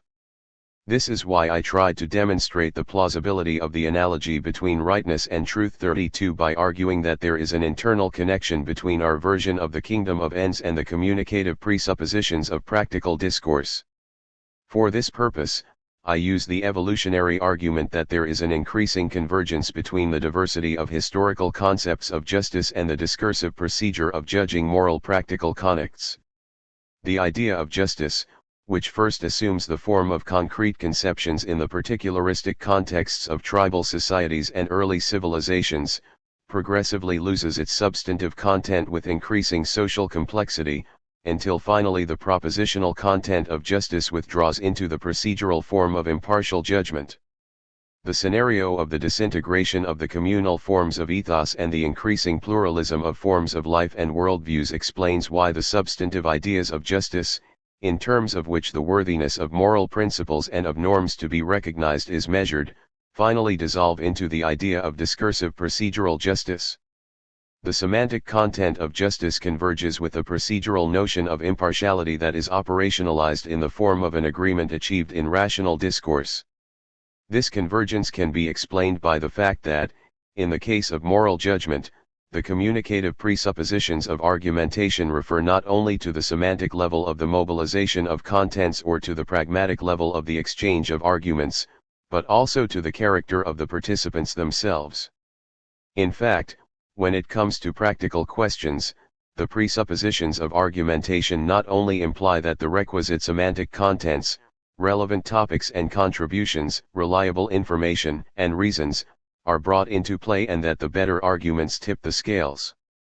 Because practical discourse, as a form of communication, and the meaning of the moral question are rooted in the same communicative mode of socialization, here the pragmatic presuppositions of discourse that depend on the goodwill of the participants, the truthfulness of one's own utterances and the equal consideration accorded those of other persons, acquire a direct practical meaning. They enjoin the participants, when articulating a shared interpretation of values and needs, to express themselves authentically and to perform the act of empathy that is required for what George Herbert Mead describes as reciprocally adopting the perspectives of the others involved. Practical discourses are essentially a matter of the participants working to overcome these differences in perspective. Connects of action are sparked by the resistance of opponents with connecting value orientations. From the moral point of view, such connects are transformed into problems and the corresponding forms of resistance into as many objections of participants in discourse. Therefore, the correct resolution of a pending problem consists in the convincing reasons for an appropriate, i.e., sufficiently inclusive, enlargement of the shared perspective from which the participants interpret and evaluate the problem. Rightness, unlike truth, is an epistemic validity claim, i.e., one immanent to justification, because in moral questions, discursively achieved agreement is synonymous with developing a sufficiently inclusive enlargement of the jointly adopted perspective for both interpretation and evaluation. At the end of the essay in question, I touch on the speculative issue of whether, historically speaking, a higher-level ethical judgment is needed to transfer the binary code of true and false to practical questions. For it is this transfer that first constitutes the subset of discursively answerable moral questions of justice. This consideration creates the prospect of a species ethics, which I have addressed in other contexts. 33. 8. Carlotto Apel and I initially developed the discourse ethical approach in cooperation. It would seem appropriate, therefore, to explain the disagreements that have arisen, especially since my attempt to make this approach fruitful for the philosophy of law. 34 But here I can only refer the reader to an attempt to specify the place in the system of practical discourses where juridical and moral discourses diverge because of the more complex structure of legal norms. I recommend this brief reply to a much more extensive critique by April 35 because it offers an account of the relationship between the discourse theories of truth, morality, and law, while at the same time providing an introduction to the normative principles of political theory. 4. Political theory. Although the classical works of political philosophy, from Aristotle through Hobbes to Rousseau and Kant, are still our contemporaries, political theories remain tied especially closely to their context of origin. I would therefore like to offer a few preliminary remarks about the situation of my generation after the caesura in world history of 1945. It was impossible for us not to take a stance, be it defensive or self-critical, on the revelations about the crimes committed by the Nazi regime.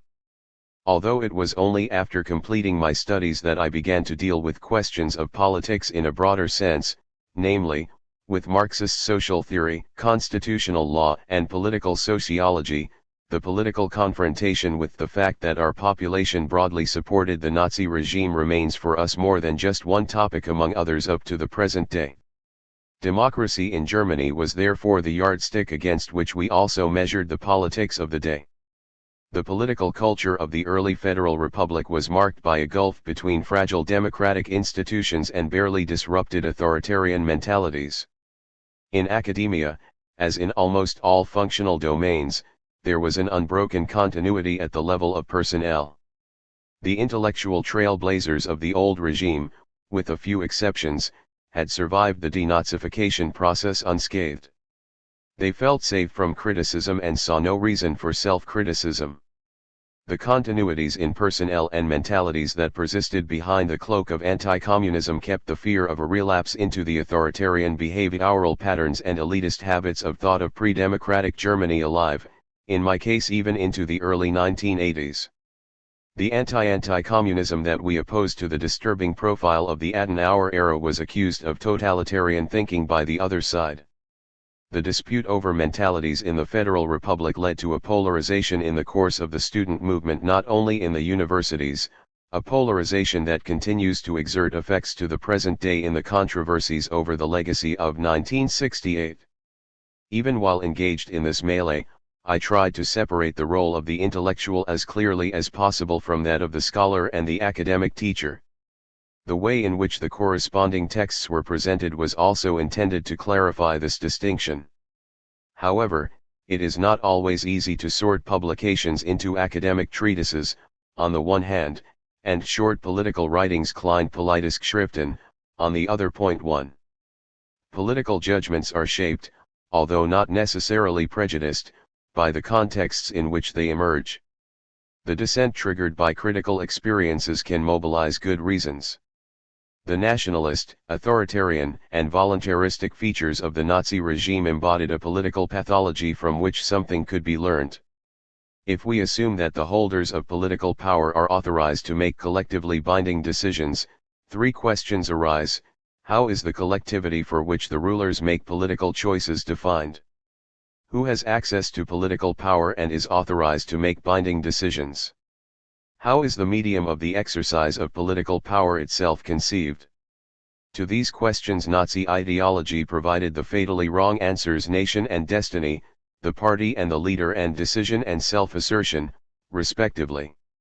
The nationalist conception of the Volk ignores not only the cultural and ideological heterogeneity of the population and the individualism of the democratic constitution, but also more generally the complexity of a functionally differentiated society. The rule embodied by the authoritarian leader has to orchestrate the acclamation of the masses and to respond to oppositional voices with repression, because it substitutes the will of a state party for the polyphonic stances of its citizens. It has to compensate for the deficiency of spontaneous legitimation with violence. Finally, the voluntaristic confusion of the exercise of political power with existential self-assertion that is ready to resort to violence misses the cognitive dimension of the medium of power. Legitimate power is communicatively generated and administratively exercised in order to mobilize resources for pursuing collective goals. Political action shares features of partisanship not because it is essentially a matter of decision, but because collective decisions subject to the risk of error reach into an uncertain future. The ineradicable element of decision in collective action under conditions of uncertainty is merely the reverse side of the fallibility of the high expectations of rationality that go hand in hand with the pursuit of collective goals. What sets political action apart at all stages of the development, determination, and implementation of collectively binding programs is the internal connection between taking stances and solving problems. This connection is taken into account by inclusion and deliberation as the two essential features of democratic politics. The democratic procedure is designed to unleash the communicative liberties of all citizens and to transform their partisanship under conditions of discursive opinion and will formation into productive forces for the legitimate, i.e., simultaneously interest generalizing and effective, unions that a politically organized society exercises over itself. If one views fascism through the lens of a pathologist, then the discursive formation of political will by the citizens presents itself as a suitable therapeutic goal, and simultaneously as a means for democratizing a political culture that at the time remained mired in authoritarian mentalities. This also explains my theoretical interest in the design and structural transformation of the public sphere. Point 2. In contrast to the nationalistic picture of a political community integrated through a vote, this perspective reveals the complex interconnections between the state and civil society, on the one hand, and functionally differentiated subsystems, on the other. Moreover, the patterns of political mass communication provide a basis for comparing the conditions of legitimation of authoritarian and democratic forms of domination. Finally, the communicative liquefaction of political will formation reveals something of the rationalizing dynamic that can also transform the substance of political power itself in the long run. The opaque core of pre-democratic state power, which even democratic states maintain against internal and external enemies, can be dissolved in the medium of public discourses. Prior to any theoretical interest, the crux of democracy for me was, apart from the political participation of the citizens, the deliberative mode of rational political will formation. The research climate in Germany in which I attempted to clarify this issue was shaped by four intellectual currents: critical social theory, which I assimilated at the Institute for Social Research in Frankfurt, a theory of constitutional law, advocated by Carl Schmitt and his students, which brings a substantive conception of the state into opposition to pluralistic society, the technocratic description of the state in industrial society developed by Freyer, Gellin, and Skolsky, and, finally, Joachim Ritter's neo-Aristotelian interpretation of Hegel's philosophy of right, which would inspire the work of the Münster School. Critical theory sharpened my awareness of the precarious connection between democracy, the state, and the economy. The orientation to the public interest of the constitutional state, which guarantees its citizens equal liberties, communication and participation rights and social rights, is inherently in tension with the imperatives of a market economy which limit the scope for action of the tax-financed state apparatus. While the state itself has been differentiated into one functional subsystem alongside others, the political community must keep communication and decision-making channels open through a public sphere anchored in civil society, and thereby ensure that society as a whole can exercise democratic influence over itself. Thus, the normative meaning embodied in democratic practices inevitably clashes with the inertia, complexity, and recalcitrance of a functionally differentiated society. The question of how facticity and validity contend with each other explains why I conceive of political theory as part of a reconstructive, and only to this extent normative, theory of society, and not as a purely philosophical construction of the well-ordered society or as merely empirical political sociology. Point 3. The older critical theory is so profoundly shaped by the historical experiences of fascism and Stalinism that it understands political rule as totalitarian in principle. The dialectic of the Enlightenment is also a theory of totalitarianism. The reformist educational program practiced by Horkheimer and Adorno after the Second World War did not find a systematic place within critical theory itself. At the time, I was interested in the interventionist state's scope for exercising democratic influence over the capitalist economy.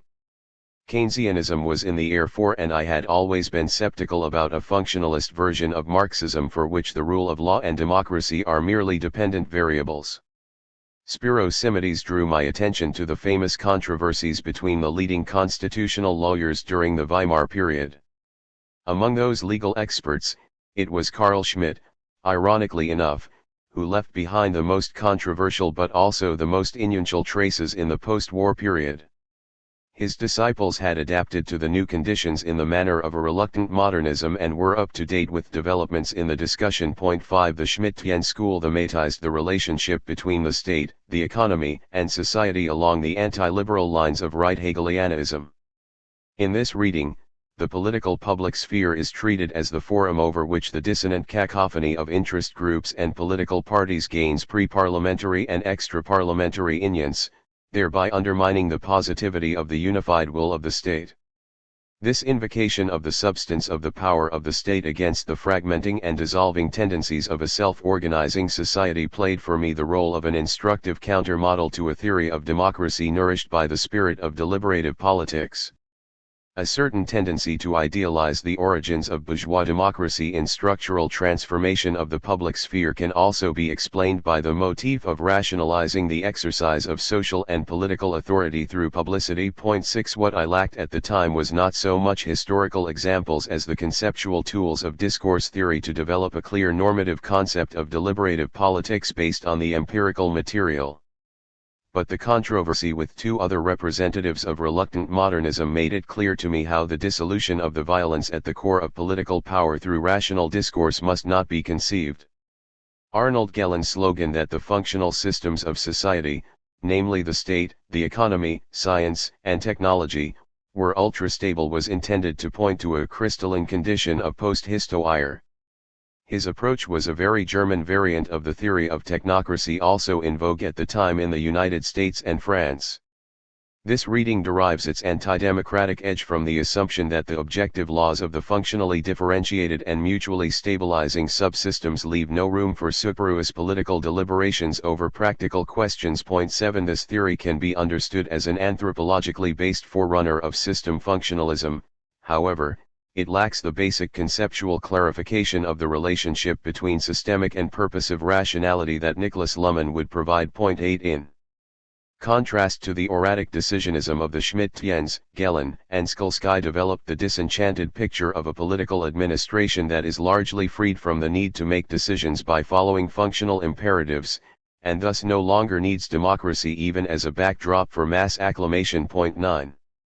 The Aristotelian distinction between praxis and techne, and thus the moral practical logic of political action geared to balancing interests, could be cited against the simplifications of both sides.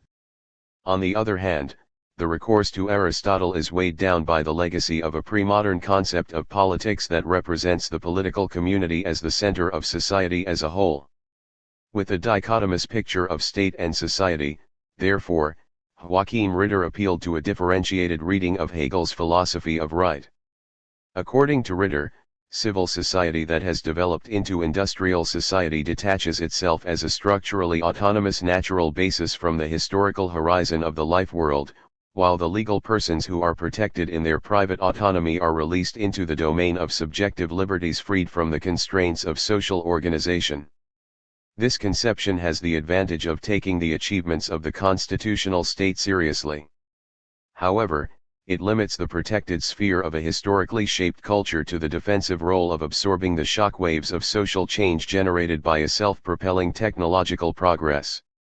Culture merely compensates for the costs of social modernization and nourishes a civic practice interpreted in neo-Aristotelian terms that depends essentially on the supporting powers, that is, on the hermeneutic appropriation of religious and national traditions.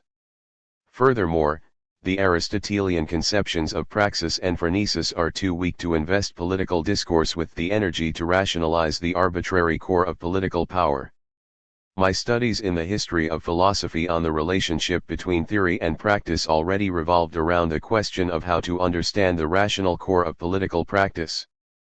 My tentative reactions on the scientization of political practice inspired by Dewey's The Quest for Certainty did not take me much farther either. 10 Only the approach of discourse ethics did justice to the interest generalizing, and in general the cognitive dimension, and pointed to a discourse theory of law and constitutional democracy. I began work on this project in 1986 with the Tanner Lectures 11, and I completed it over the following 5 years in cooperation with an interdisciplinary working group on the theory of law. 12 After completing Between Facts and Norms, I dealt, on the one hand, with different aspects of the connections between democracy, the rule of law, and political culture as they appear within the framework of the national state, I.3, and, on the other, with the challenges faced by the nation-state in the post-national constellation. 4.13. I-Democracy. 1. For the impending bicentennial of the French Revolution, I delivered a lecture that recalls the revolutionary beginnings of republican democracy and wreaks the ambivalent academic echo that the state had triggered, especially in France, among former communist historians. 14 Quite apart from the occasion, there are good reasons to ask whether the traces of the original revolutionary mindset have been effaced entirely in the normalized constitutional democracies of the present day, or whether the embers of the intellectual origin still glow to some degree in every democratic order capable of withstanding crises, specifically, the recollection of the break with obsolete traditions, the courage to embrace new beginnings, and the willingness to take a re-exive stance on cultural certainties and habitual practices. Democracy is associated with the idea that citizens should take their destinies into their own hands not only as individuals, rather, they are also called upon to become authors of their social and political destiny in their role as participants in a shared practice of opinion and will formation. If this idea is to find, and maintain, an echo in reality under conditions of social complexity, then it must shape the institutions of the constitutional state and the practices of its citizens. However, the ground on which these institutions are built is constantly shifting. If the citizens are to lend their convictions and interests public force, they must make a vital use of their anarchic communicative liberties. On the other hand, a population will exercise its rights all the more readily the more it is accustomed to democratic liberties. The democratic constitutional state depends on motivations oriented to the public interest that cannot be legally enforced, however modest their scale may be. The capitalist dynamics of that highly productive economic society whose mobilizing power is celebrated by Marx and Engels in the Communist Manifesto must therefore find a counteracting complement in the cultural dynamics of civil society. Otherwise, the politically untamed dynamic of creative destruction, Schumpeter, will break the overstrained bond of civic solidarity which can in any case be maintained only in an abstract form. The citizens can avoid entrusting their collective fate to the centrifugal forces of a self-regulating system operating above their heads only as long as the democratic idea of an association of free and equal individuals who give themselves laws retains the utopian spark that can at any time spring from the ashes of daily routines and burst into the arms of an emphatic defense of violated rights.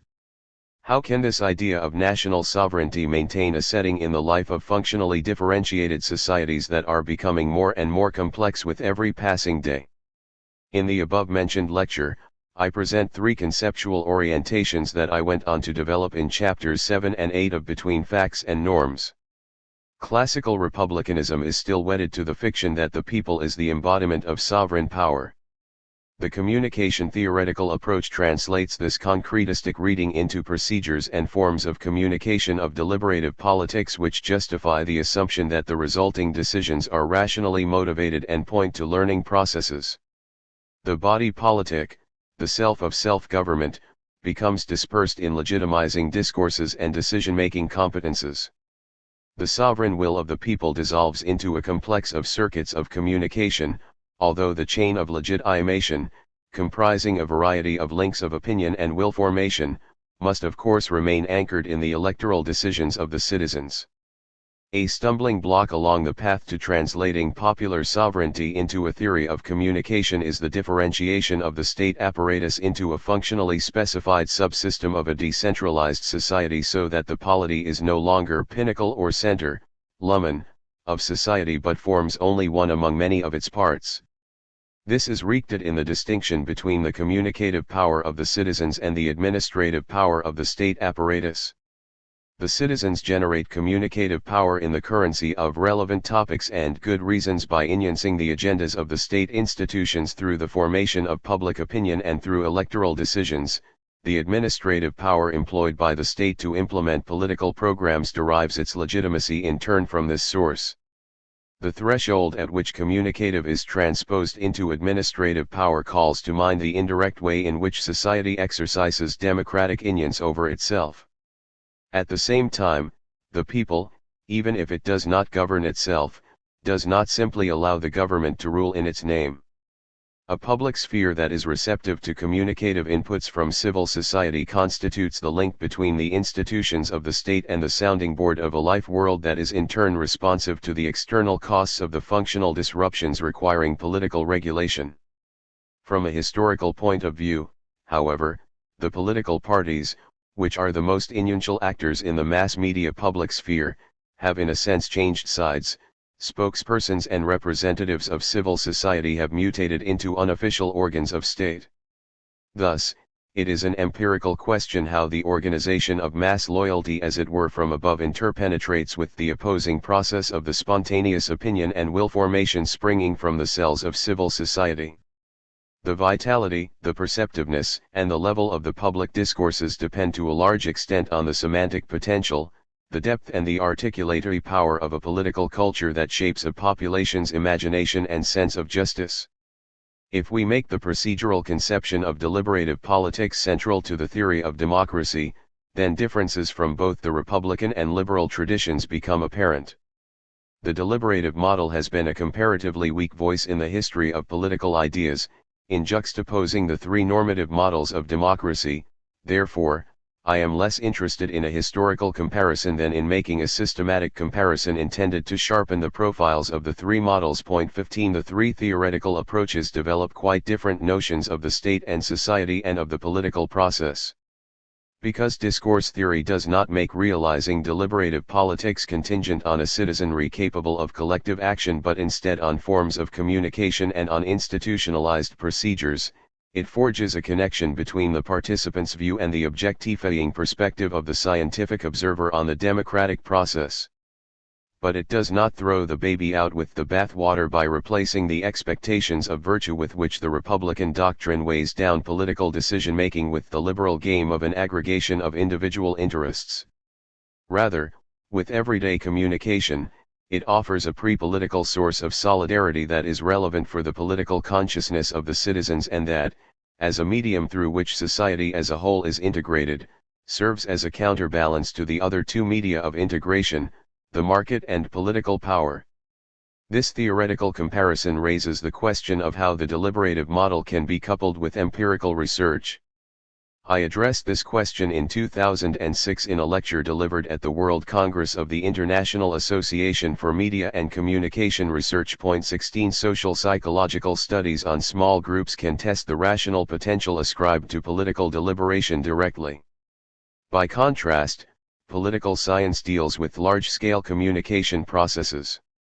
If popular sovereignty withdraws into the procedure of democratic will formation and the legal implementation of its more or less demanding forms of communication, then the relevant empirical investigations must refer to the functions that the circuits of political communication have to fulfill if they are to exercise legitimizing effects as a whole, in different arenas and at different levels, specifically, in civil society, in the public sphere and in state institutions.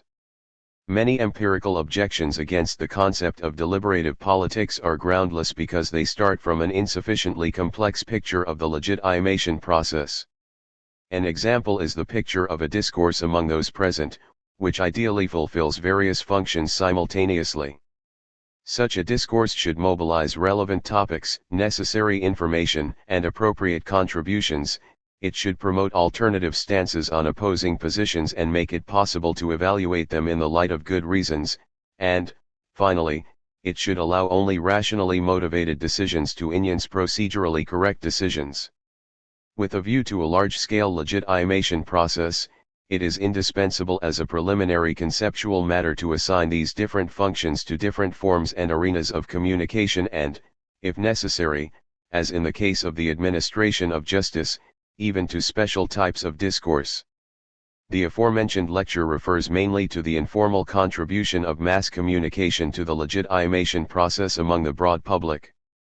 From a normative perspective, this process can be restricted to filtering socially relevant issues and controversial positions, the requisite information and suitable arguments out of the inputs of civil society, of politics, and from the representatives of the functional subsystems, and processing them into published opinions. When these are weighed up in turn in the light of the stances of the public, they can give rise to more or less wreaked public opinions. Post-democratic conditions can be plainly seen from the conspicuous symptoms of the disintegration of these complex structures of publicity, for example, in the case of populist referendums that go off the rails. To the constitutional state. The disciplinary separation between political and legal theory, between political science and jurisprudence, should not obscure the fact that there is an internal, i.e. conceptual, connection between law and political power. The amalgam of coercive force and normative validity claim that we observe in the medium of state law dates back to the historical origins of state-organized power in the early civilizations. The tension between facticity and validity is manifested in inverse form in the two components of political power and law. Political domination, which has control over means of sanction, is authorized by legitimate law, while the law that generates legitimate validity is sanctioned and implemented by state power. 17 In the ancient empires, of course, the imperial link between politics and law was still based on the legitimating force of strong traditions that appeal to God or to a cosmic order, and lend credibility to a source of authority beyond society. It is only with the positivization of law and the concentration of power in the modern state apparatus, with its monopoly on the use of force, that the metasocial authority of worldviews becomes incorporated in society itself. Henceforth society must produce its own legitimations. The two 18th-century constitutional revolutions provide different answers to this challenge, which nevertheless converge in making a connection between democracy and the rule of law justified by appeal to natural rights theories. Once the sovereign ruler has become a political legislator, the same question arises for the legitimacy of law and for the legitimacy of political power. How can the power of the political legislator and the legal order to which it gives rise claim legitimacy if both are based on nothing other than the positivity of the arbitrary will of a sovereign, irrespective of whether sovereign power is embodied in the prince, a plurality of representatives, or the people? The question is not much different when the sovereign is still operating within the framework of the continuation of a legal system which, like that of common law, ultimately rests on the mere facticity of adjudication, custom, and habit.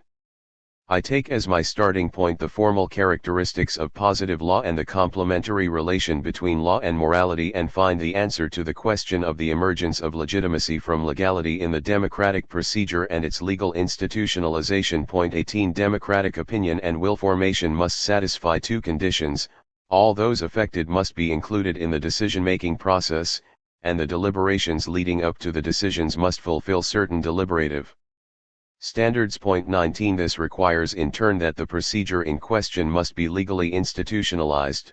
The constitutional state must make use of the legal medium to enable both inclusive participation and discursive opinion and will formation by the people. Of course, the political participation and communication rights and the complex network of legitimizing discourses only secure the public autonomy of the citizens.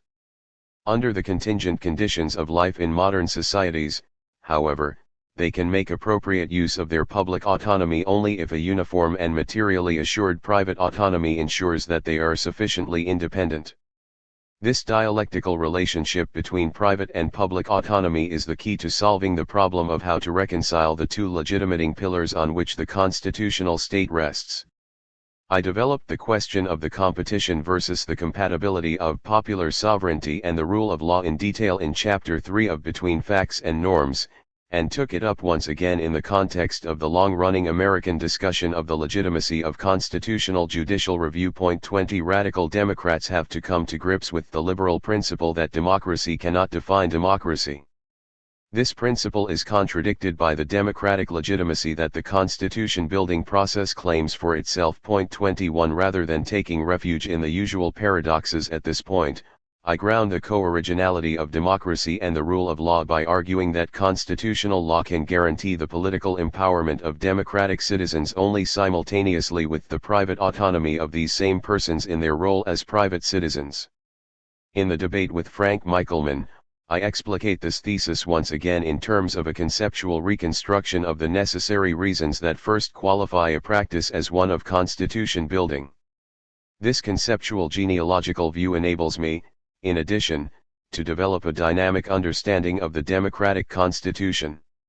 Each following generation can call to mind the performative meaning of founding a constitution, namely, to create a voluntary association of free and equal citizens by means of positive law, specifically through the reciprocal recognition of basic rights.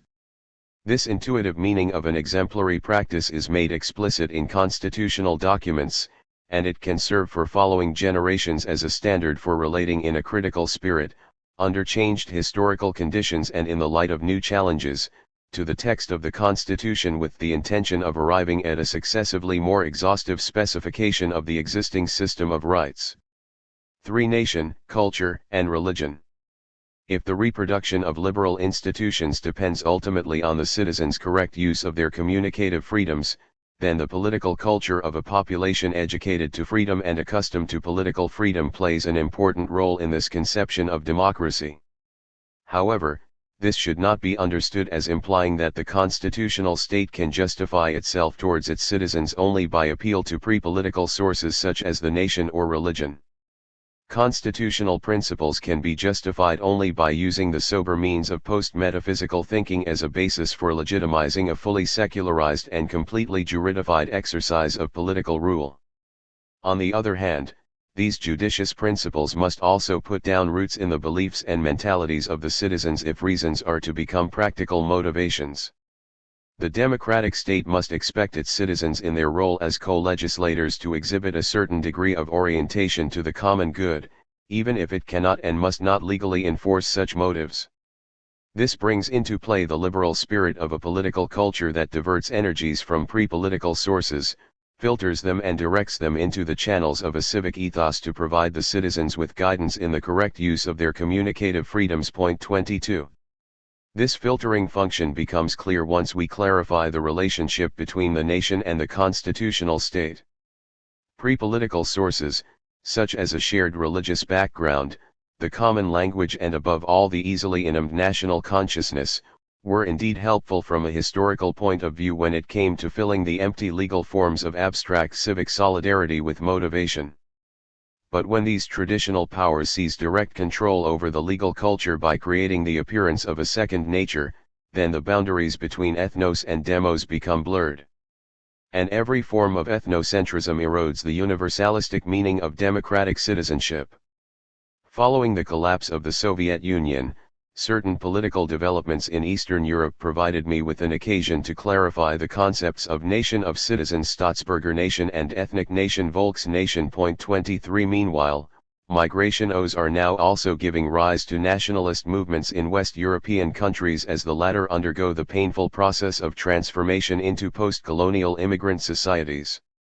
Growing cultural and ideological pluralism is triggering struggles over recognition aimed at the inclusion of the minorities in ways that are sensitive to difference. In those first-generation nation-states, the political culture had become fused with indigenous majority cultures in ways which were taken for granted. This amalgam turns the differentiation of a political culture that includes all citizens equally and crystallizes around the universalist core of the Constitution into a protracted process. The concept of the nation of citizens plays an important role not only when it comes to issues of multiculturalism but also when faced with quests for national self-determination or with conflicts over the future of the European Union. However, this concept is in need of defense not only against fundamentalist opposition, be it nationalist or religious in origin. The more serious criticism is the one aimed at the egalitarian universalist foundations of abstract law and democracy itself. Point 24. A postmodern version of liberalism tries to deconstruct the idea of equality with objections grounded in the critique of reason. According to this view, the notion of equal freedoms is paradoxical because the legitimate claims of the very life projects of individuals that are supposed to be accorded equal consideration are inevitably violated by an impartial application of general norms. On closer inspection, it is argued, the practice of treating different cases, persons, or life histories equally reveals the violence actually enacted on the incomparable individuality of the individual by the abstract universality of norms. This mistaken reading is based on a confusion of the perspective of a first person who is concerned about his or her own life with the we perspective of citizens who, in their role as democratic fellow legislators, jointly prescribe for themselves the norms in accordance with which they want to regulate their social life. It is only from this participant perspective, which overcomes the egocentrism of the first person through reciprocal perspective taking, that questions of justice can even be posed. Equally groundless are the doubts expressed by proponents of holistic multiculturalism regarding the compatibility of cultural rights with the egalitarian universalism of the constitutional state. 25 The equal protection of the integrity of the individual to which all citizens are entitled includes cultural rights that grant equal access to those social relationships and traditions that are necessary or desirable in order to develop or safeguard one's personal identity.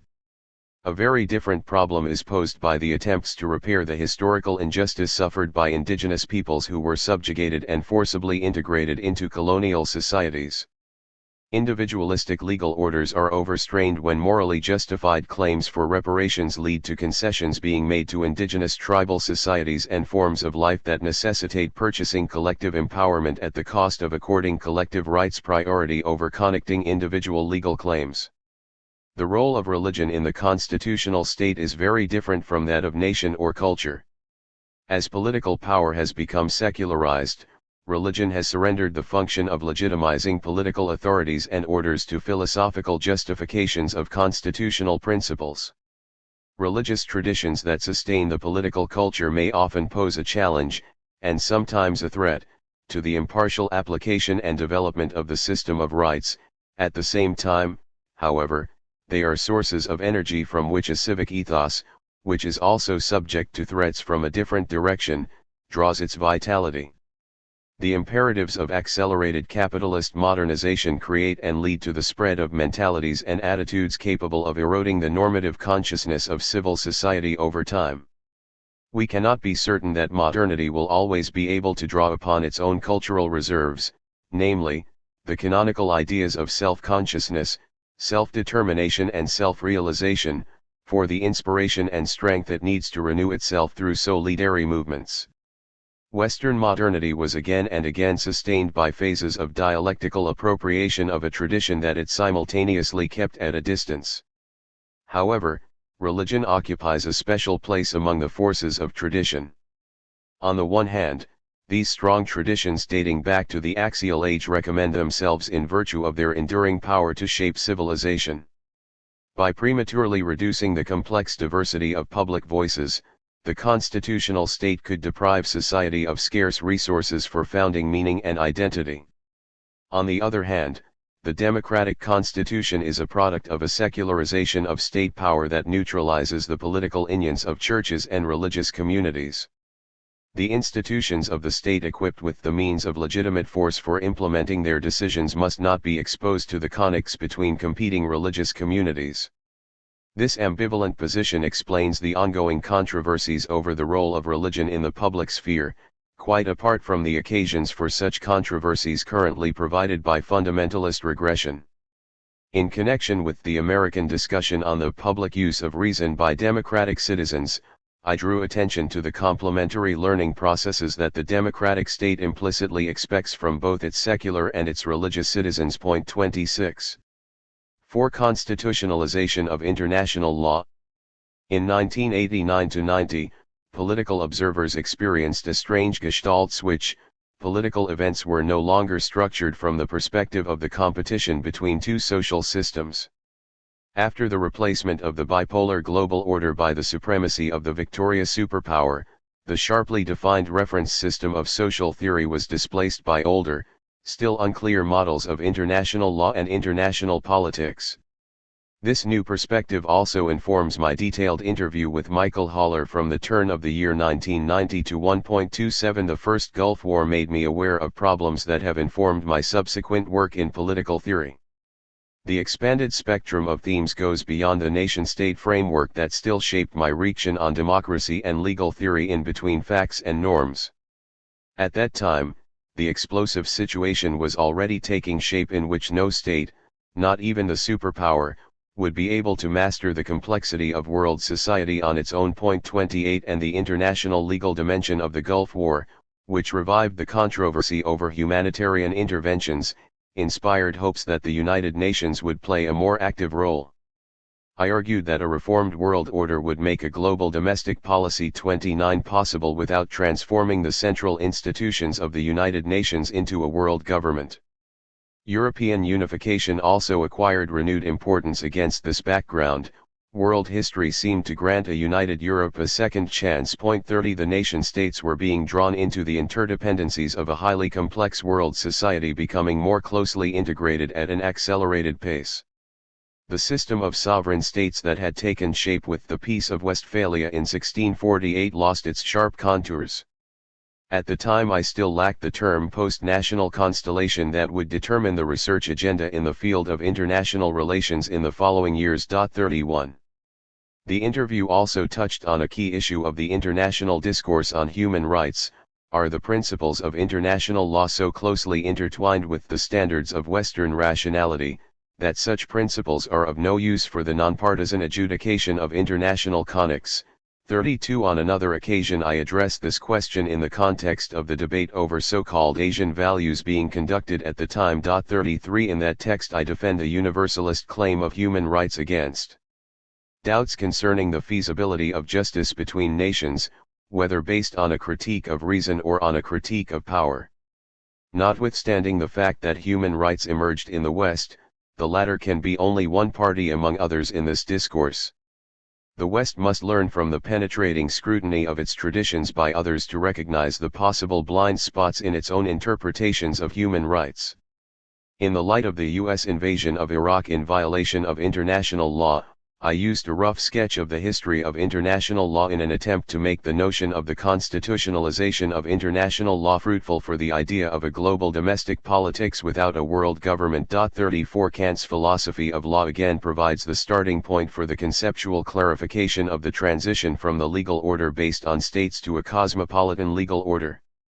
This perspective also brings to light accommodating trends in the dimensions of international law, political institutions, and society, despite the regression of international politics to a condition of social Darwinism since 2001. Since the founding of the United Nations, the innovations in international law have extended above all to the recognition of the prohibition of violence and to the obligation to enforce human rights internationally. Human rights violations have prompted the implicit recognition of individual citizens as subjects of international law, the abolition of the presumption of innocence for sovereign states and the criminal liability of government officials, and, finally, the inclusive membership of the UN commits all states to the Charter and the Declaration of Human Rights. These developments are rooted at the level of legal dogmatics in the change in meaning of basic concepts of international law. In UN documents, the concept of sovereignty, for example, means an empowerment of the state by the international community. As agents of this community, sovereign states have an obligation to guarantee the basic rights of their citizens, such that they would be held accountable before the International Criminal Court for failing to do so. The most striking institutional innovations, aside from the UN itself, are the elaboration of international jurisprudence, the formation of a supranational entity such as the European Union, and the increasingly dense network of international organizations within and outside the United Nations. On the path to governance beyond the national state, practices are becoming established that relativize state law and also tacitly contribute to a change in the meaning of the classical concepts of compulsory law and legal validity.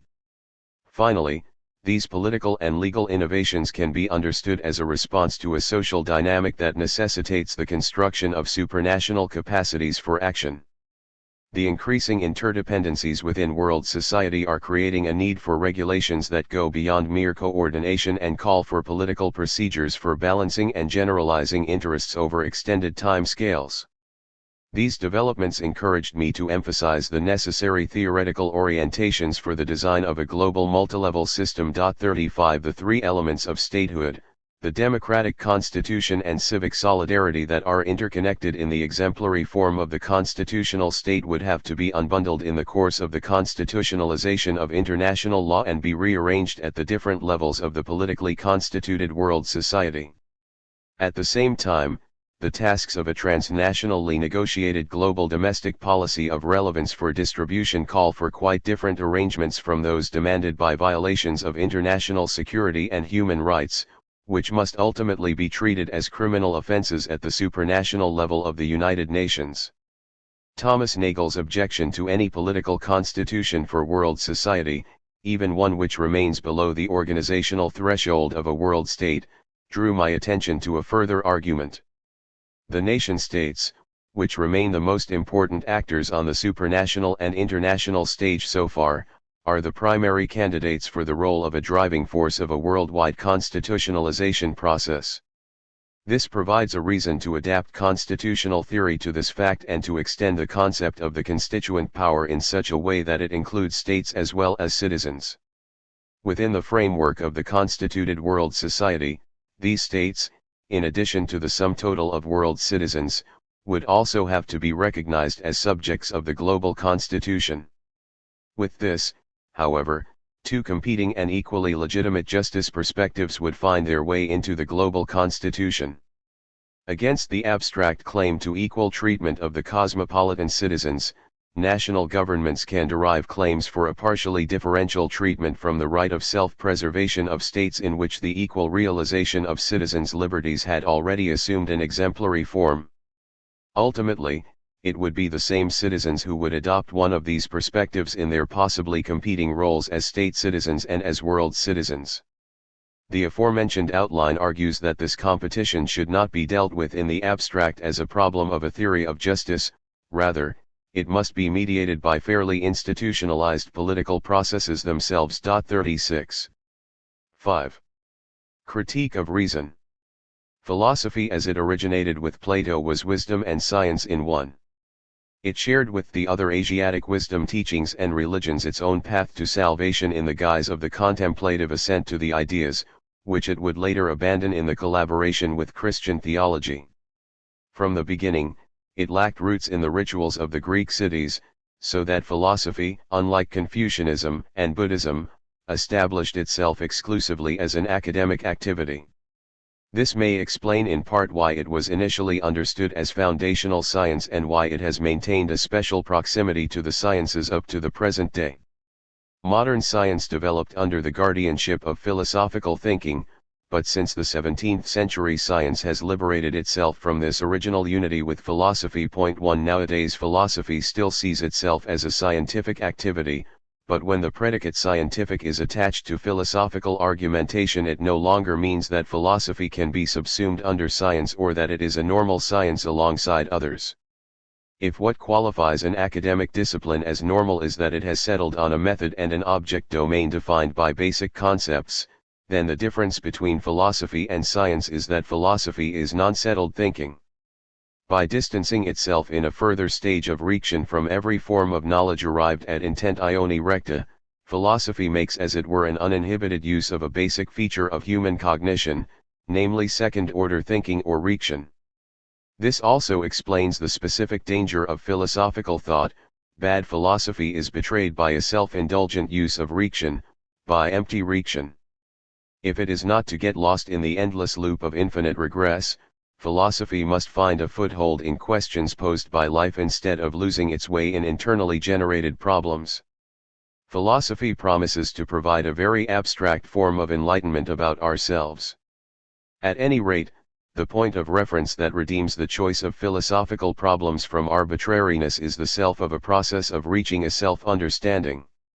Whereas science focuses exclusively on an object domain, philosophy keeps its eye at the same time on the insight provided by a corresponding learning processes, that is, on what the knowledge we have acquired about the world, including the human being as another entity in the world, means for us. It operates in a dimension in which changes in our understanding of the world and of ourselves interact.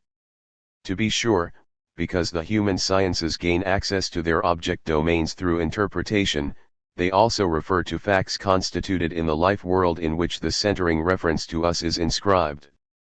But when the humanities and the social sciences thematize the self-referential function they implicitly fulfill for a contemporary audience, and when they explicitly pursue such an enuance disguised as academic studies, they violate the requirement of objectivity.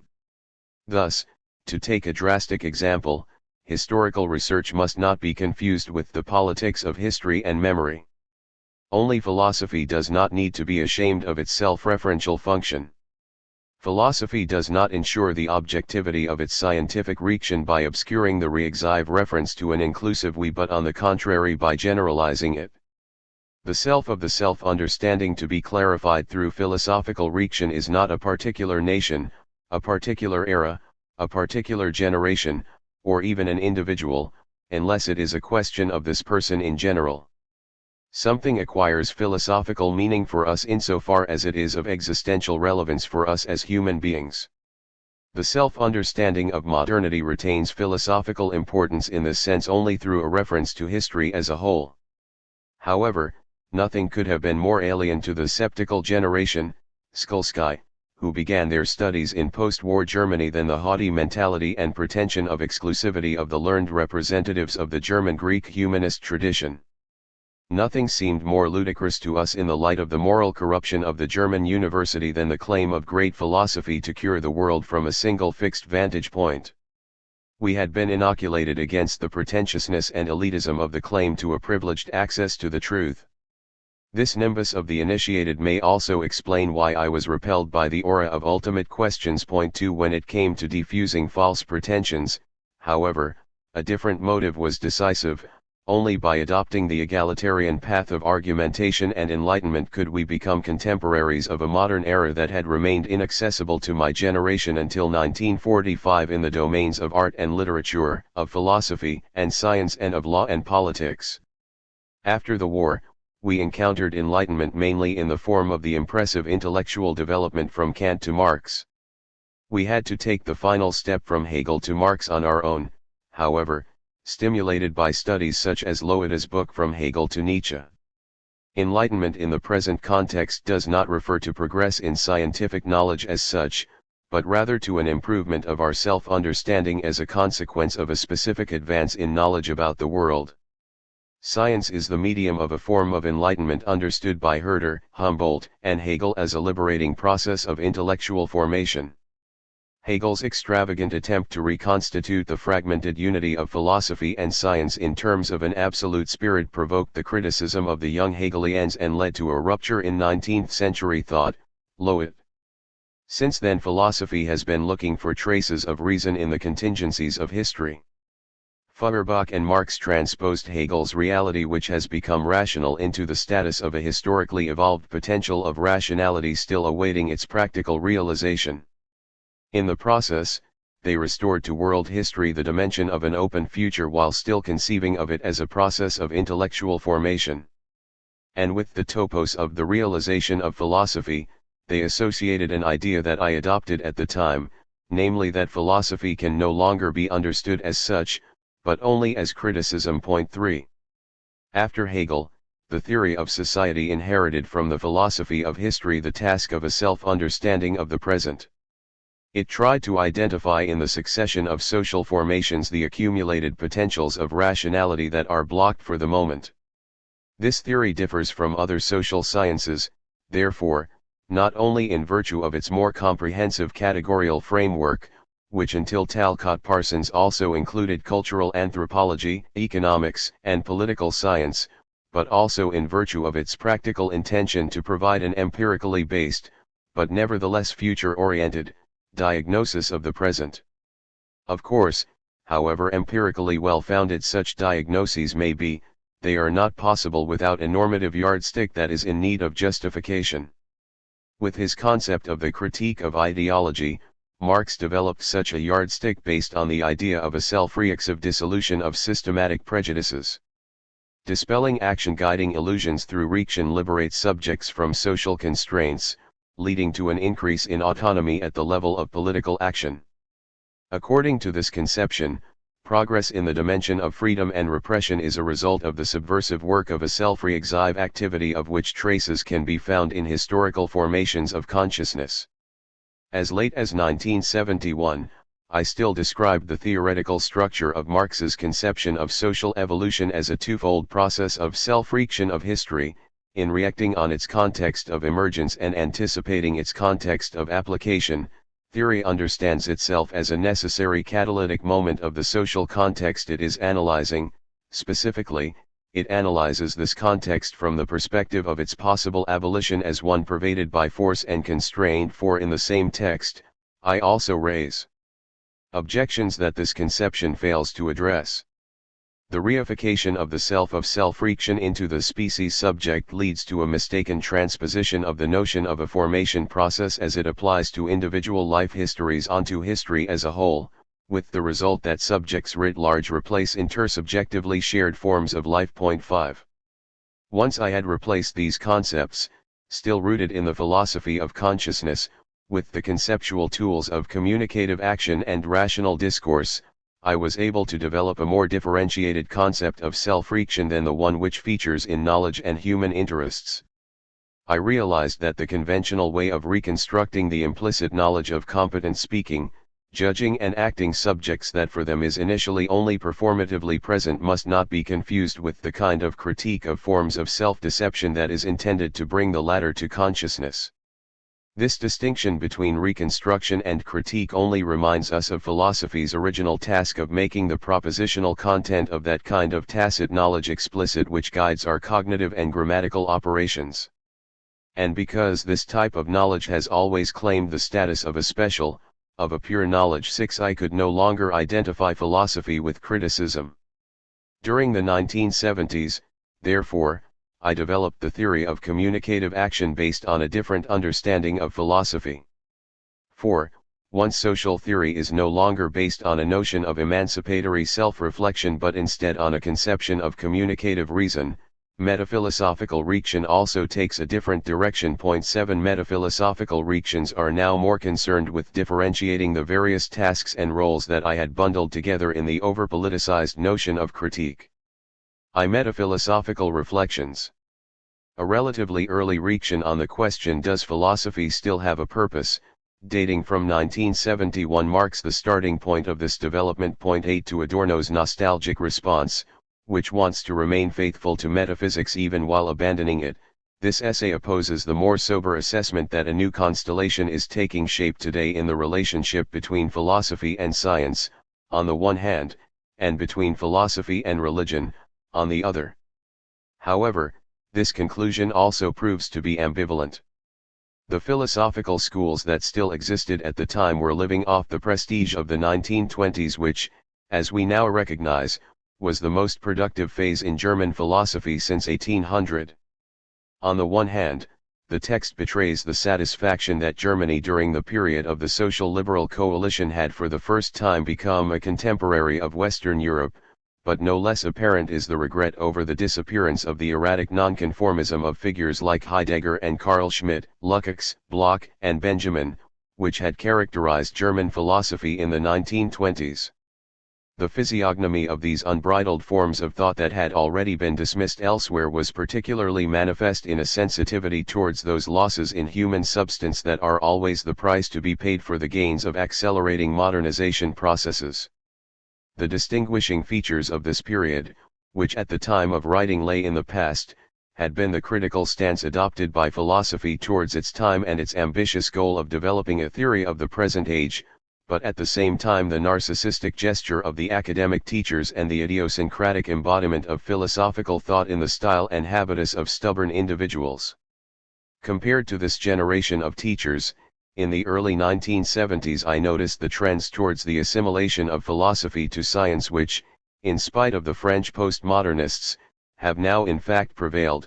On the one hand, the depersonalization of philosophical ideas, and a corresponding waning of philosophical schools, and, on the other, the changeover from seminar discussions as part of research-based university teaching to the problem-solving modus operandi of institutionalized research as the context in which philosophical thought develops. This disciplinary integration of philosophy into the science system as one subject among others only concerns its esoteric role. The reactions on its exoteric role that I presented in the 1970s are very much a product of their time. I argued that philosophy should adopt a twofold critical stance, against technocratic notions of scientific and technological progress directed by the state, and against certain irrational consequences of a seemingly steady but mentally derailed process of secularization. The claim was that secular enlightened philosophy, in view of the so-called new religious movements and sects set free by the counterculture at the time, should be understood as the true heir to the utopian substance of the Jewish Christian tradition, and should marshal standards of individualist egalitarianism as a counterweight to the feared erosion of moral consciousness. In other words, philosophy was supposed to engage in the critique of reason towards both sides. It had to clarify its relationship both to religion and to the sciences and their applications, and it had to contribute to clarifying the self-understanding of modernity.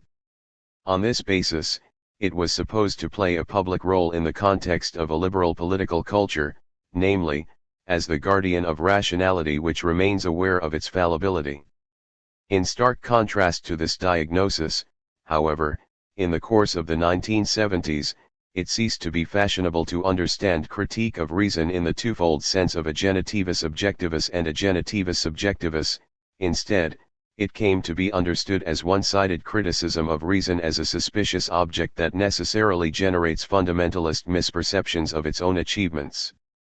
Against this view, I defend the critique of reason in the Kantian sense of self-enlightenment concerning the correct, i.e. self-critical, use of reason. 9 The critique of fundamentalism is right only insofar as it insists that philosophical reaction remains a secondary undertaking. Philosophy cannot and should not pretend to play the role of a foundational science for the science system as a whole, instead of assigning proper places to other disciplines. In some cases philosophy can try at best to move in step with the development of sciences, which only observe their own methods and the self-propelling force of their own problems, in order to hold a place open for strong theoretical strategies. Because I was thinking of the day-to-day research at a Max Planck Institute at the time and emphasized the cooperative role of philosophy, this essay does not accord sufficient importance to the specific contribution that philosophy must develop on its own and bring to the division of labor, namely, the conceptual work of rational reconstruction as performed by its own core disciplines.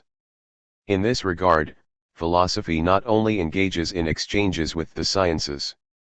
The conceptual analysis performed in the fields of logic, epistemology, the philosophy of language or the theory of action, etc., reveals the proximity to common sense, namely to the everyday know-how of competent judging, speaking and acting subjects.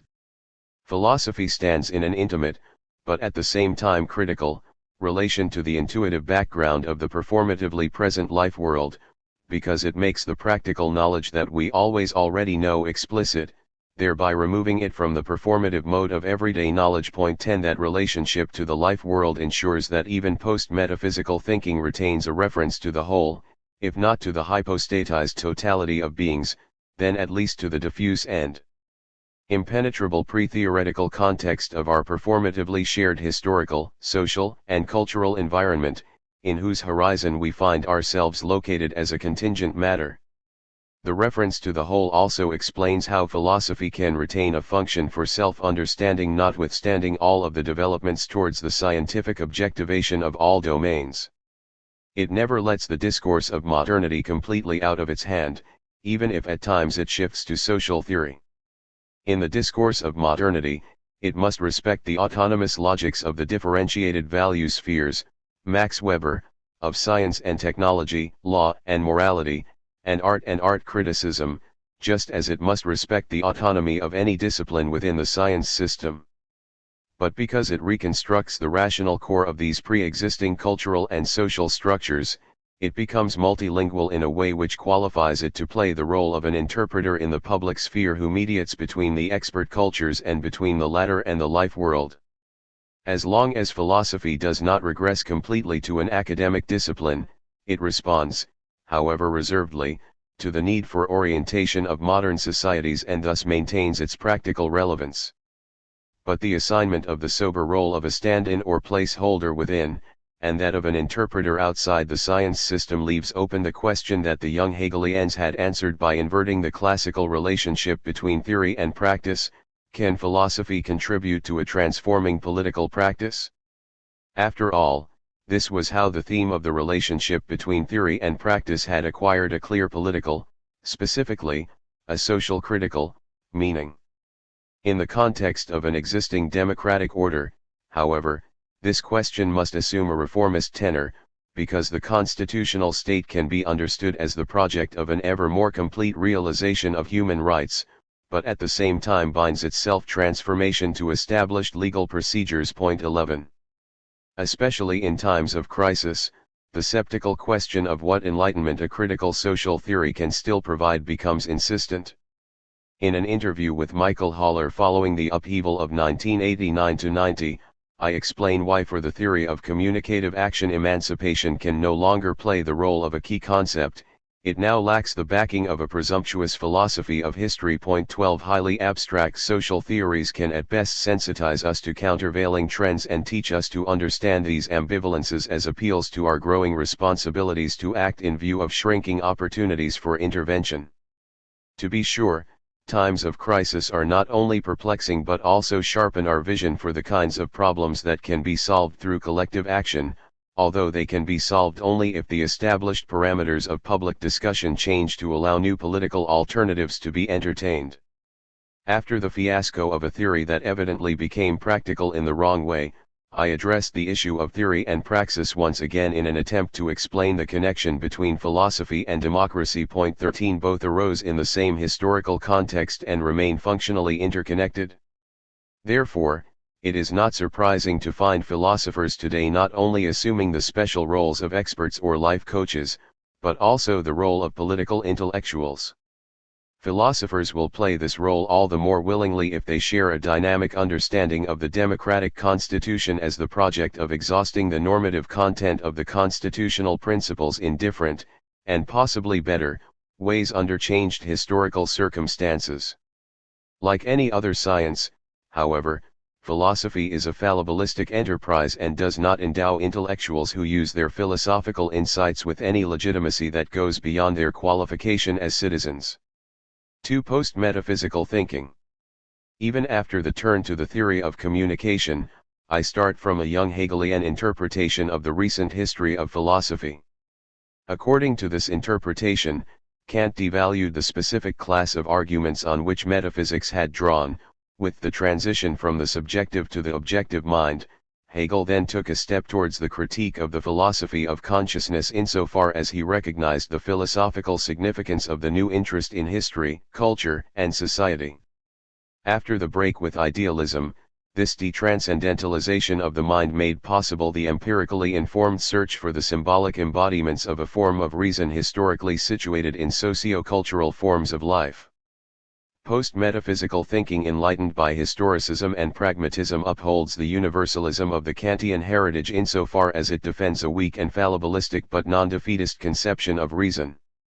Reason also remains one and the same even as it is diffused in the medium of languages and symbolic forms. This position needs to be justified as much against a more or less weakened continuation of totalizing metaphysical thinking as it does against the contextualism of a self-referentially radicalized critique of reason.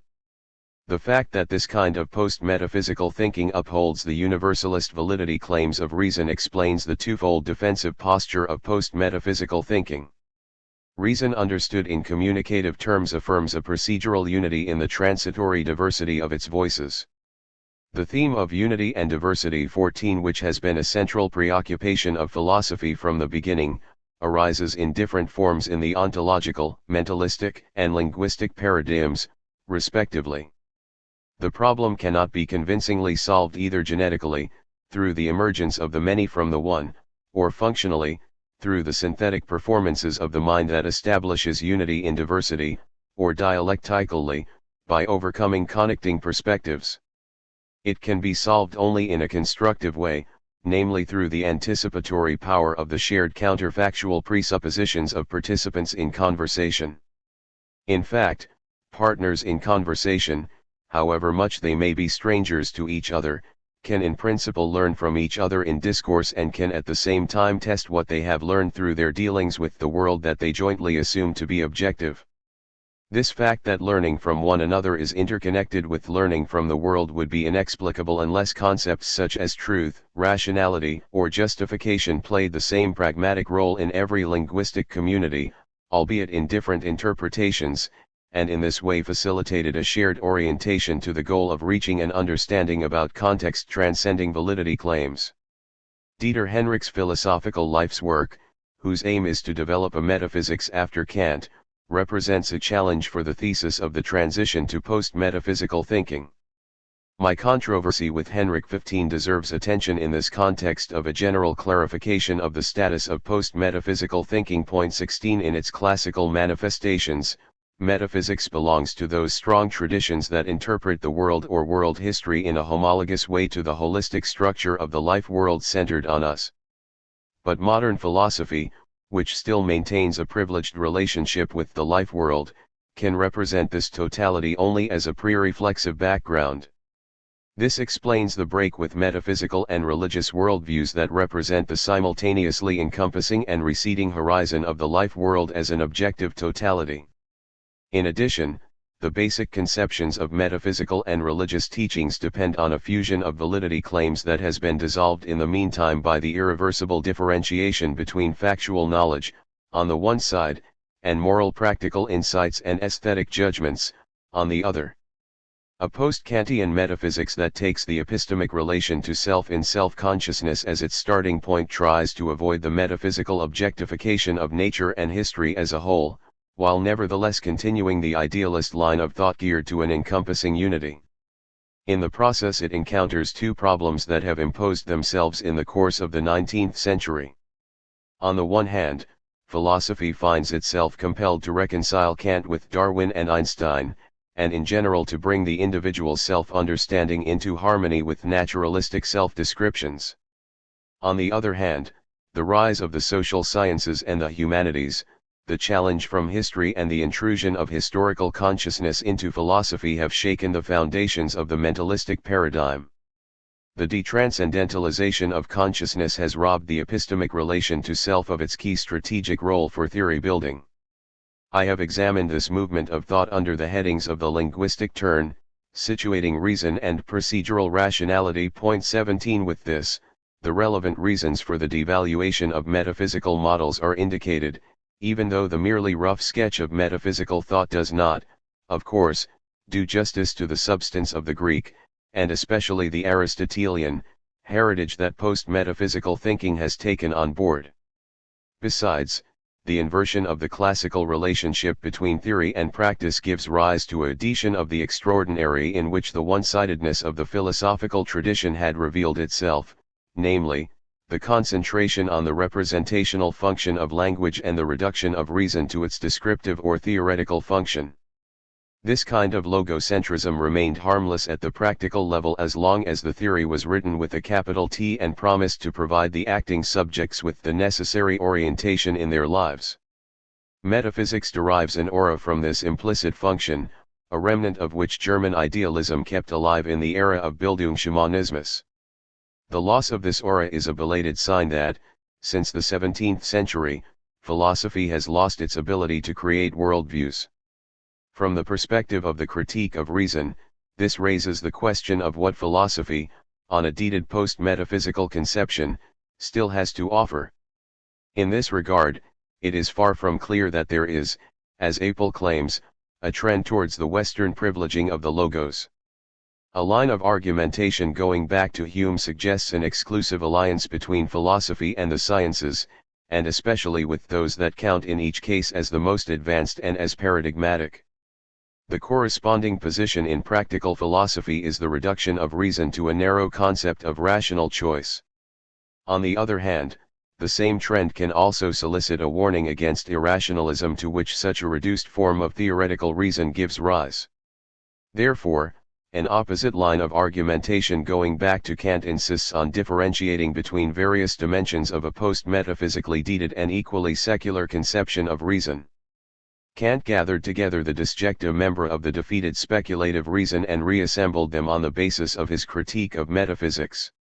Today, this philosophy encounters two opposed approaches: on the one side, a scientistic version of naturalism that modernizes the 19th and early 20th century scientific image of the world with borrowings from biogenetics and neurobiology, robotics, and neo-Darwinian evolutionary theory, and, on the other side, an ambiguous revival of religion that discharges in fundamentalist violence and at the same time serves as a source of unsurpassed semantic potentials.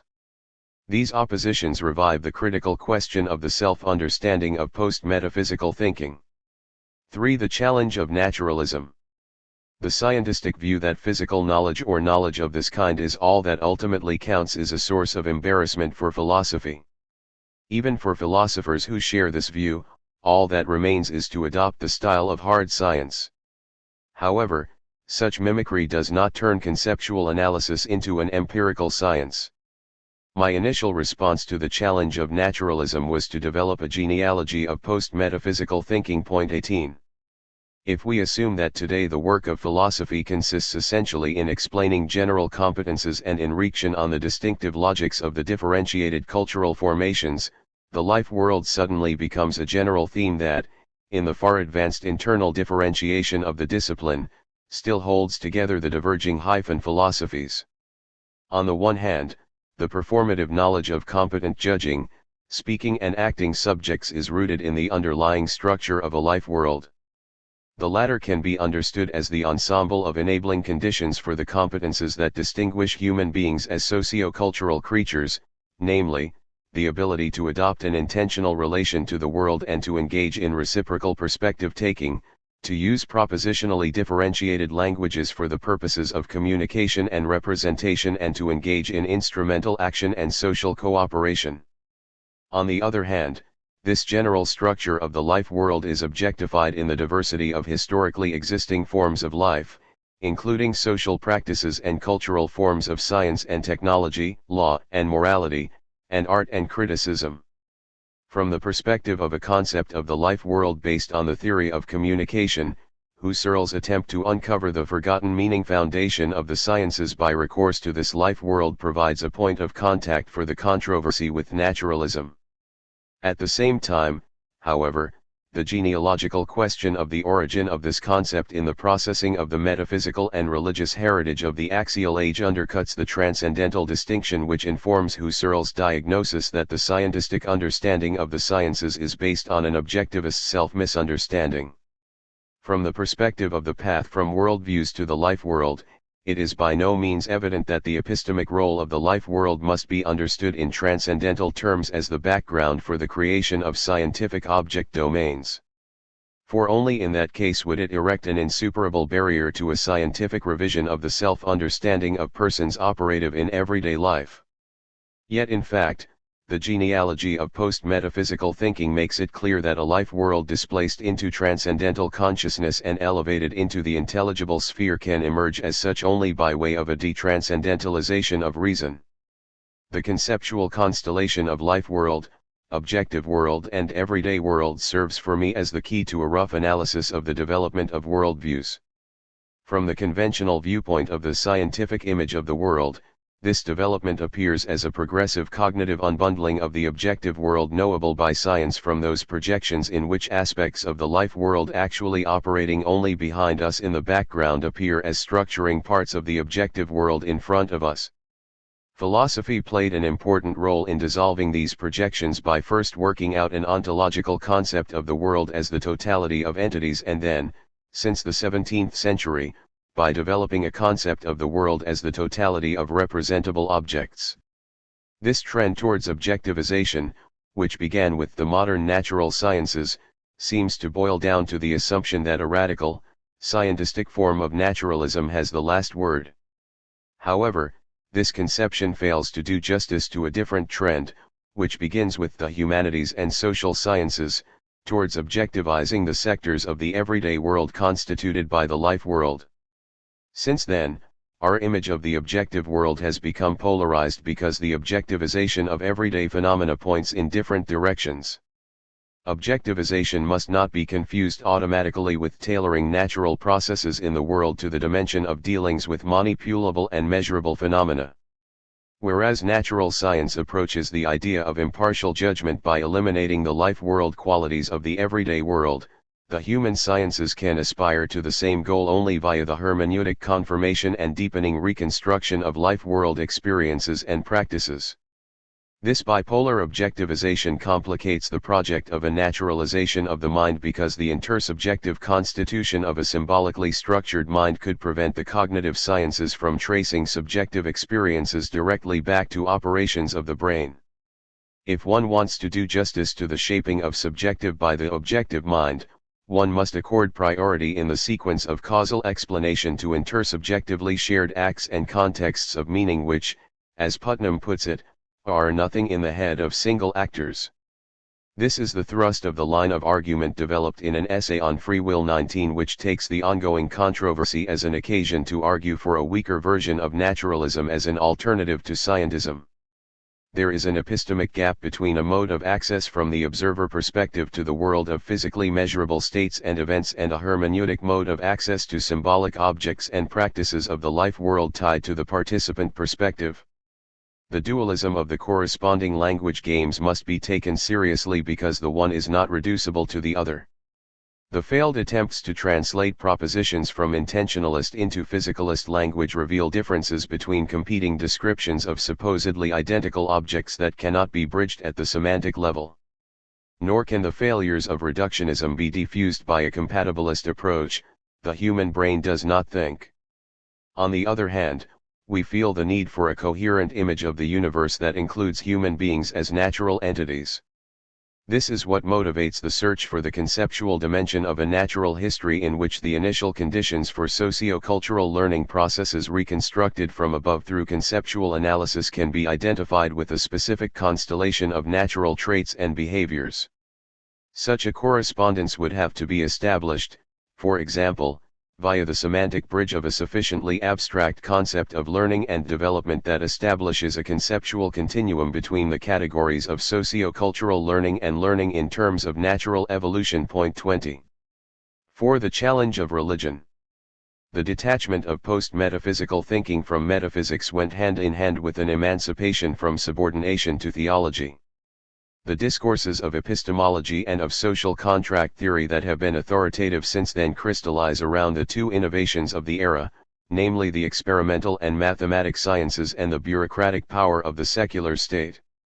Out of these discourses developed, finally, the at once scientific and secular self-understanding of the Enlightenment.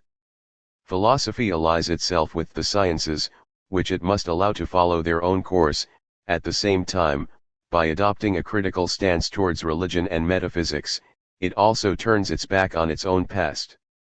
However, the methodological assumption etsi deus non deritur does not have any specific implications for the nature and content of the critique of religion.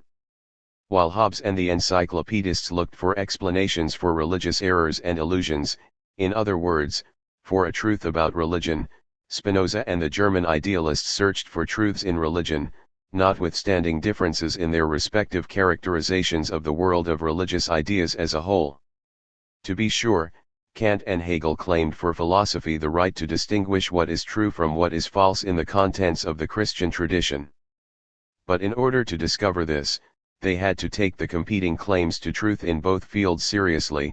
They had to regard religion as an intellectual formation on a par with art and literature. They, too, formed a secular concept of religion, but they were not interested in the functions or causes of religious ideas in general.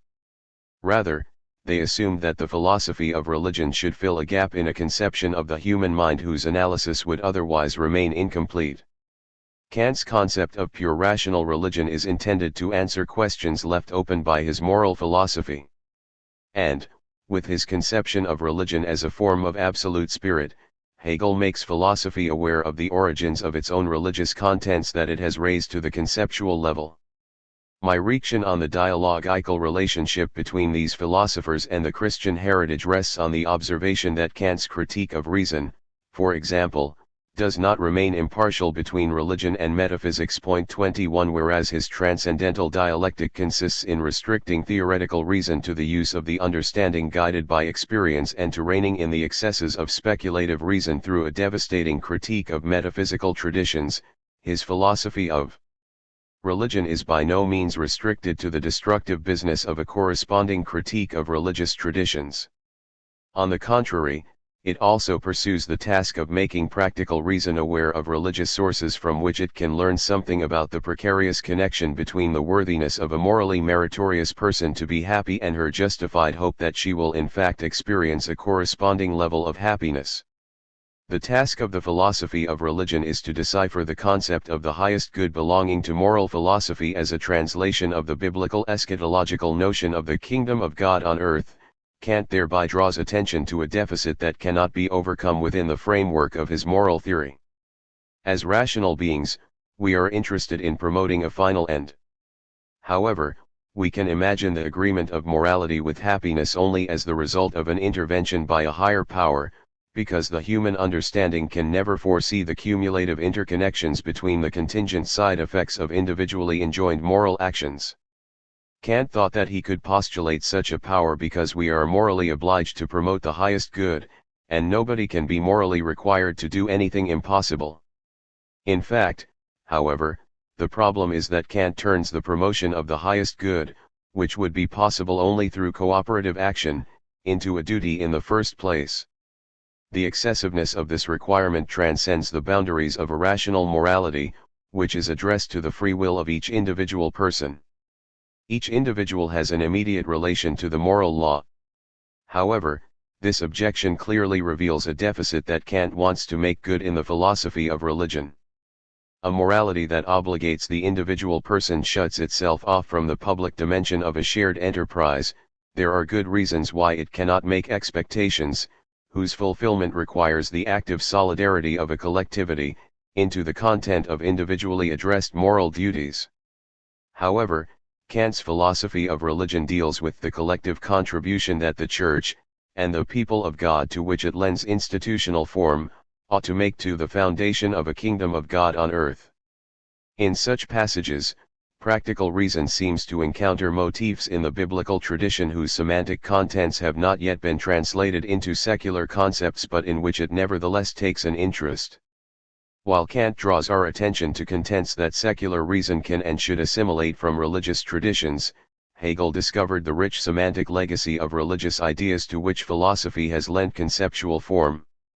However, both Kant and Hegel were equally convinced that religions have essentially been superseded and that it is exclusively a matter for philosophy to sift out the rational core from this traditional material. The classical works in sociology shared this perspective on religion as a superseded intellectual formation and developed a theory of the secularization of society intended to provide an empirical explanation of the disappearance of religious consciousness. The development of European societies seemed to confirm this theory. But the validity of the theory of secularization is now being called into question from an expanded global perspective. The controversy of recent decades has forced us to adopt more nuanced positions and has undermined the self-confident prediction that religion will disappear as society and culture modernize. Today, the issue of secularization is also connected with the need for political regulation of an emerging multicultural world society. Point 22 The intercultural discourse now underway on human rights and on generally accepted conceptions of justice must overcome not only the conflict between the religious worldviews but also the antagonisms between religious parties, on the one side, and secularists, on the other. This immediately prompts the philosophical question of how a post-metaphysical form of thought that regards itself as the custodian of reason emancipated from religious guardianship is related to contemporary forms of religion. After all, it is not only pragmatic considerations and empirical reasons that require us to take political notice of the continued presence of churches and religious communities. Rather, historical experiences and re-exhive insights suggest that today philosophy can no longer approach the vital world religions in the role of an inspector who examines the truth content of religious traditions. Not even from a provincial Western perspective can philosophy know whether the learning process through which it assimilated important semantic contents from the Jewish-Christian tradition until now can be continued or will even remain incomplete. An agnostic philosophy that is nevertheless still willing to learn can enter into a fruitful dialogical relationship with a religion that has become re-exive. While philosophy insists on the boundary between the universes of faith and knowledge and religion refrains from attempts to monopolize philosophy, both parties must acknowledge that dialogue is not a zero-sum game and that it is incompatible with the instrumentalization of the other side. A gain for one side does not necessarily mean a loss for the other. Under the title An Awareness of What is Missing 23, I advocated such a dialogue and presented reasons for re-examining the situation of post-metaphysical thinking between science and religion from the perspective of the critique of reason. The secularistic reason that is exclusively critical of religion and unreservedly supports scientific progress is transformed in the process into a mode of reaction that defends its autonomy against both sides, against the pull of scientistic assimilation to natural scientific theory building and against religious dogmatism. However, post-metaphysical thinking can acknowledge as contemporary intellectual formations only those religious traditions and communities which know that their messages must gain a hearing within the differentiated housing of modernity, and only those theologies which also recognize the genealogy of post-metaphysical thinking as a learning process. From this perspective, dialogues that seek to cross the dividing line between philosophical and theological language games take the place of philosophical explanations of religious thought. The philosophical willingness to learn from contemporary religion must at least assume a dialogical style. To be sure, philosophy of religion understood as the rational self-interpretation of a practiced faith using philosophical means has its own merits. But post-metaphysical thinking, for which religious experience and the religious mode of faith retain an opaque core, must dispense with philosophy of religion. Moreover, it does not try to reduce the potentially rational content of religious traditions to what it can assimilate according to its own standards through translation into discursive speech. A prime example of this practice is the controversy between Karl Jaspers and Rudolf Bultmann. For more than 4 decades, I myself have consistently received fruitful impulses from discussions with theologians. On rereading my contribution to a conference at the University of Chicago Divinity School in 1988-24, I was surprised to discover a continuity in my thought that contradicts allegations that I have changed my mind in the meantime. 25 Among other things, I find a reference there to the specific barrier that any false ingratiation of secular reason to religion runs up against. The attempt, supposedly on grounds of displaying authenticity, to borrow promising connotations from the religious vocabulary is not a question of literary style but constitutes a dilution of discursive thought.